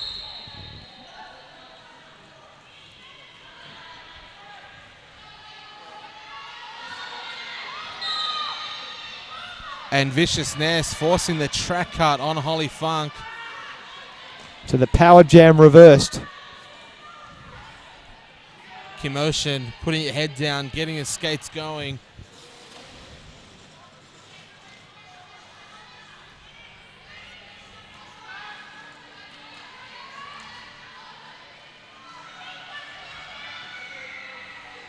Long 20-foot pack there.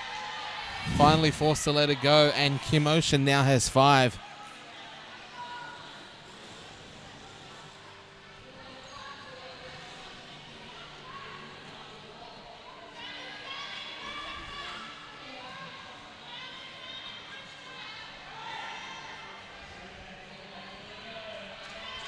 Kimotion, another 5 points. So we can see this one has backfired on Newcastle, putting the fresh jammer out there. Did not yield the results they wanted. 14 points so far for Kimotion in this one. There's another 5.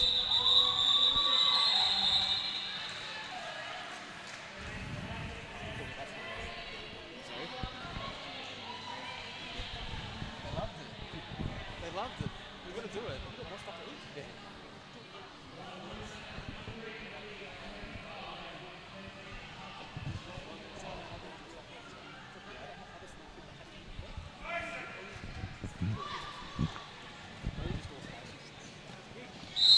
Just every single one.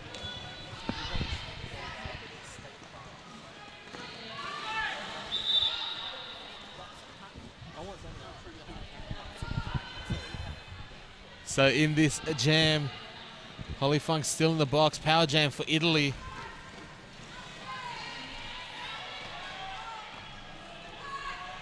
Booger looking for the cut, sneakily putting her hands up, calling for it. She knew she was behind. Well played.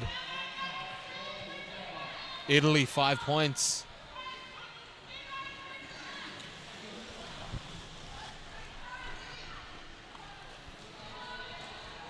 Holly Funk makes her way back into the track. Wollongong aware, set up at the back. And big hit, Ruby, roundhouse Ruby on Holly Funk. Call for a back block. Holly Funk back on her way to the box. Wollongong certainly in an authoritative position here. They keep getting the power jams and scoring points. Biggest lead of the game, and Italy taking full advantage. 5 more points, 10 so far, and another 30 seconds to have her way. Italy is looking tired though.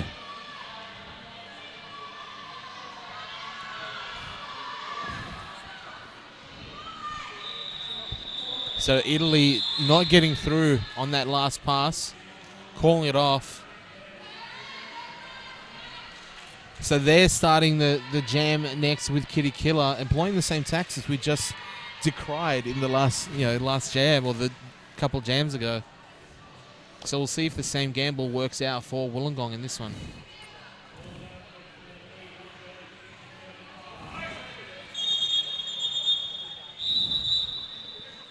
An official timeout being called. Head referee, game over, being called over to the penalty box area.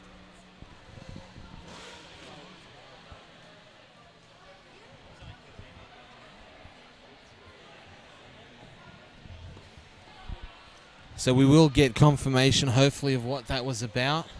I think they may be doing a penalty count. Making sure the penalty board in the middle matches up with what the penalty trackers have. We saw some heavy penalties in the first bout of today. Seems like a long time ago, but we had 3 skaters evicted for penalties.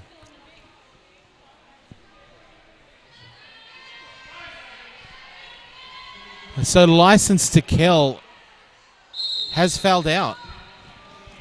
Getting some hugs from a Newcastle brethren there, but License to Kill will play no further part in this game. Looks like that was 7, and that's what the stoppage was about. Not ejection, it was a foul out. License to Kill watching from the crowd. So Kitty Killer out in front, not lead jammer, no pass, no penalty.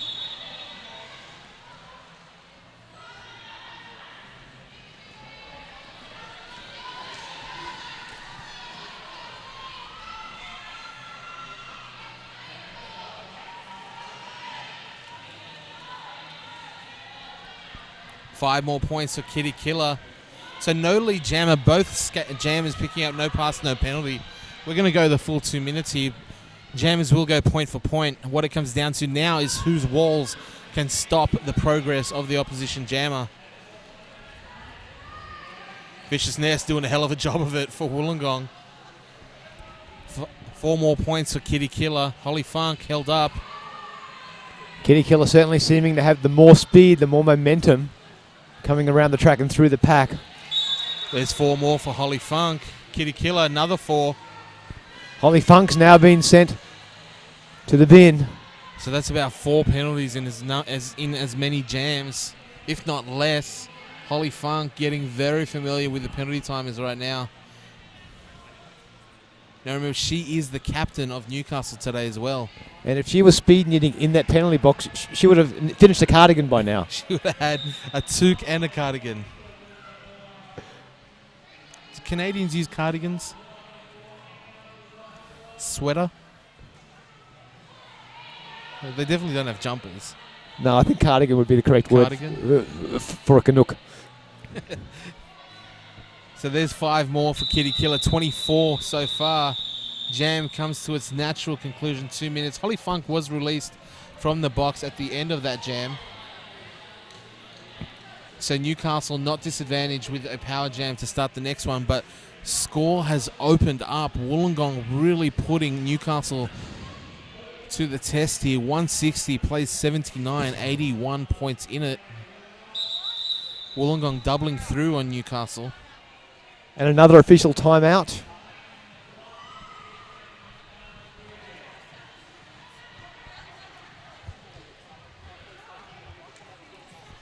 So we're left with a really fascinating situation here as far as the table goes, Sebastian. We know it's only round 1. There's still a lot of Derby to come for the rest of the season, but where if fortunes do not change for Newcastle here, we're faced with 2 heavily favoured teams in Sydney Snipers and Newcastle's Dockyard Dames coming out of round 1 with losses. Indeed, we see all the Snipers lose, but we also know that was the Snipers' first game with their new lineup. We know that they have a large pool to draw from. Newcastle don't have that luxury. No, but what it does mean as well, we know that Newcastle has a lot of firepower out of the lineup today that will be coming back through injury over the next couple of rounds. So for Wollongong, especially, for Southside as well, really fortunate timing as far as the schedule goes. Definitely not planned that way, but fortune's has definitely favoured them at the moment. Newcastle playing a running out a depleted lineup and Wollongong taking advantage. Indeed, as you were saying before about points difference, this got coming all in handy. If Newcastle and Snipers continue to win the rest of the games, they've got this first loss under the belt, they'll play themselves, they'll play each other at some point. Absolutely. And that could be incredibly crucial, having both dropped a game. Not that I'm saying Newcastle have lost. Not yet. Still plenty of time on the clock. We just saw in that last jam a 24-point jam from Wollongong. Newcastle actually lost a point. They went backwards. So Wollongong did bust out a 24.1 earlier. We saw in game number 2, Northern Beaches had a 35-point jam. So when it comes to 90 points on the board, it's not out of the question when you're talking 11 and a half minutes left. Indeed. Right now, Booger with the star for Newcastle, do what she can, and she picks up lead jammer.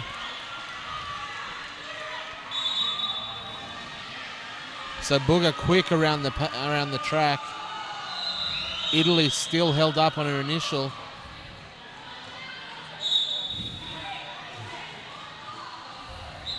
Booger goes down and calls it off from the inside.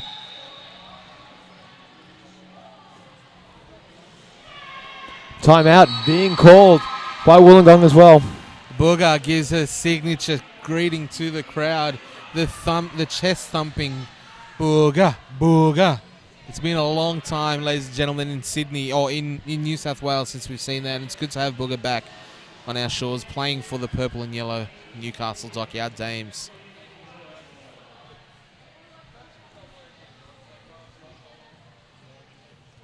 They certainly wonder where skaters get their names from. I wonder where Booger's name came from.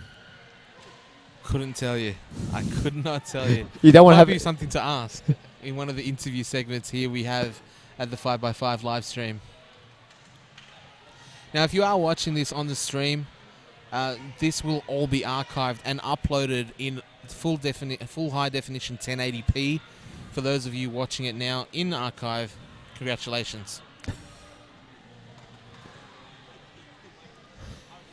Now, when we say where people get their names from, Fabulous Sebastian, yours is really self-evident.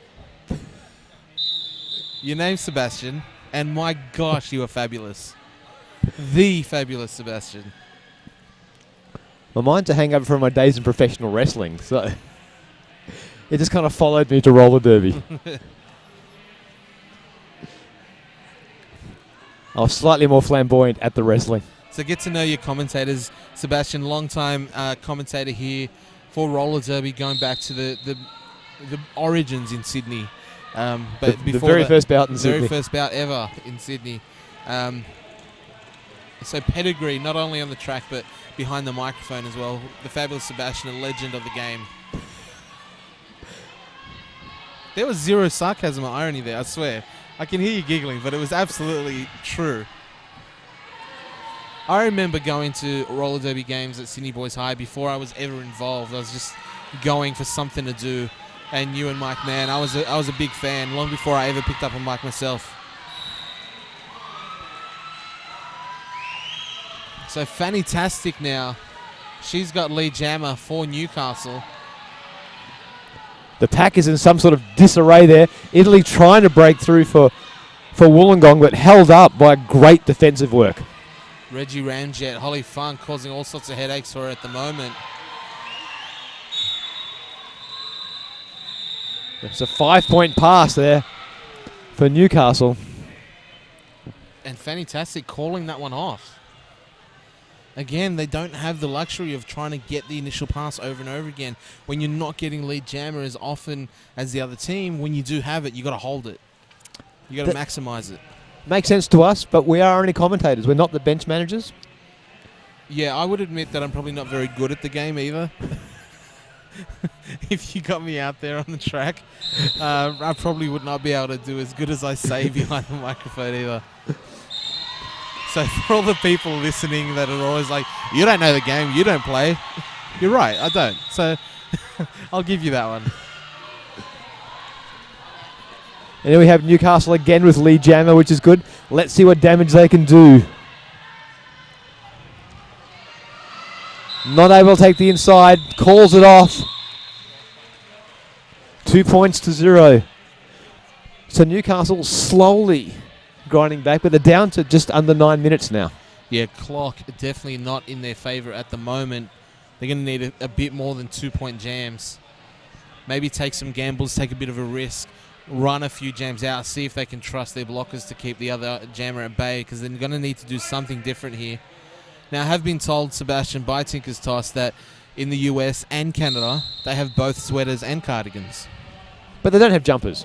Definitely don't have jumpers. Lead jammer, Ziggy Starbuster, Ziggy Starbuster. So we have Wollongong in a power jam situation now. Yeah, fantastic on her way to the box.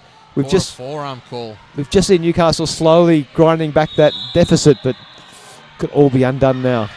There's a track cut to Ziggy Starbuster. Fantastic. Will swap out with Ziggy. So one sits down, one stands up. Much like the Highlander, there can be only one. Are we doing movie references now? Let's do it. We've still got another game to go. We'll save that for the next game, movie references. Fantastic. She's out and skating. No lead jammer, of course. This will go the full 2 minutes.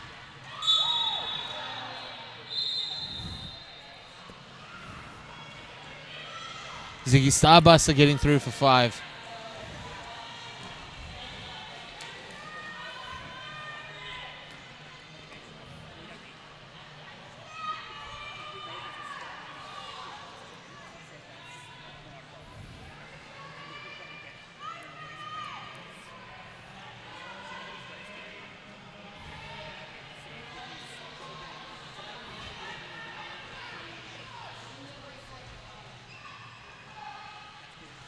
So a fast moving pack, spread out.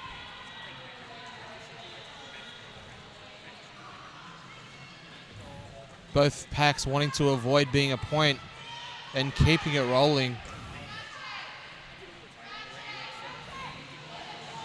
Fantastic, both getting hits. And time runs out. 4 points to 2. Official review being called. Yeah, Captain Holly Funk, Duchess throwing up some hand signals there. Illuminati. Looks like they're actually getting some advice from the crowd. Gajila sold separately. Even when she's not playing, she's still a part of it. Still making her presence known. No rules against that, of course. Crowd can call out whatever they want to the bench coach and give as much advice as they want.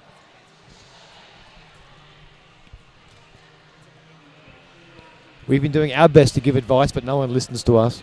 No one at all.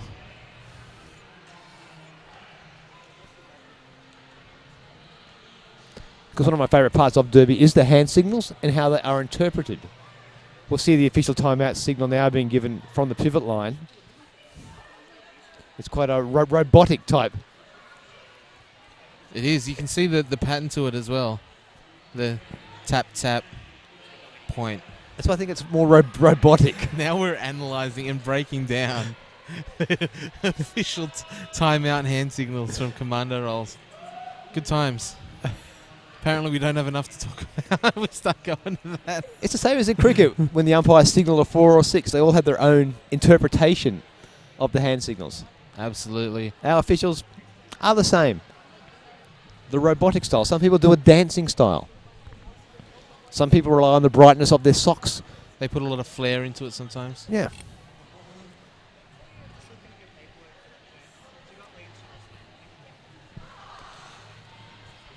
So, Shez Dispenser has said, thanks to all the people behind the scenes organising this feed today, it's been almost as great as being there. Nothing is as great as being here. So if you're not here today, make sure you are at the next one. Round 2 will be April 18 in a West Roller Derby League hosting out of what has traditionally been the home of roller derby in Sydney. Sydney Boys High has seen some iconic matches over the years. It's obviously been the home of Sydney Roller Derby League. It played host to the first ever international men's game in Australia. The Wizards taking on New Zealand. Rat City's Grave Danger playing out of there. And, of course, all the mini games that Inner West and Sydney Roller Derby League have played out of there also.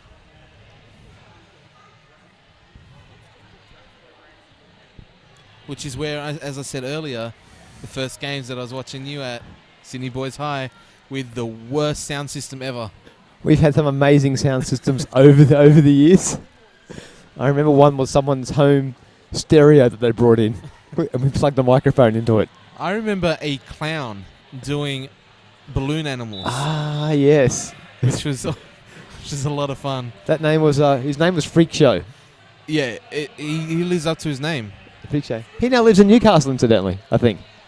There you go, Freak Show. Christopher Freak Show. You can find him on Facebook. I remember finding him at a festival I was hosting, and I invited him along to roller derby. Always the showman, Sebastian. I got a unicorn. I had a unicorn made long before the unicorns existed. Yeah, that's fantastic. So Kitty Killer on her way to the box. Power jam here to Booger. Track cut on Kitty Killer. In fact, 3 of Weird have ended up in the bin. So this leaves a 5-on-2 advantage to Newcastle on track. So what damage can they do? Big pack differential. Wollongong speed up. Vicious Ness. Kitty Killer, the only ones left. And Vicious Ness. 2 skaters on the track and forcing the track cut. What a play by Ness.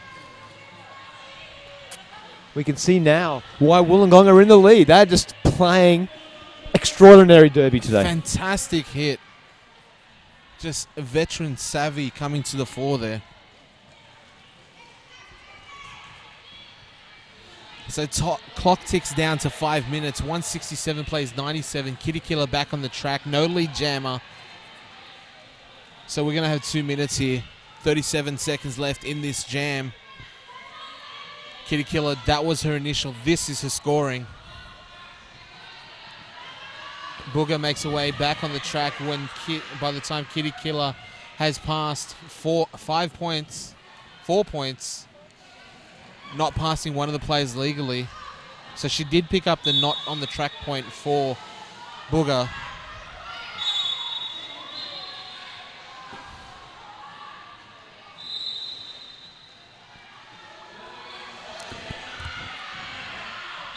Newcastle off to the bin again. Oh no, end of the jam, sorry. No, into the bin.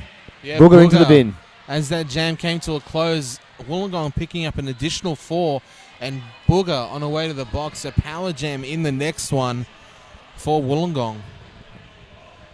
Definitely out of the hands of Newcastle at this stage. The best they can do is try to minimize the points so the differential does not kick their ass come a couple of months' time. Indeed, just under 4 minutes remaining. Will be a few jams in that time. Yeah.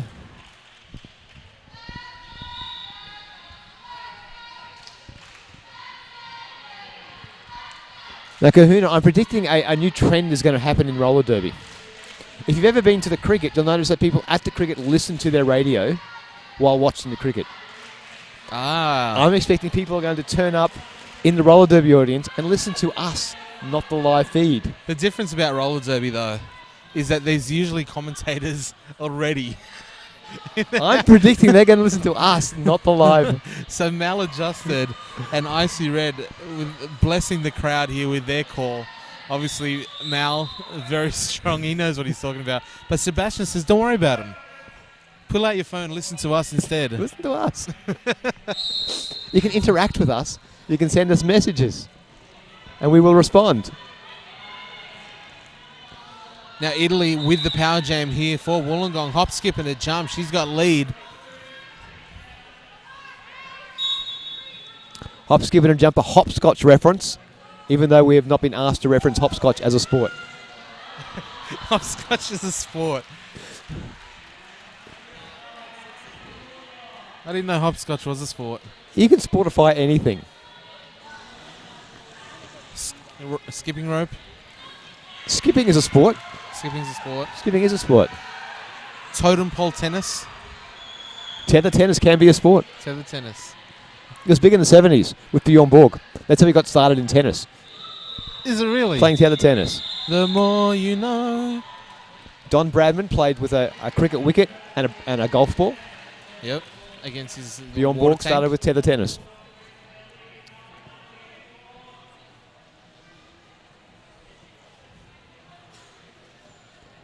So there's some vital information for your everyday need. We feel more enlightened, more knowledgeable now. Tether tennis, Bjorn Borg.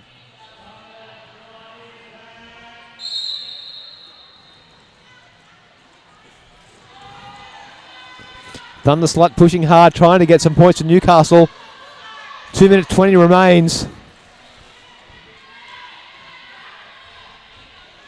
I got one for you, Sebastian. Colonel Panic, coach Yes. of Southside, the Force. Big win today. Plays for Australia, plays for Smash. He started artistic skating. Male artistic skating was his big foray into the derby world. I just like imagining Colonel Panic with one of those sparkly like the unitard. I am picturing him in Blades of Glory. Yeah, that style.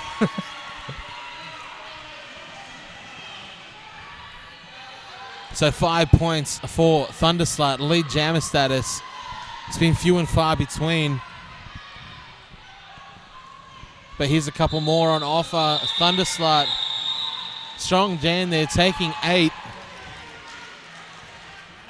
Or 7 rather. My maths must be off, but I thought 5 plus 3 equals 8.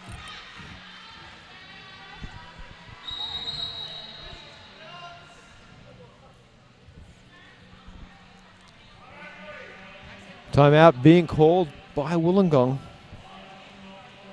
1:12 remains on the clock.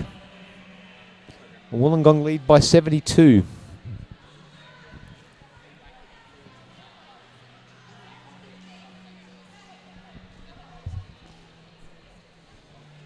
Official review is in place. Seems to be something, or timeout, sorry, is in play.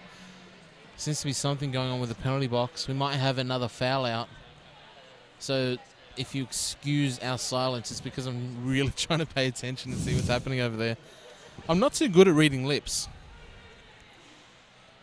It could help a lot, though, for us, couldn't it, Sebastian? I don't know. I've seen the Seinfeld episode. If you, yeah.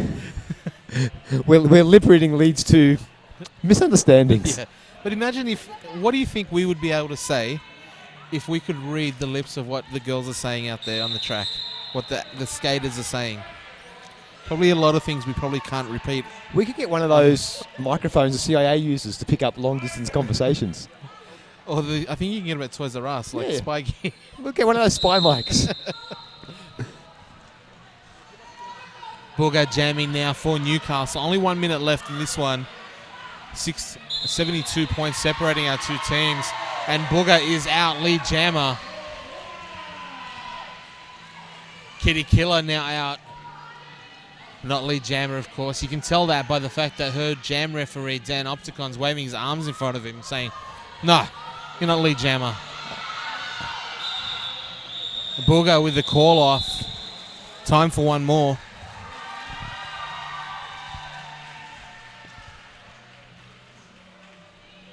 So it's been 5 years in the making. 4 years in the making. But Wollongong will beat Newcastle today. Unless something drastic happens in the next 20 sequence. And we have a 70-minute jam. Yeah. A 70-point jam. 70-point jam. One of those famed, 20 pass or 15 passes, whatever the case may be.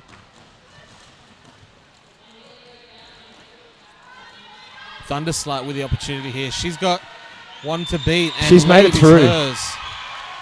So Thunderslut, 70 points.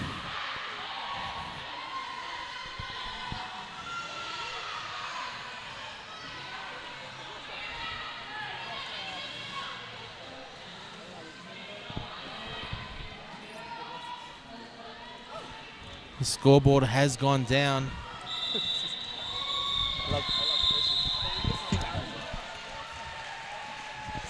And that's it. Official timeout has been called. 2 more points. So there's a bit of confusion in the house. But on the overlay, I don't know if that's accurate. But what does that read, Sebastian? Reads 115 to 184. Is that accurate? I think so. So we're getting the thumbs up that that is accurate. 115, 184, no time left. Of course, there is a problem with the in-house scoreboard. So we've got a crowd here standing around not knowing what the score is, but they know it's finished. Indeed, our board died just at the start of that final jam. No clock, no score. So one of the few times, Sebastian, where the advantage is with the home viewer, because they know the score right now. It's 115, 184, end of the game. Head referee, game over, calls it off. And after a hard-fought battle, Wollongong has reversed the tides of history over the last few years. And the first time they met in 2010 was the last time Wollongong won. And today, Wollongong taking the victory, 5x5 Armageddon, welcoming Newcastle to the 5x5 with a good win here. Wollongong 184 to 115. Next game coming up on this feed and track is the main event of the evening. Your hostesses with the mostesses, Central Coast Roller Girls Valkyries taking on Inner West Roller Derby League. Sebastian will be bringing you more of his tasty interviews coming up shortly. But until that next game, I'm the Big Kahuna. I'm the fabulous Sebastian.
Well, welcome back to our coverage.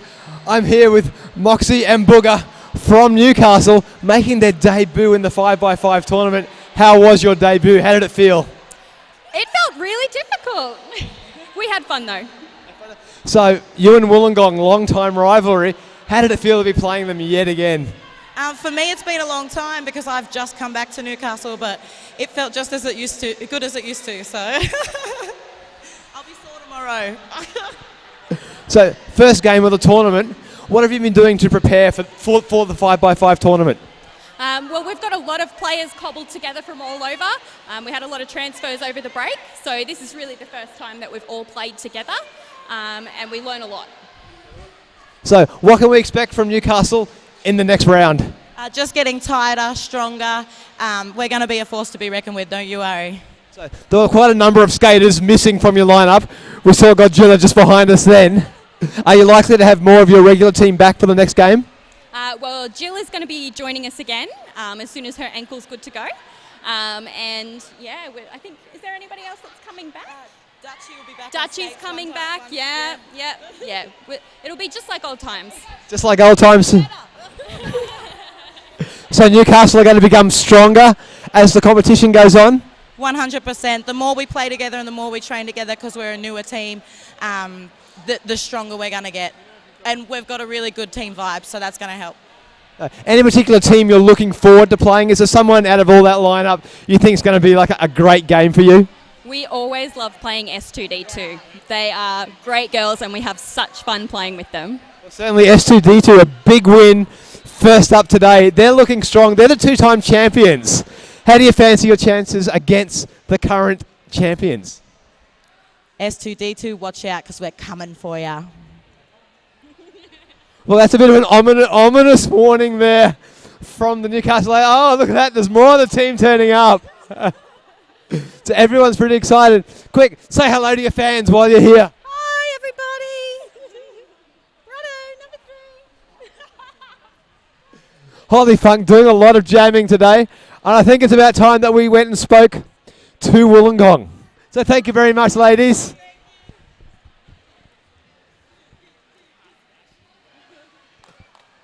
Well, now we can hear from Wollongong. Now, you've played Newcastle a number of times over the years. What do you think of today's bout? We're very happy about that. Bit of a grudge match, and I think we won. Do you remember when the last time was that you beat Newcastle? Yes. Do you remember? November a year ago. Like, not last November, but the November before. And we beat them by 2 points. That was a mix-up game, yeah.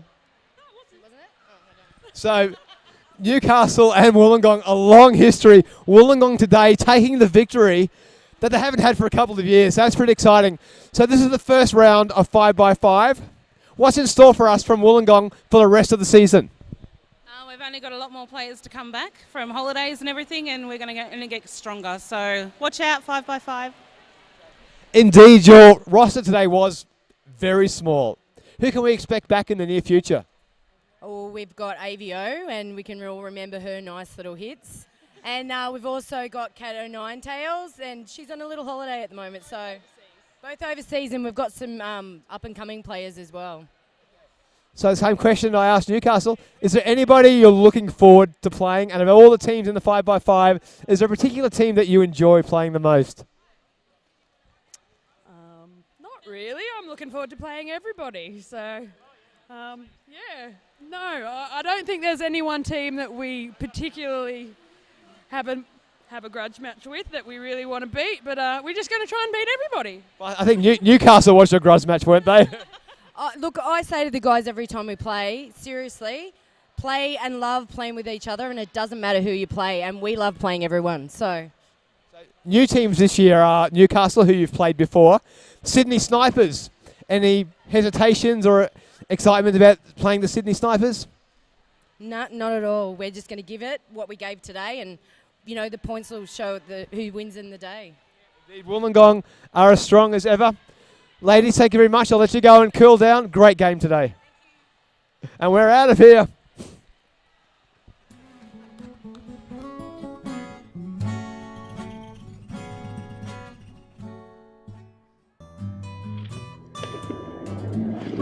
Hi, I'm Susie from Sydney Derby Skates. We stock a wide range of products from all the best brands. Did you know that the Sydney Derby Skates website is up to date with stock levels and will only let you buy something if it's actually in stock? We pride ourselves on having awesome customer service and very quick delivery. Usually items are sent the very same day you place your order.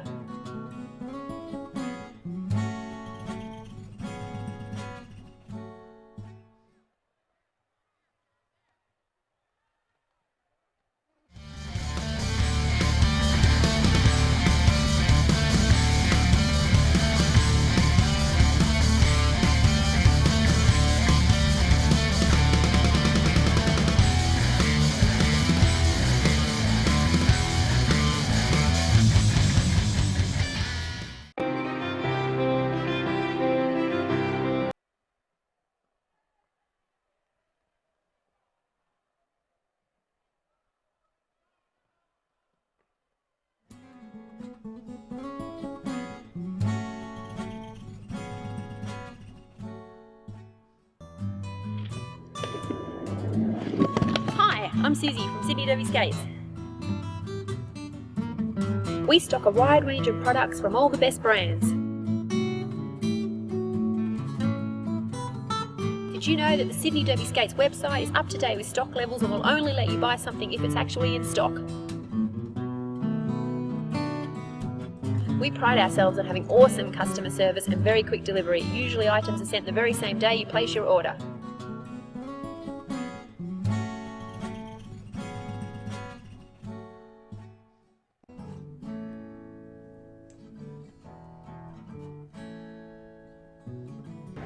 Okay, hi, this is a very special message all the way from Gardena in Los Angeles.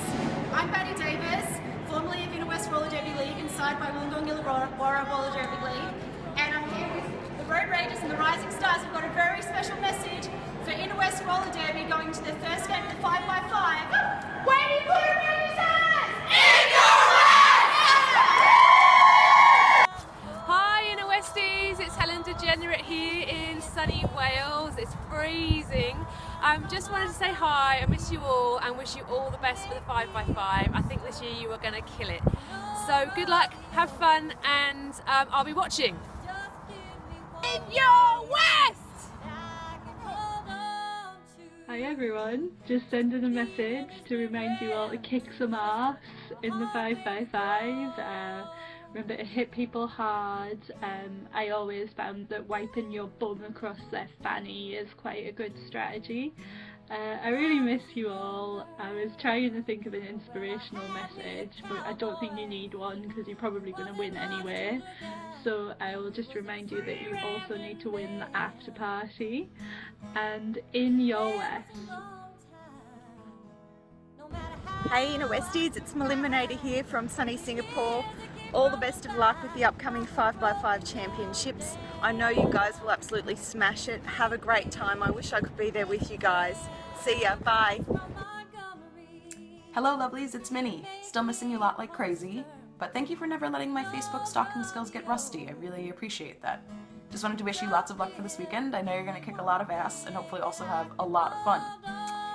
Funnily enough, this morning I was at a jamming boot camp, and so there might be one other person who has something to add. Good luck, Inner West. I hope you guys take the title. What BT said. Lots and lots and lots of love.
Hello viewers at home and welcome to the Battlegrounds clash between the Inner West Skatecrashers and the Central Coast Valkyries.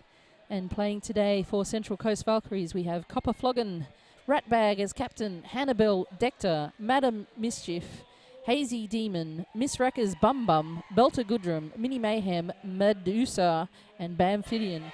And on their bench we have Hands Offerback and Suggestive. And skating for Inner West Skatecrashers, we have Vanity Bonfire, Roxy Van Tees, Ginger Rogered, Captain Kidcat, Chevy Chase, Copperphilia, Boss Whedon, Hellcat, Lioness, Ruby Soho, and Toff. And on the bench we have Rampage and Bitchy.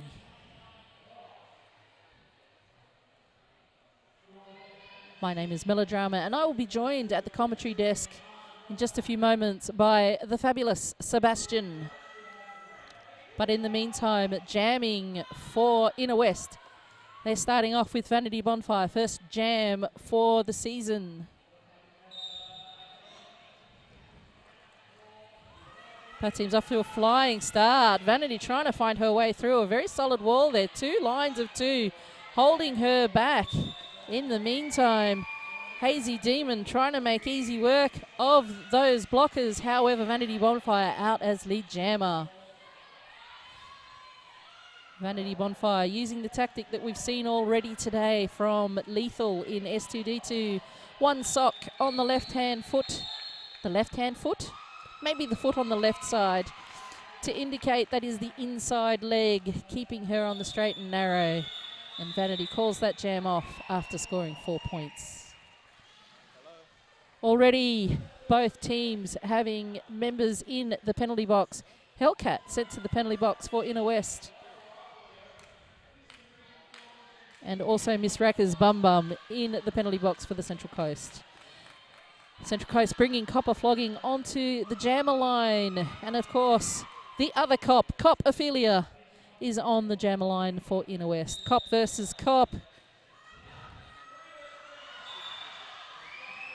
Roxy, the transfer from Central Coast, playing up against her old teammates. Roxy guiding the triangle of doom, holding Copper Floggen back, while Copperphilia makes her way through the pack for a 5-point pass.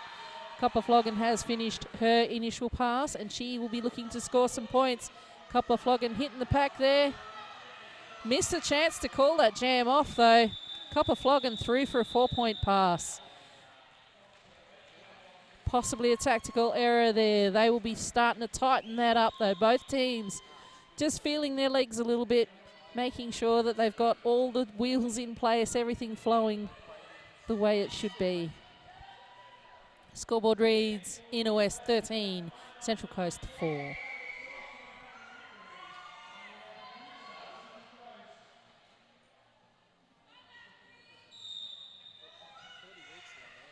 Toff in her return season to the Inner West. She is jamming. She's up against Medusa from the Central Coast. Toff trying to muscle her way through, but being forced back to avoid the track cut. In the meantime, Medusa gets lead jam, the first one for this game. Toff still stuck between a wall of Central Coasties. Managed to edge her way through there after no pack is called. Medusa sent off for a track cut. She doesn't believe it was right. But, you know, her opinion doesn't matter in this particular instance. So Toff will have the power jam for the next 30 seconds. 5 points. Bench manager Rampage tells her to keep on skating.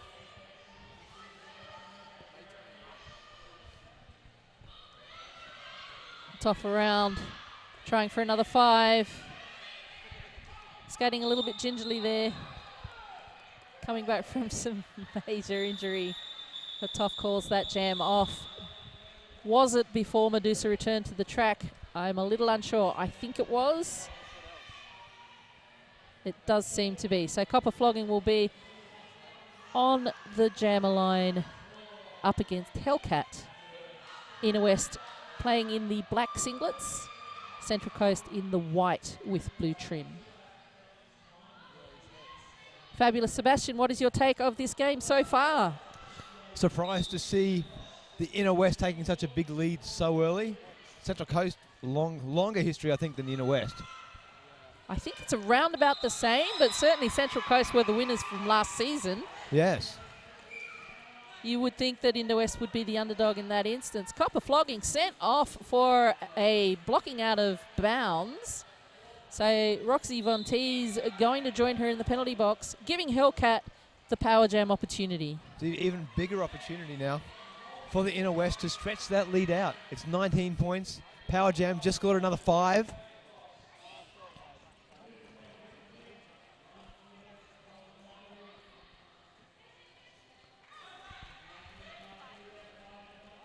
Team captains conferring in the back there. Lioness and Chevy Chase, both from Inner West, working out their tactics. Chevy looking like she was going in to mess up their wall, pulling back in the last moment.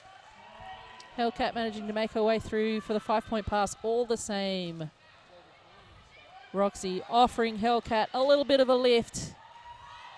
And Hellcat being told to continue, the bench flying her on. Hellcat calling that jam off, not wasting any time at all. Bench manager hands off her back from the Central Coast, calling that time off. Gives us a terrific opportunity to tell you who we love. We love Sydney Derby skates. We love Derby sound. We love East Coast beverages. We love Spa Cafe. We love the Niagara Park Stadium. We love Roller Derby Heaven. We love the Valley Tavern. And we also most especially love the 5x5 live streaming crew. And I love the live streaming commentators. That seems fair. Well, I love them too. At least one of them, but I won't say which one. That'll keep us guessing. Don't forget, you can send in your... you can... Sin City from S2D2 accusing me of being hungry because I said Skatecrashers. I am hungry, that's true. I do have Skatecrashers in my bag. And our objective for this particular game, Mal, you probably haven't been listening to us. We've been asking the viewers to send us in things that we can reference. We've referenced sport. We've referenced unusual words. I want to reference movies in this particular cast. All right. So people send us a movie. We will try and relate what's happening on the track to that movie in some way. I can do that. Can we make it not X-rated movies, because that would be too easy? I'm not quite sure what action you're watching. I see a very clean game out there, fully clothed. Back to the track now. Copperphilia is jamming for Inner West. See what I mean about it being too easy? Copperphilia busting through the crowd there. She is lead jammer, followed closely by Hazy Demon.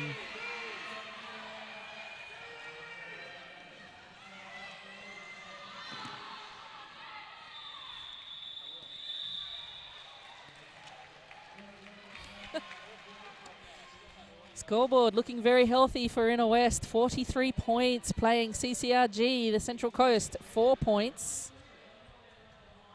We're 5 jams in. And only 6 minutes into the game, and already Inner West looking pretty happy. The question is, Fabulous Sebastian, do they have the petrol in the tank? So you said Happy, which is a Happy Gilmore reference.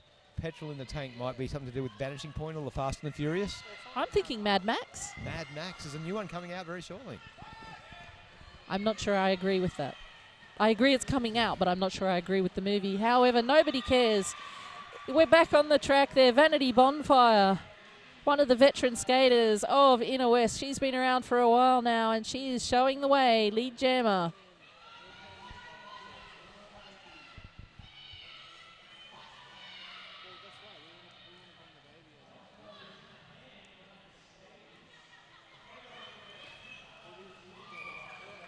Vanity through for another 5-point pass, pardon me.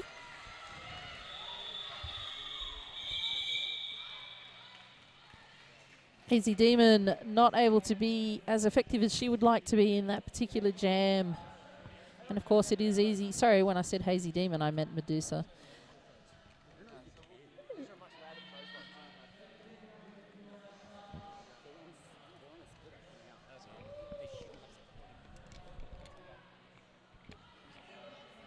The executive of the Inner West Roller Derby League taking to the pivot line as a wall, with Toff charging up trying to charge up the inside, held back by Central Coast blockers, doing a great job there, knocking her out of bounds. In the meantime, Hannibal Dector streaks out in front. She is lead jammer for Central Coast. Not surprisingly, the crowd favourite.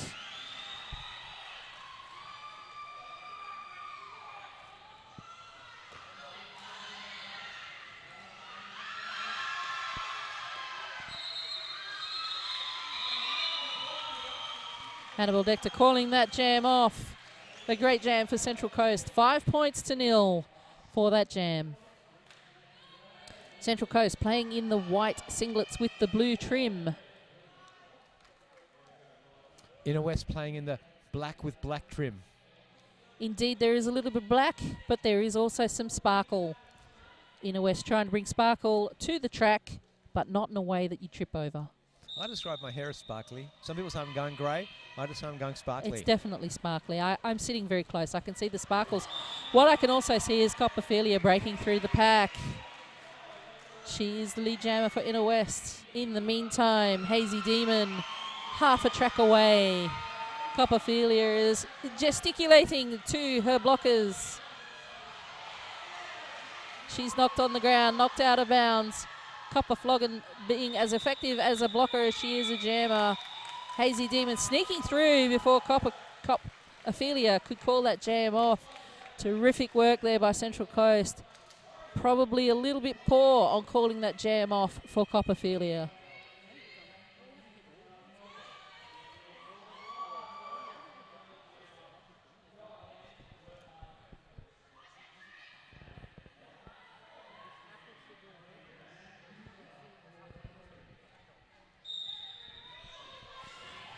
Hellcat jamming for Inner West.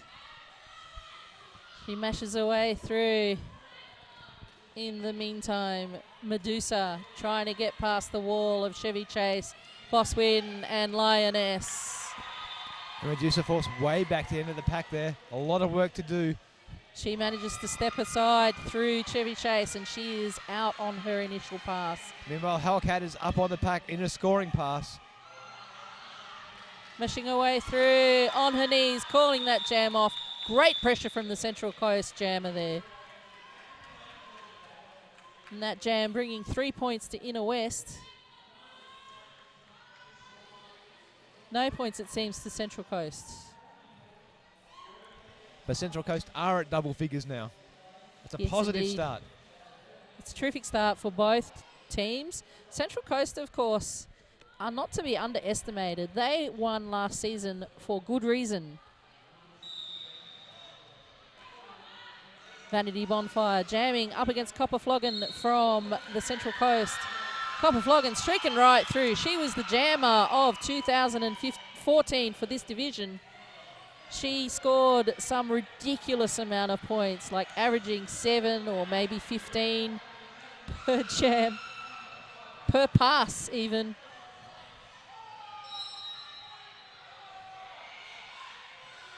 However, Copper Floggen managing to pick up a track cut. She's in the penalty box for 30 seconds. In the meantime, Vanity Bonfire will be looking to maximise this opportunity of the power jam. Well, she gets 5 points for that pass, are already on her way to taking the most. Ginger Rogerd sticking to those Central Coast jammers. Hands off and back, very happy, jumping up and down. Not sure why he's happy. Oh, he's happy because there was a back block called on Vanity Bonfire, meaning the power jam goes to Central Coast. But all 4 blockers are out there for the Inner West. That will make it hard going for any jammer. Except perhaps Copper Floggen. It's harder, she just doesn't make it look hard.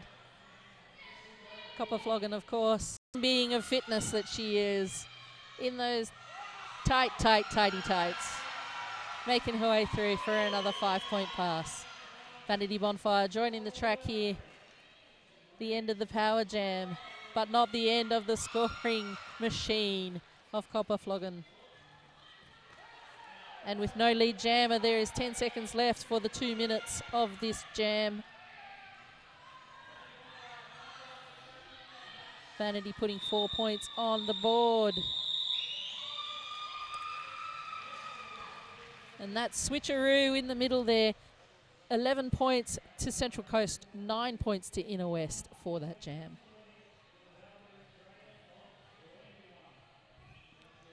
Penalty box is empty, 5-on-5 on the track. 40-point difference on the board. Central Coast need to find some of that Valkyrie fire that they're well known for.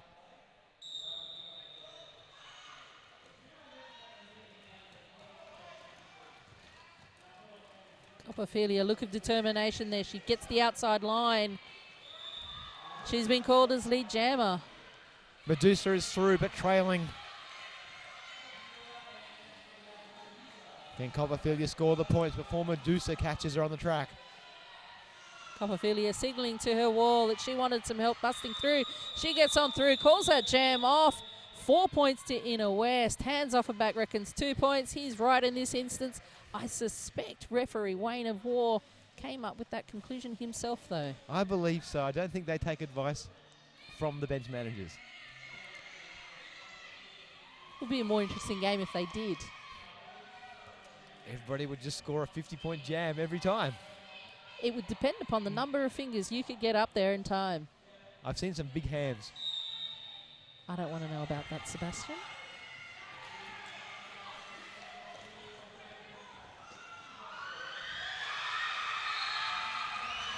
Central Coast pulling the rabbit out of the hat there, getting lead jammer. That is Bamphibian out in front, being chased down by Vanity Bonfire. Bamphibian playing for Central Coast in the white singlets, calling that jam off.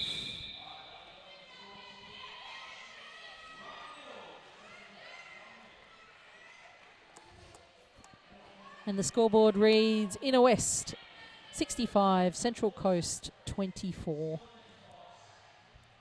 And I believe we are halfway through this first half. Indeed we are. 15 minutes. Good math there.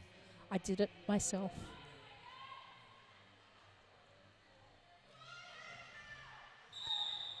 Hellcat jamming for Inner West. She is sporting the sports stripes on her face to make her go quicker.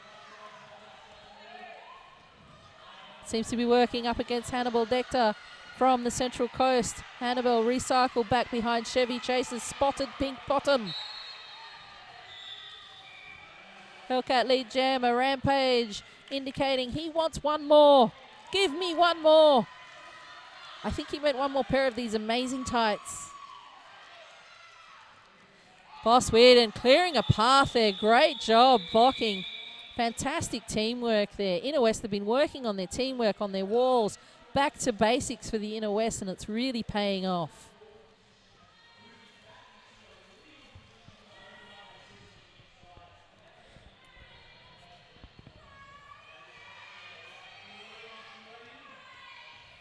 A big shout out to all of you watching at home. It's been great that you've helped us make this first attempt at the... And yes, ladies and gentlemen, I did refer to the sequel, not the original. I prefer the sequel. 28 weeks later? Yeah. Oh, very anxious watching. However, Copperfilia. Oh, she's skating as well. Hazy Demon busts on through for the lead jammer for Central Coast. Copperfilia about a quarter of a track behind her.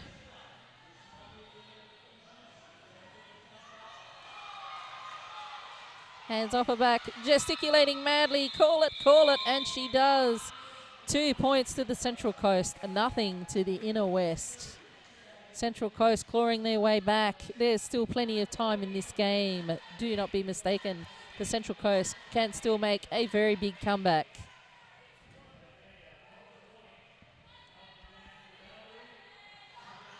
Copper Floggen hanging up the back behind Vanity Bonfire. She's looking very confident Vanity Bonfire getting down low. Copperfloggin hits the pack. Vanity tries to go around the right side. All of the players from the Central Coast join in now.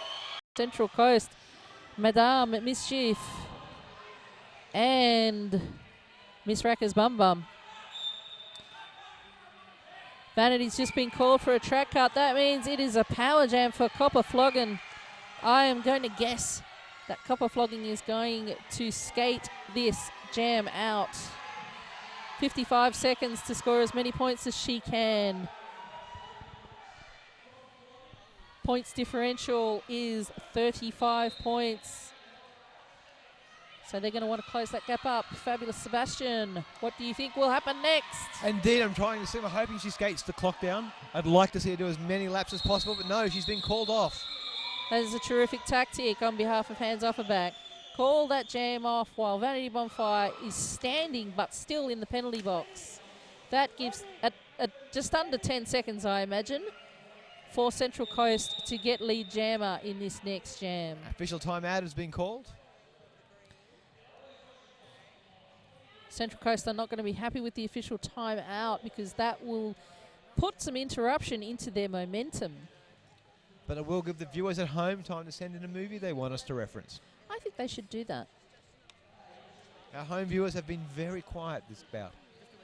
They're probably busy watching the roller derby.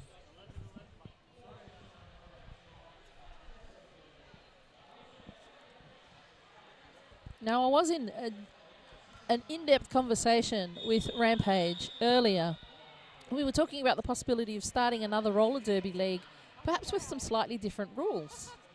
What rules would you like to see? We would base them on game show rules. So, for example, one team would be able to skate with Bluetooth.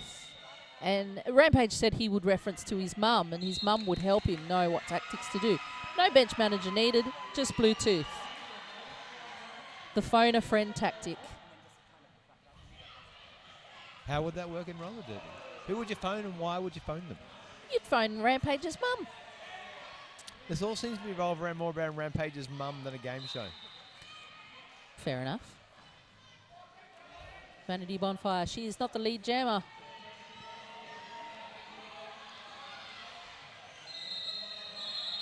Central Coast, lead jammer taking out 5 points that particular time. The scoreboard is certainly getting closer and closer. Not to me, I mean the points are getting closer and closer. Inner West sitting on 69, Central Coast on 46. So I thought if we're going to do a game show, we'd make this more like Big Brother. So at the end of every jam, the crowd would get the opportunity to vote a skater off. So if a team is winning too much, they might vote a skater off from that leading team. Right. So like live TV generally. Yeah. Not necessarily a reality show or a game show. It's a game show. Yeah.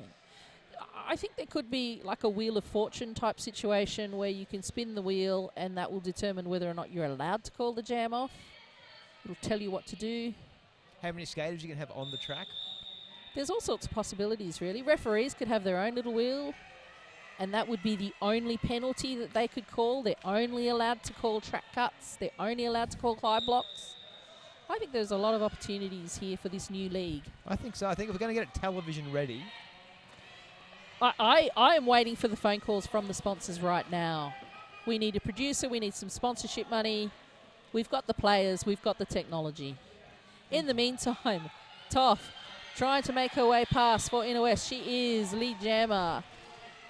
Bamphibian jamming for the Central Coast, choosing to do a star pass. They're tricky, those Central Coasties. Well, they need to be trickier. If they're going to score, they have narrowed the gap down. It's down to only 24 points now. Yes, indeed. Hannibal Dector putting enough pressure on Toff to call that jam off.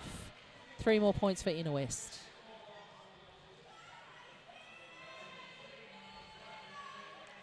Central Coast, or as you described them, in the white with blue trim.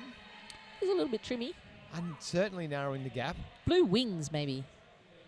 They do have wings on their back. Yes, it protects your underpants. Copperphilia jamming for the Inner West. She's up against Hazy Demon from Central Coast. Hazy Demon through for lead jammer. Hazy putting fair bit of speed there on the track. She's whipping all the way around. Hellcat braces. She's in the wall with Chevy Chase and Ginger Roger. However, Hazy Demon makes her way through. 4 big points, 3 big points. They're smaller than 4 big points. And she manages to hold Copperfilia down to 1 point. Is the size of the points relevant in the roller derby world? Absolutely. So 3 big points are worth more than 4 little points? Women will always say that it doesn't matter, but actually, Sebastian, in roller derby it does. That's good information to have. I'm here to help. Hannibal Dector, however, doesn't need my help. She is jamming for Central Coast.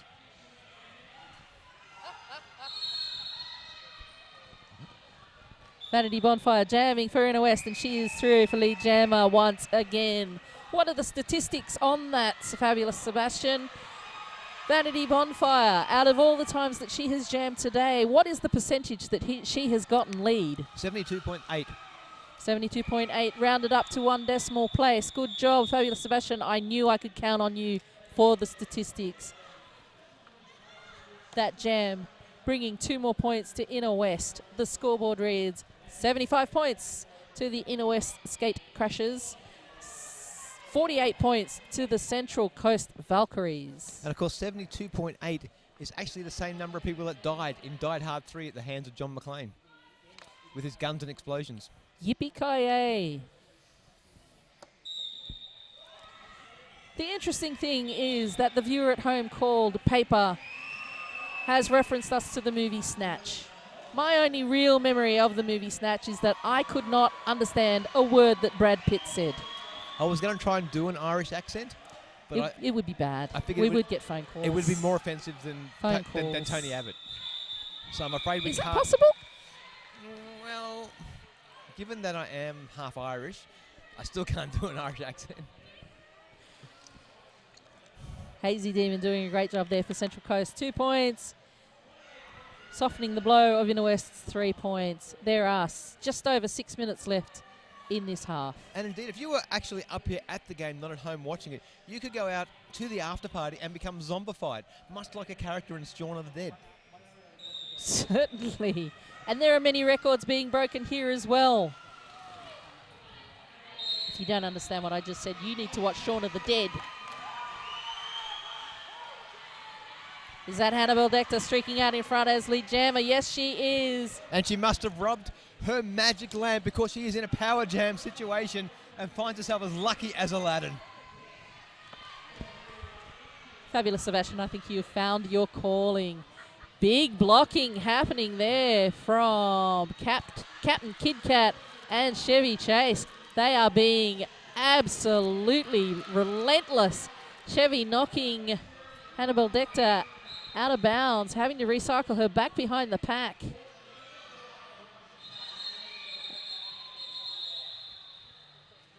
Great blocking work there from Inner West. Captain Kid Cat, Lioness, Roxy Van Tees. Terrific work there as the wall.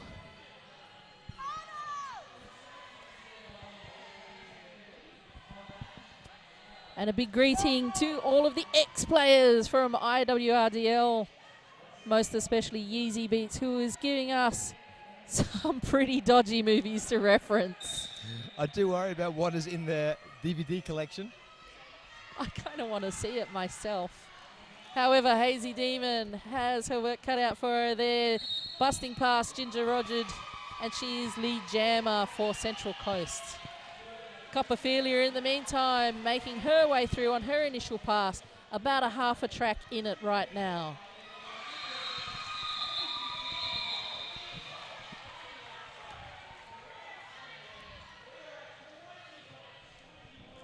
Five points for Central Coast, terrific jam.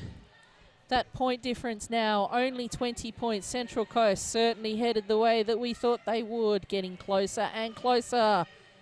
Inner West needs to keep one eye open, as the Central Coast will certainly do all they can to get up in this game.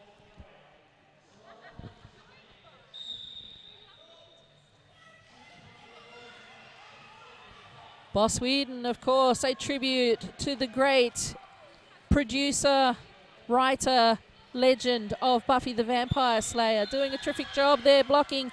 Thought she had forced Medusa out of bounds, however did not, and Medusa not giving a track cut. And of course, Joss Whedon not happy with Buffy the Vampire Slayer movie. He said it deviated too much from his original plan. That may be true, but Boss Whedon and Buffy the Skater Vampire Slayer certainly getting along very well. The Buffs are unable to skate today. The team missing her very much. She is kind of like the team mum.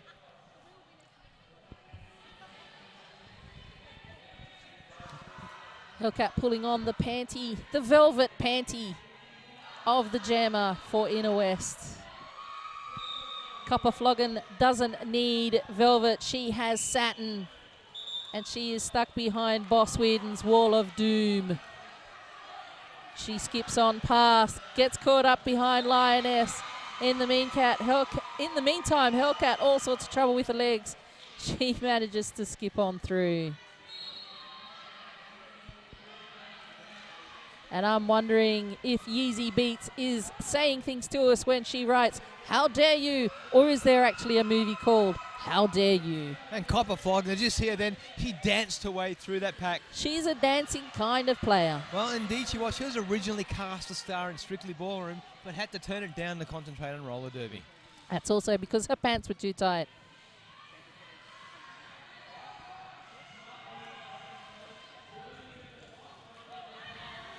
Copper Floggin calling that jam off in a backwards stance. She is nothing if not stylish. That was actually more Saturday Night Fever than Strictly Ballroom. It certainly was a little bit Saturday Night Fever. Looking quite pleased with herself, probably regretting that her bench is this close to the commentary desk. And I'll tell you what I want, what I really, really want. I want do you want? What do you really- I want to watch the game show that's coming up at halftime. A game show at halftime? There's a game show at halftime called... I have never have I ever. Never have I ever have. I wonder if they can actually come up with questions that I would say, no, never have I ever. So certainly stay tuned. It's really all about the props. I think you should watch just for the props. In the meantime, Copperfilia out in front. Calls that jam off. No net gain for either team. 0 points played, 0 points in that jam. 10 points difference, Central Coast creeping up. And only 50 seconds remaining in this first half, but don't go away if you're online. You're going to love the game show that's coming up. Never have I ever. Never have I ever. Never have I ever. We don't even know what's going to happen on it. That's what sort of madness is going on here today. There is a little bit of madness.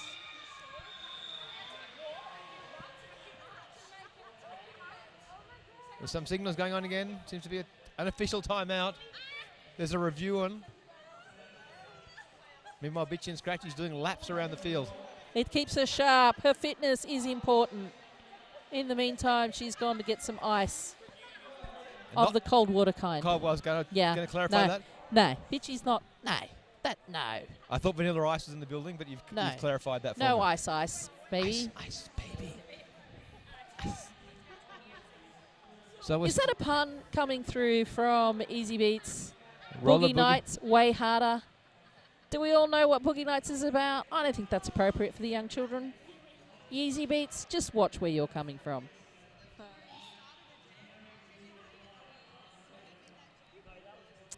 Timeout being called for Inner West. And if you watch the official in the centre of the track, her movements do remind me a little bit of Dirk Diggler.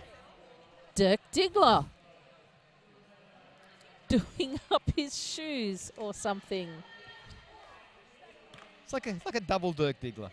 It is a little bit like a double Dirk Diggler.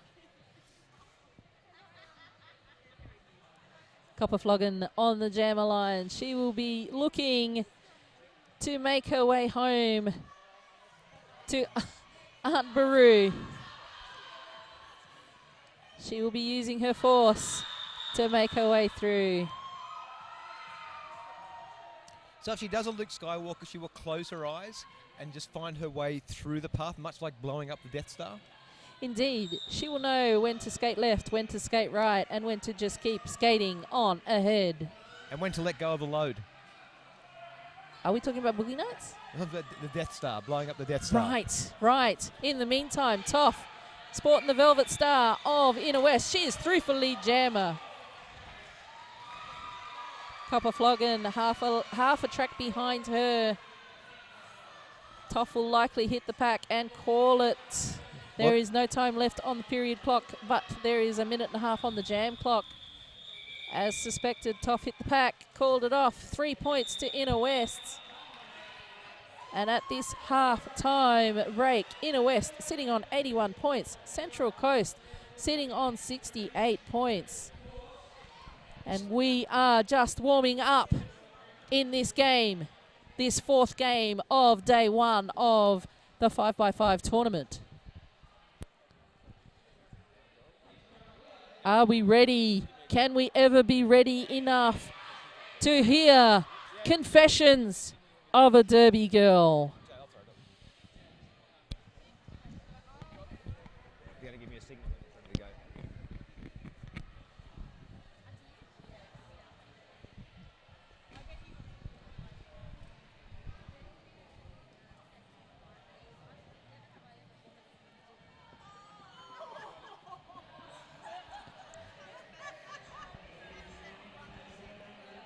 And Fabulous Sebastian, it seems that the only movies coming through are coming through from Easy Beats. We want to see movies from everyone. Just so we know that you're out there. I think it's just us and Easy Beats. Maybe Shez Dispenser. So we have a crew of 150 people just broadcasting this for Easy Beats to watch. Pretty much. But it's also going to the archive so that both the Central Coasties and the Inner Westies can watch this afterwards.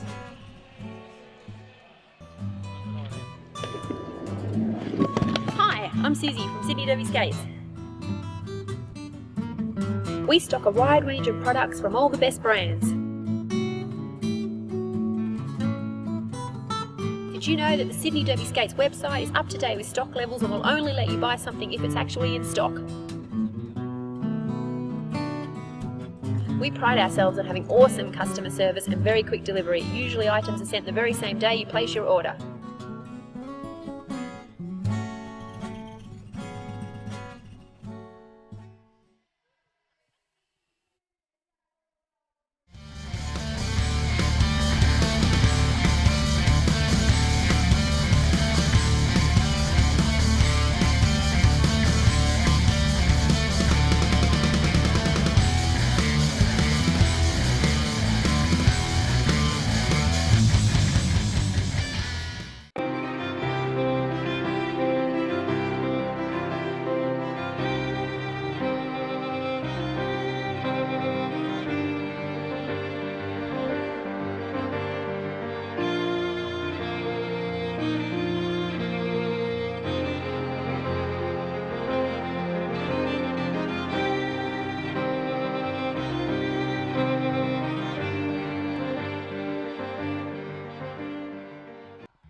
And here we are, it's ready for Confessions of a Derby Girl. Hey everyone, welcome to Confessions of a Derby Girl. I'm Apple Your Hair and I'm from Hawkesbury Hills Roller Derby, and I'm joined by the lovely Spank Sinatra from Thank you. Northern Beaches Roller Girls. We have a game tonight. Why don't you explain that? Well, it's a game that nobody wants to win. Basically, the person with the most correct answers is the wrongest, really, in every sense of the word. So we'll start with introducing our contestants. We have Matron of Plains, say hello. Hello! Matrons from Hawkesbury Hills Area Roller Derby. Oh yes, sorry about that. And Pants. Hello. Pants is from Sydney Roller Derby League. And the very inappropriate Corporal Punishment from Northern Beaches, say hello. Hello. Thanks for joining us, ladies. So, as we've just said, there is no winner. Well, the audience. There are only losers. The audience is the winner. So you'll notice that you're all holding buttons, and on one side it says I have, and the other it says I have never. Rocking the leopard lifestyle here. Very flash. I was kind of channeling a bit of Kath and Kim, you know? Because it's fancy. It's so special. That's it. Okay, so we've got 10 questions It's unique, tonight. it's different, it's unusual. It is, it's nice. It's nice. Okay, so we've got 10 questions, and all you have to do is hold up the paddle.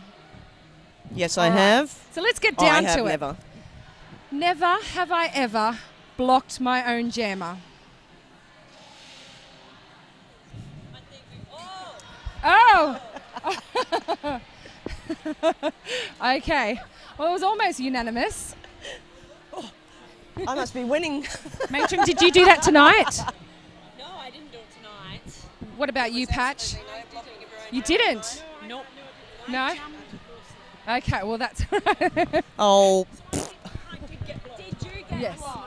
By your own? Oh no. I did. There was some plugging and it was in front of me. Fair enough. Okay, good. Okay, next question.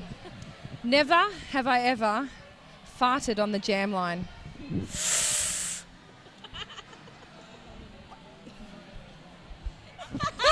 Can you see my halo growing?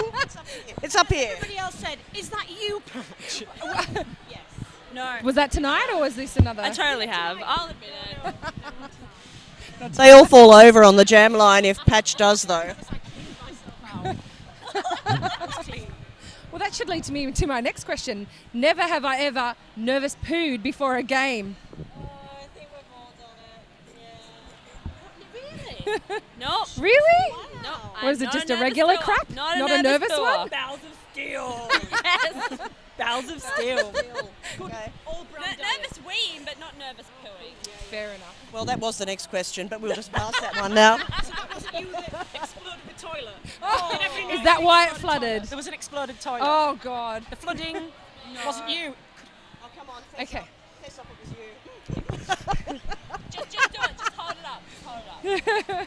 Have I blocked a toilet? Yes. just have I destroyed a toilet? Yes, just not this one. Okay. All right. Never have I ever dropped my mouth guard on the ground and picked it up, put it back in my mouth. Hell yeah! Ew. Is there anyone here who hasn't?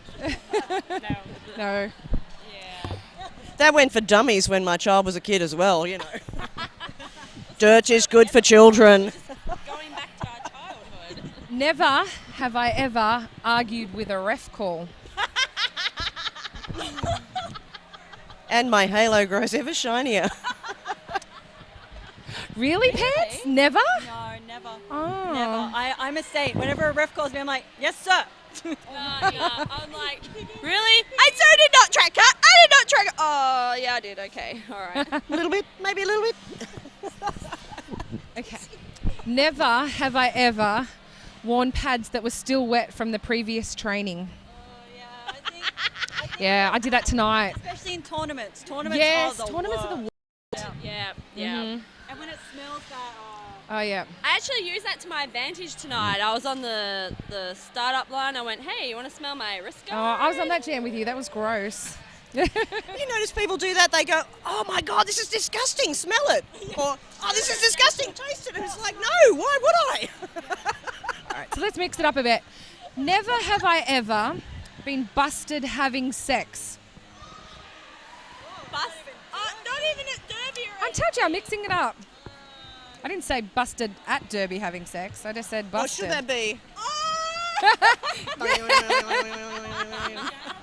Oh, by your dad! Oh, no. I'm the lone wolf here. You've never been busted? Never. Thunder never busted you and Scott? Indoors. Would anyone like to expand on that? all By all your I'll by your say dad. is that Panda and I have been together for a very long time. And I'm pretty sure we've been busted more than once. Oh, no. Just gonna Here was I hoping for dramatic theatre, gossip, a little bit of 50 Shades of Derby, you know. I was busted by the police. So. You're busted by the police? Yeah. Oh, you I win. was You really win. scared Very I was impressive. going Very to be impressive. arrested. Yeah, no, they came up behind in the paddy wagon Hello, and put hello, all the lights on hello. and Yeah, there you go. Okay, never have I ever been hit so hard that a little bit of wee comes out. I think we all. I don't even need to be hit. Really? Because Matron's Not just not a bowels mum. of steel, she actually has pelvic floor of steel. Birthed children, so my bladder is still relatively strong. You get that hit. Has Yeah. anybody met Peggy's View from Sydney? Yes. Anytime Peggy, even if she doesn't even have to come near me, and just a little drop comes out. You do the clench. Yeah, well, I wear a pad, so there's no point. Okay, what? So I wear a pad. I always wee. I thought that was a thing. I thought everybody weed. Well, everybody does weed. Okay, so not a little bit of wee comes out, a lot of wee comes out, yeah? I wear a pad because otherwise there is a massive urine smell on the line. Always. But tonight, funnily enough, I wore the pad, which was great, and then my bench manager said, "Why are you not sweaty down there?" And I looked at it and I had a dry patch because the pad was working so well. Oh my God. Well, one would ask the looking at you question why the later? benchy was looking at your crotch. You dirty bastard. I'd sweated through leggings and shorts, but not where the pad was. so Oh it my worked. God. Okay, we didn't notice at all. And then I even had to spramp a bit of water on there to make it blend in because it was too dry. It looked weird. So, yeah. So, corporal punishment and heard weird crotch. Okay. Go with a weird crotch. Excellent. Never have I ever borrowed a teammate's mouth guard.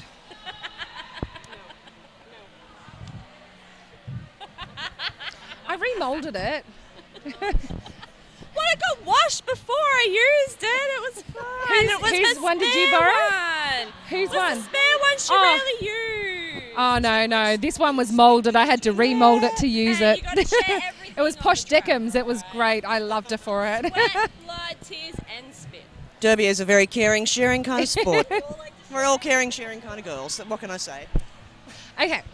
Never have I ever groped someone inappropriately on the track.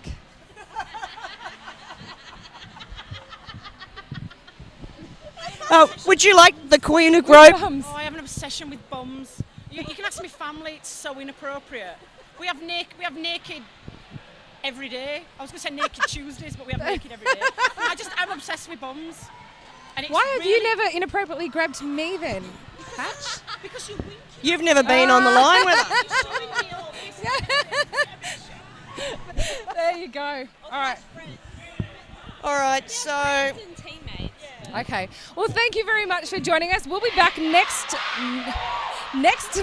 round with some new contestants and some new questions. And worse questions, no doubt. Worse questions, yes, that's it. So I'm Apple Your Hair. And Spank Sinatra. I'm Matron in Pain. I'm Pants. Corporal Punishment. Thank you very much. Have a good night. Thanks, bye. Thank you. That was awesome. That was really good.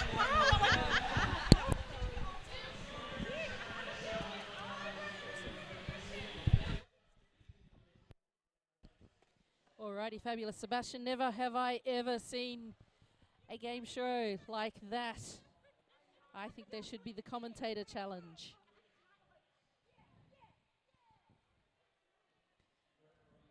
Alrighty, and players are going through their gear checks.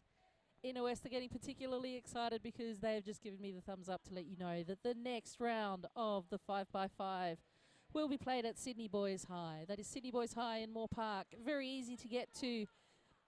Not that much room in the venue. So if you want to come along, you will need to buy your tickets nice and early because we are certainly expecting to sell out at that venue. It's a fantastic venue. There will be sausage sizzles. There will be cakes. There will be Coca-Cola. There will be some roller derby. And there will be another round of Never Have I Ever. And I will remind you that the next round, the sausages will all happen in the real world, not happening in the Matrix. Not in the Matrix. Happening in the real world. No virtual sausages. Whoa. Nothing like that. And I was certainly very happy for those people who couldn't see what was happening off camera during the game show. They missed you going the full Monty. Racing Copperfilia down, gesticulating madly that he wants her to hit it and quit it. which is exactly what she did. Great start for Inner West. 4 points. Textbook derby. Fabulous, Sebastian. Indeed, textbook. I'm looking forward to seeing some derby that's perhaps from a different textbook, maybe from Harry Potter. That's a lot of books you're talking about. There is a lot of books, 7, but particularly the Goblet of Fire is the one I want to see referenced out there somewhere today. I think some of these players have a Goblet of Fire in their water bottles. Do you think that was a stretch? I don't think I should do that one again. In the meantime, Hellcat mushing through the front there. She's trying to get through. Copper Floggin copping a beating from Chevy Chase. Chevy certainly ramping up her blocking this season. Copper Floggin stepping over her fallen body though. Copper catching a lift through past Captain Kidgat, shirks her off, and she is through her initial pass. Well, there goes Hellcat through the pack, calls off the jam.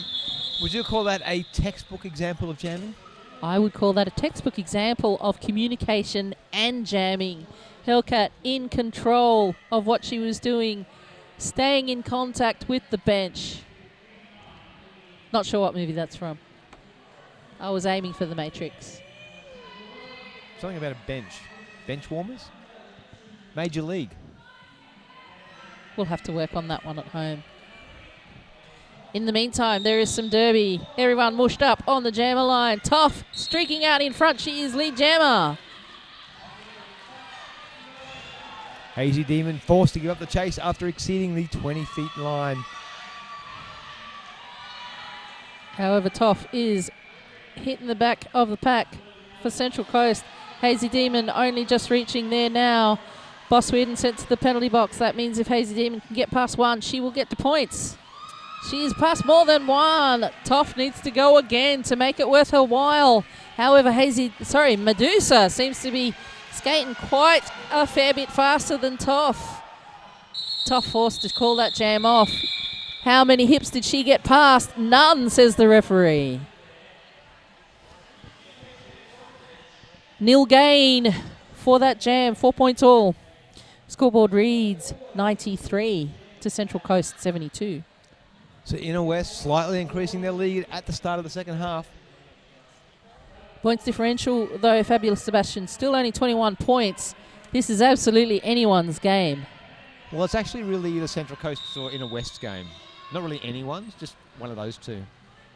I stand corrected there, Fabulous Sebastian. You make a very valid point. You are the man with the statistics. And we will be calling on those skills in just a moment. In the meantime, Hannibal Dector through for lead jammer for the Central Coast, while Vanity Bonfire is off to the penalty box for a track cut. Central Coast, all of the opportunities to score all of the points. All of the points in this jam. All of the points in this jam. 5 points for that pass. Very difficult to get any more than 6 points. 6 points is possible. And the sign from the referee for 6 points is, in fact, a little squirmy worm. However, not an issue here today. 5 more points getting added to the Central Coast score. They are creeping up. 11 points the difference. Vanity Bonfire standing in the penalty box. She joins the track now. Some great defense there by the Inner West. Yes, indeed. Ruby Soho holding back Hannibal Dector. Terrific defensive work there. Inner West have certainly been working on their walls during the break. Not the break between first half and second half. I mean the break between last season and this season.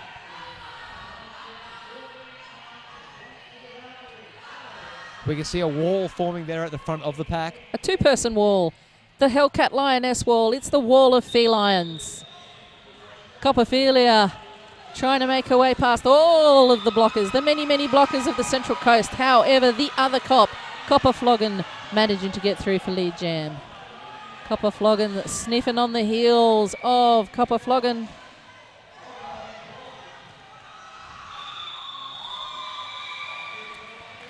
Copper Floggin calling that jam off. 3 points for the Central Coasties, 1 point for Inner West. We're now down to a single-digit difference. 5 points. Central Coast, the home team, the Valkyries, on their way back. And that is how the Valkyries roll and fly as well. They roll and they fly. Hazy Demon sneaking her way past Ginger Roger and Chevy Chase. Inner West hoping for more blockers. Here comes Captain Kit Kat to the rescue. Toff stuck behind a solid wall of Central Coasties. Central Coast always having strong defence there. Madame Mischief pushing Toff out of bounds but falling herself. So Toff continues on. Hazy Demon calls off the jam. She scores the 4 points. And what would some describe as a textbook jam of 4-0. Absolutely textbook stuff. 93 Inner West plays. No, that's not right. 94 Inner West plays Central Coast 93. Only 1 point the difference right now. Inner West thinking they can not put a jammer on and they'd be all right. But instead, Copperphilia sprints onto the track just in time. Copperflogan makes her way through. Copperphilia having trouble getting through the back. Hands off her back, running on to the track. He needs some skates so he can play too. It's now a power jam situation. We're down to 5 against 2 on the track. The Central Coast should be able to take the lead at the end of this jam. And they have right now. They are in the lead now. Change of lead. That means you can essentially hug the person next to you. It's 98 points for Central Coast, 94 for Inner West. Chevy Chase knocked on her face. Copperflogan, that's how they do it in the force. 5 points. Central Coast cracking the ton. 103 now with the 10-point jam. I think the Valkyries have found their stride. They certainly have, but the penalty box is empty now and the teams are both even. Copperphilia through on her initial pass now. Copperflogan forced to call that jam off. 10 big points for the Central Coast.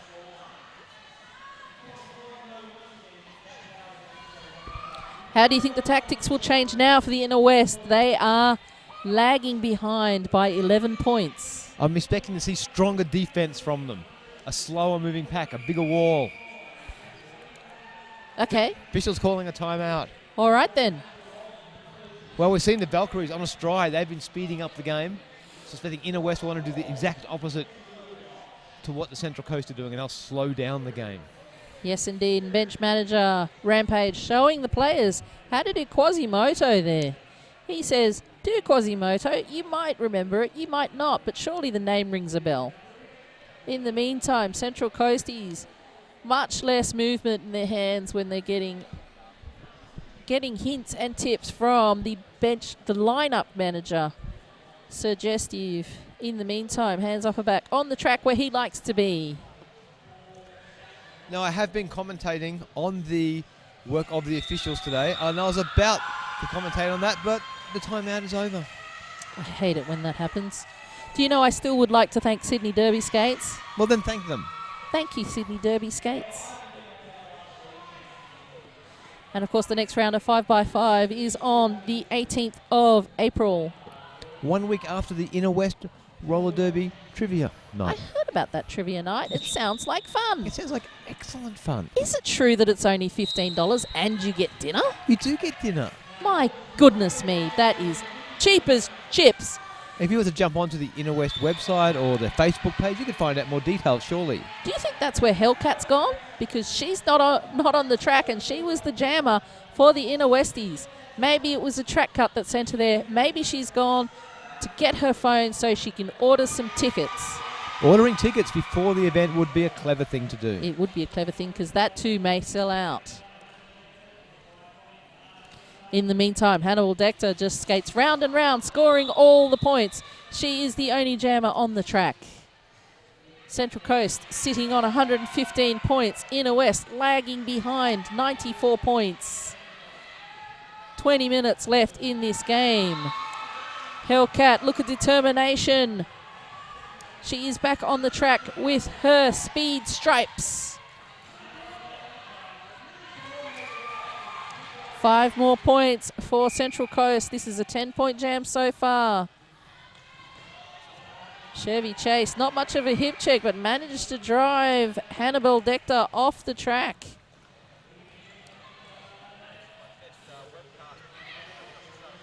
Hellcat looking a bit fatigued, having to do a star pass.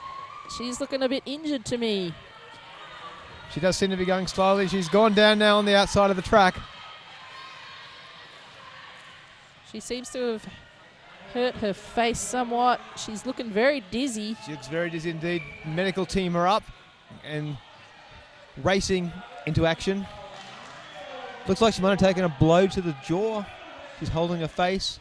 Lioness is jamming. We all know how much Lioness loves to jam. Usually when she comes across the commentary box when jamming, she yells out, "I'm not a jammer."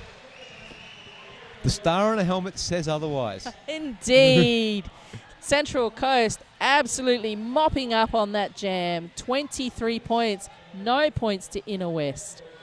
The scoreboard looks fat on the side of Central Coast, 133 playing the Inner West 94.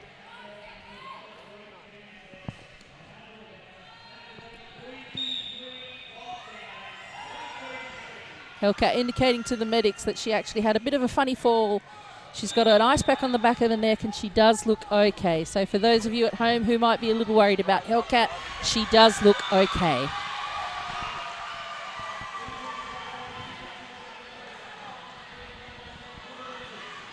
Skating around, scoring the points for Central Coast. Medusa, she is out in the lead.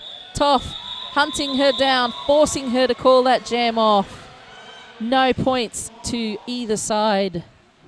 That means a no net gain. Fabulous, Sebastian. Indeed it does. 18 and a half minutes remaining. Central Coast impressive in their second half. Certainly are. They come out with all guns blazing. 36 points. No, 39 points the difference.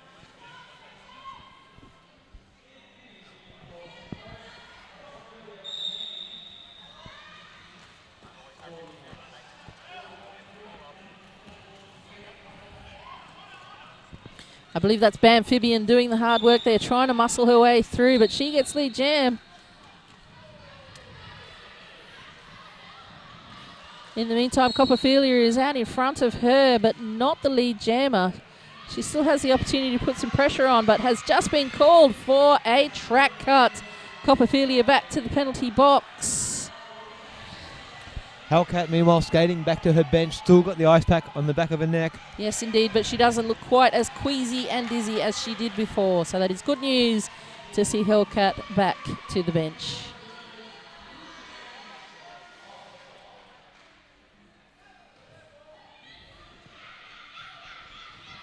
Meanwhile, in a power jam out there for the Central Coast still.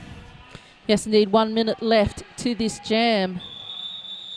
Central Coast calling it, allowing them to start with a power jam situation. Copperphilia standing in the penalty box, so it will only be a few seconds that they will be able to take this advantage.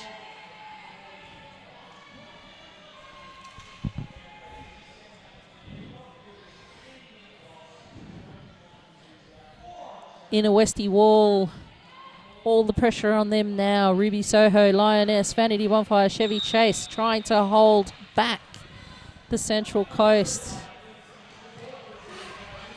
That is Hazy Demon making her way through, making it look easy. Copperphilia back on the track. She is stronger than she looks, and she steps out, and she is through on her initial pass. A wonderful jump on the inside from Hazy Demon. Wonderful air. Hazy Demon making short work of it all, scoring some 4 points and then calling it off. Central Coast doing a great job. 139 playing Inner West 94. That's a big 45-point difference there. This is looking bigger and bigger every time I look at the scoreboard. Inner West are describing it as a small 45-point difference. Indeed they are. And still with 15 minutes left on the clock, they are still able to put a win on the board.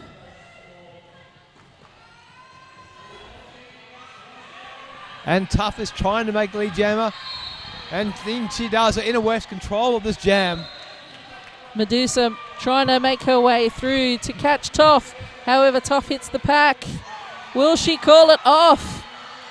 Yes, she does. Rampage waving his arms madly, trying to get her to call it off. She finally does. 5 points for Inner West. That's 40 points. Fabulous Sebastian. Indeed. That's the difference. A small 40 points. Small 40 points. A big 40 points would seem somewhat impossible, but a small 40 points, 15 minutes left on the clock is totally possible. 40 points is one jam. How many times have we seen a 40-point jam? 4. I thought 5. No, I wasn't there that time. Okay. 4.5 we'll call it. All right then, 4.5 times statistically. Oh.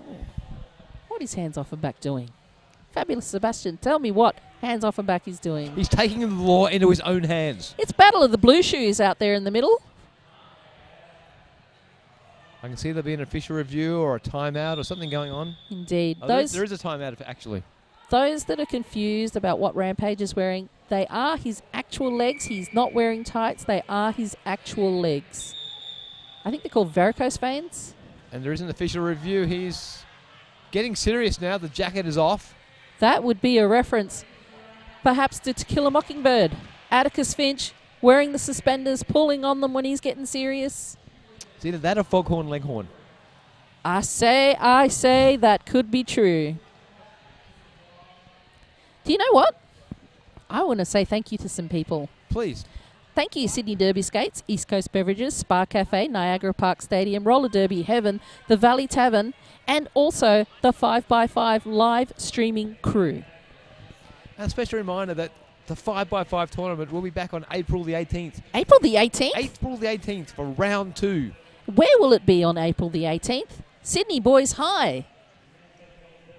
Sydney Boys High. Sydney Boys High, Moore Park. Lots and lots of tickets available for sale. In fact, only a couple of hundred. So make sure you get in there early and buy your tickets because it will probably sell out. Once we get news out there that we are going to have the sausage sizzle of the century happening there, bigger than Bunnings itself. Not just a Bunnings barbecue, but bigger than Bunnings itself, those tickets will sell. I understand that the Inner West were actually barbecuing sausages at Bunnings recently. Yes. I did see that. Yes. How did that go? Do you know? Very well, thank you. Thank you very much. 40 points the difference. Central Coast is in front. 139 playing Inner West 99. I would like to take this opportunity to just point out to the home viewers how handsome Jim Peckable is. Jim Peckable, one of the officials today. The other officials, Game Over, Monster, Axiom Addict, Boom Tish, Cheeser Maniac, Commando Roll, Cranky Pants, Dan Opticon, Dan Pneumonium, Dead Serious, Deathly Bellows, Dr. Fell, Even Steven, Fisty Muff, Gory Newman, Indestructible, Click Click Boom, Chaos Bob, Lunatic, Major Puddles, Marshall Force, Miffy Pajamas, Penny Traitor, Refanatrix, Riley Coyote, Ritual Ideas, Short Circuit, Simon Says, Sleeves, Irwin, Statisfaction, Switzerland, and Wayne of War. Thank you to all of those people for volunteering their time and their expertise to help us today with the 5x5. Some days I think there are more officials than there are skaters. I think today there is. Copper Floggin up against Vanity Bonfire. Copper using Ginger Roger as a pushing off point. Vanity trying to step through the inside line. She does get lead jammer. Points in the bank. You can dance if you want to. You can leave your friends behind. That is a terrible song. Because if your friends don't dance. And if they You're don't such dance, a 70s boy. It's an 80s song. The safety dance. That's 80s song. That's the national anthem of Canada. For our Canadian friends, isn't that not your national anthem? Hello, Canadian friends. We hope you enjoyed Eat Like a Lion. I did put some subtitles in just to help the Australian viewers along. Betty Rocker pointing out that she doesn't want to miss out a 40-point power jam. That would be disappointing. Some problems with the feed. Sorry about that, Betty. We need you to send some cakes immediately. Betty Rocker, we need you to send cakes immediately. So things that have happened in your absence, we've talked about sausages. We have. Central Coast have consolidated their lead. They have. And everyone's looked pretty good. I know, I look good. Inner West changing their mind. They want the pivot line. Hellcat is back on the track and not at all looking dizzy. She is well in control. She tries to make her way through in the inside line. In the meantime, Central Coast Jammer getting caught behind a wall of Lioness.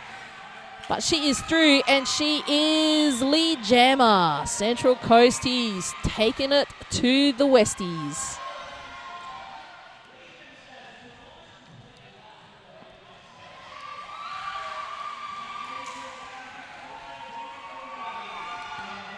$173 for the Central Coast. Inner West sitting on 118. Star pass happened from Hellcat to Toff. Toff doesn't get a chance to put the star on though. 10 points for Central Coast. 7 minutes to go.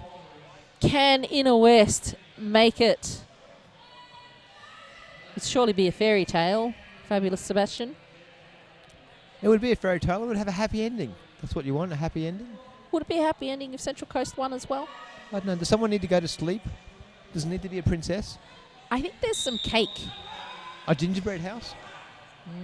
Or just a cake? I would eat that. Medusa, on the other hand, hasn't been eating cake. She has made her way through on her initial pass, but Copperphilia is in front of her. That makes her lead jammer. Can Copperphilia make it through the pack? Can Copperphilia score the points? Can Copperphilia climb back that lead for the Inner West? Copperphilia scores one quick point, maybe two, and calls that jam off. 2 2 points. points. Awesome work by Copperphilia there, under a lot of pressure. Inner West feeling the pressure of 58-point difference. 6 minutes to go.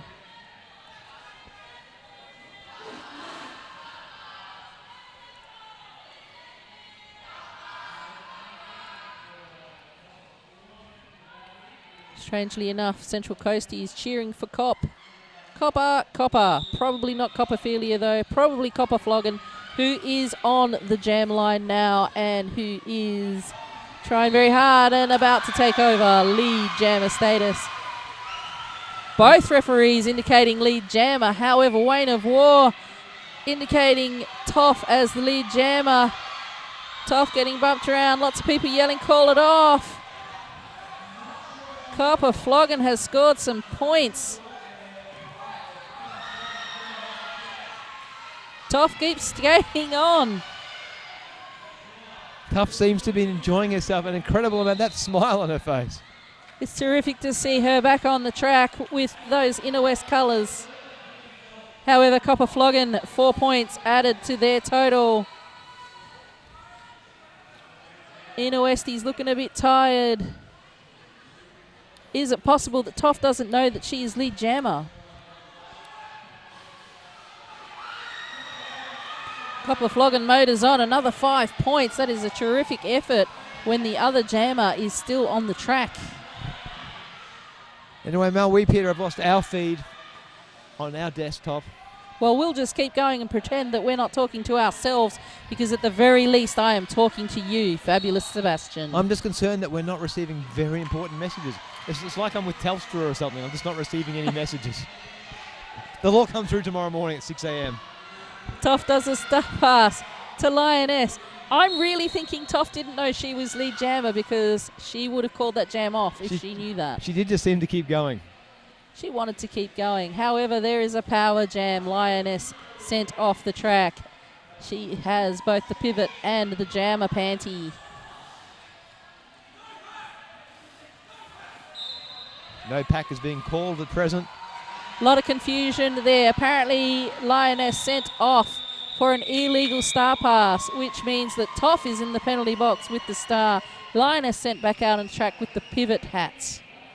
Much confusion. Central Coast not worried about the confusion. They scored 18 points, about to bust through 200 points. Indeed, and now an official timeout being called. We are seeing the Venus flytrap or the pitcher plant tendrils signal in the centre of the field. Could it be a Triffid? A Triffid. 20 jams have happened for this game. Just over 3.5 minutes left. 76 points. You got to think Central Coast have got this game in the bag. However, Inner West will be trying to reduce the point differential just in case they are in a tied position later on in the tournament. Indeed, this tournament goes through to games won, games lost, and a point difference should there be a tie. Yes, indeed. And also there is the tipping competition, which looks at the points differential as well. It also looks at the highest number of points scored by jammers. All sorts of different things. The prizes, Fabulous Sebastian, are fabulous as well. I better start tipping. I think it's a good idea to start tipping. You can catch up at any point because there are lots of bonus rounds. Indeed, I'm hoping that I can tip today's games tomorrow. Oh, yes, I think you'll do very well in that. I think I'll get 100%. I'm pretty sure you would do well. You would want to, wouldn't you? Well, stranger things have happened. You make a very good point. Still in the official timeout. Yes, indeed. And this is a great opportunity to say thank you to Sydney Derby Skates. Sydney Derby Skates, you make us look good on the live stream. And thank you all at home for bearing with us today. I know there's been some technical difficulties. This is our first full-on live stream, so there's been a lot happening, a lot of stuff we've made up on the spot. We have made some stuff up on the spot. We're no strangers to that, though, Fabulous Sebastian. No, that's how I've survived in the bedroom for so many years. And we see Hazy Demon on the track, caught behind Cat and Kit Kat. Lots of persistence there. Chevy Chase helping her out, however, having to desist because the 20-foot rule kicks in. Lioness being kept as the baby in the back of the pack. She manages to bust through. However, Central Coast busted for a multiplayer block. Lioness very happy with that. Meanwhile, Hazy Demon is caught behind the wall of black. No way through, knocked down to the inside. The pack shuffles backwards, forcing Hazy Demon clockwise on the track and calls off the jam. Another multiplayer block called there. That is something both teams will need to work on before the next round. When is the next round, Fabulous Sebastian? The 18th of April. The 18th of April? 18th of April. Will that be live streamed? It will be live streamed. Live streamed? But it's better to be there in person, unless, of course, if you're interstate or overseas, where we thank you for watching us. Thank you. Thank you. The 18th of April being played at Sydney Boys High. Do come along. It is easy to get to. There will be sausages for everyone. The gluten-frees, the vegetarians, perhaps even the vegans and the non-sausage eaters. A non-sausage eater can have a sausage as well. Yes. Excellent. I think it's called a bun. Look, as well as thanking all our sponsors and all the people supporting us, I want to thank the viewers at home. Thank you, viewers. Who've stuck with us. Thanks for sticking with us. We can't see what you're doing now because we've lost our feed. I don't want to see what you're doing now. But thank you for interacting with us and sending us suggestions to help us keep entertained. Yes, indeed. And I'm not sure what's happened to Chevy Chase, but the captaincy has just been passed over to Lioness. Inner West circulating between the two captains this season. Has Chev fouled out?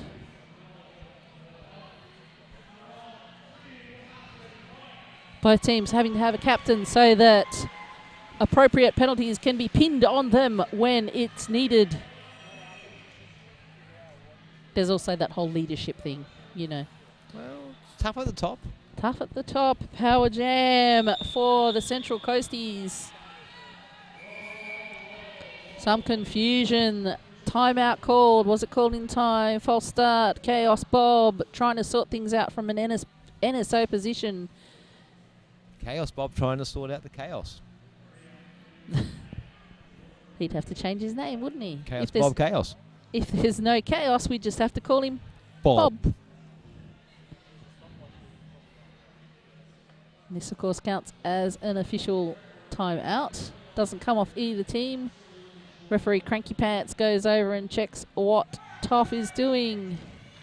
And just a reminder that Cranky Pants is his official name. Indeed. It's not just something we've bestowed upon him for being a Cranky Pants. No, indeed not. However, Toff released from the penalty box. Not sure why, but that means that Copperfilia can come onto the track for Inner West. No more power jam. 3 blockers from Inner West, 2 blockers from the Central Coast. What's going to happen now, Fabulous Sebastian? Inner West are going to win this jam. Oh, okay. I have a 50% chance of that being correct. Actually, no, 33, because it could be a tie. Oh. Wow. That's like the 00 on a roulette wheel, isn't it? Is it? Copperfilia trying to step past the wall of 2. She managed to do that. She is lead jammer. 2 minutes left on the period clock.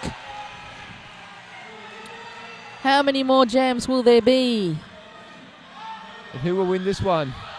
Copperfilia. Did she cop that one in the face? It kind of looked a bit sore, but she seems okay. Medusa very pleased with her achievement. Copperfilia, lead jammer. She calls that jam off before Medusa can score any more points. No net gain for either team. Central Coast is keeping control of this game. And that was the third option of it being a draw. Very true. Glad you mentioned it. They need a jammer on the track for the Inner Westies. 1 minute 30 remaining. Vanity Bonfire returning to the jammer line.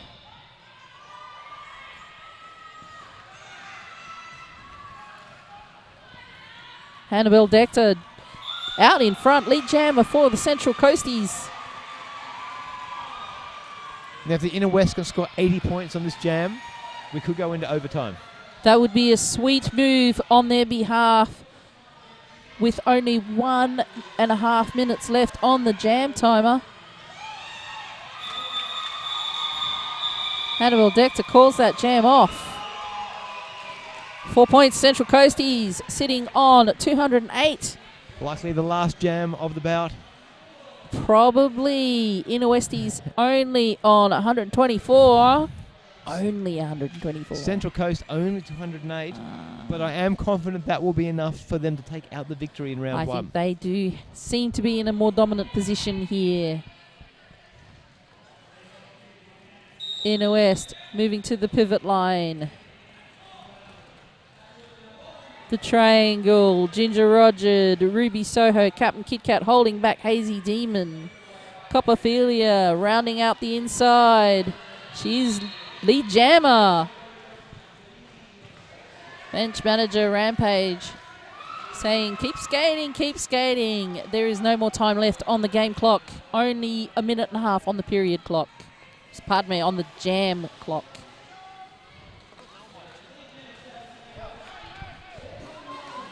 Copperfilia mushing her way through.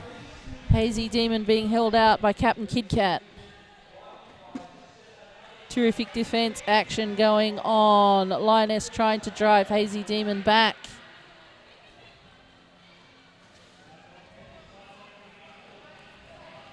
Copperfilia looking a little tired there.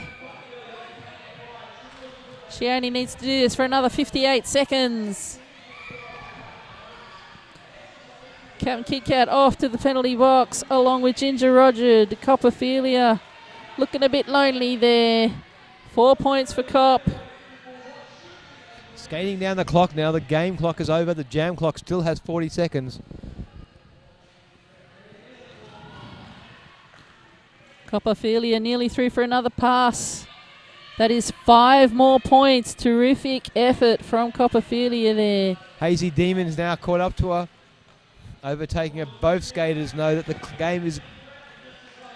19 more seconds left on the jam clock. Official review being called by Rampage. The scoreboard shows the unofficial final score, 212 Central Coast, 138 to Inner West. But an official review has been called. So we will wait and see what happens here. But just reminding you who is on what team today. Central Coast looking like they are the victorious Valkyries, Copper Floggin, Ratbag, Annabelle Dectum, Madame Mischief, Hazy Demon, Miss Rackers, Bum Bum, Belter Goodrum, Mini Mayhem, Medusa and Bamphibium. With Inner West Skatecrashers fielding Vanity Bonfire, Roxy Von Tees, Ginger Rogered, Captain Kidcat, Chevy Chase, Copperphilia, Boss Weirden, Hellcat, Lioness, Ruby Soho, and Toff. Congratulations to both teams for putting on such an excellent effort.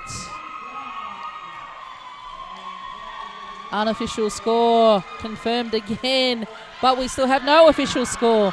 Assuming that official review made no difference. And the final score has been called. Central Coast victorious, 212 points. Inner West coming second, 138 points.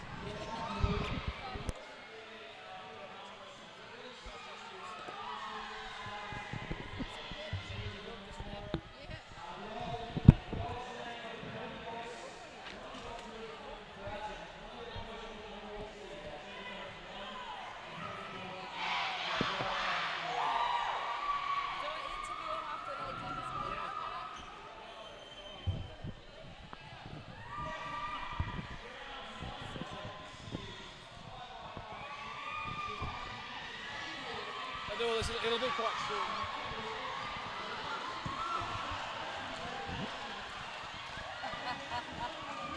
Excellent effort. So who am I interviewing? I don't know, they'll bring 2 people over. I don't know. Jared or someone will bring 2 people. Are you bringing 2 people over? You'll get 1 or 2 from each team. They're on their way over once they're done. You just need to look So pretty. they're on their way over? Yeah, and you'll get people.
We were just on the screen then. Yeah, I saw that and turned away.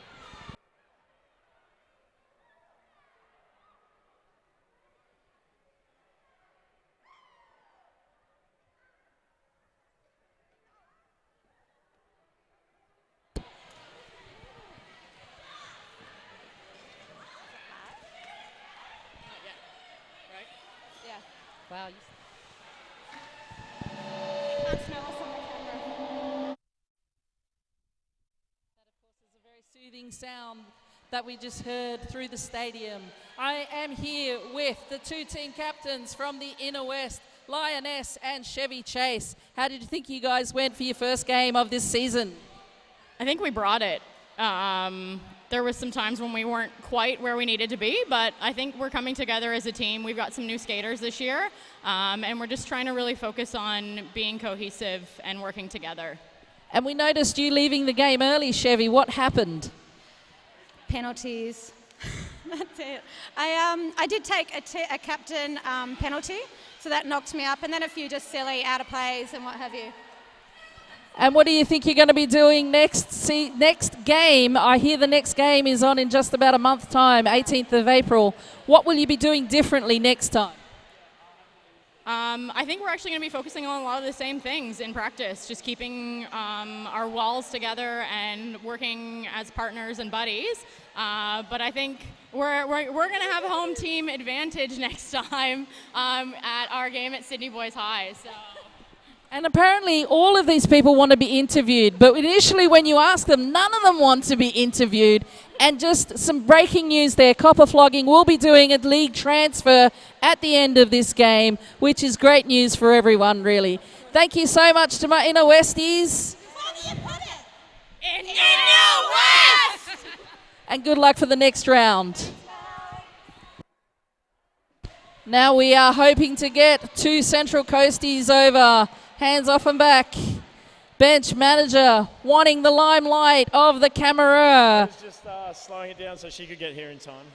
Thank you very much. Welcome, Ratbag. Great game today. It was fantastic, yeah. Great team behind me. There And he went to half-time lagging behind. I can't remember by how much. I could make up a number, but maybe I won't. 10 points. 10 points, not very much. How did the team talk go in that half-time, Hans? Actually, pretty well. We were pretty well placed, I think, after the way we started to come back and sort of be in a solid position. And we knew if we owned the second half, it shouldn't be a problem. Ratbag, are you feeling the pressure of being last year's premiers for this division? Oh, look, a little bit, but, you know, like we're pretty up there as a team and we're pretty supportive with one another. And, yeah, we think will be a challenge for this year as well.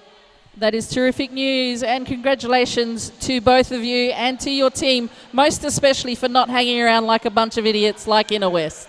Thank you so much. Hands off and back, Ratbag. Congratulations on your victory today. That is all we have for the 5x5 live stream today. Thank you so much for watching. We hope you go to the archives, watch all of this again and again and again and maybe again. My name is Melodrama. Thank you so much for watching. Good night.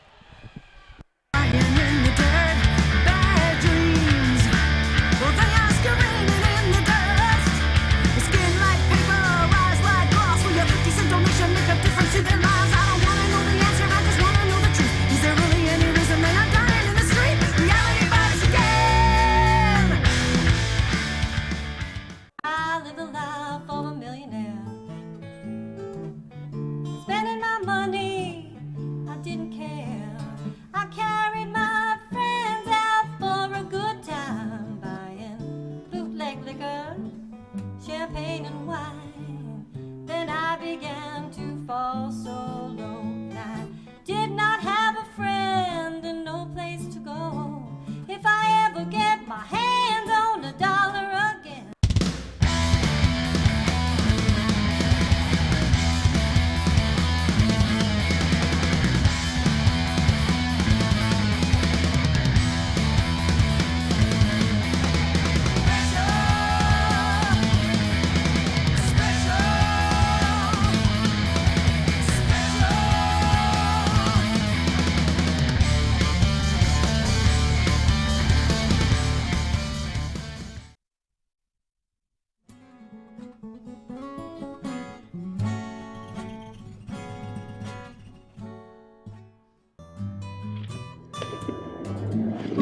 Hi, I'm Susie from Sydney Derby Skates.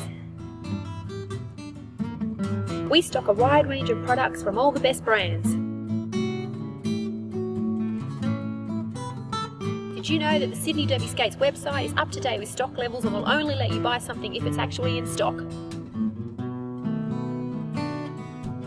We pride ourselves on having awesome customer service and very quick delivery. Usually items are sent the very same day you place your order.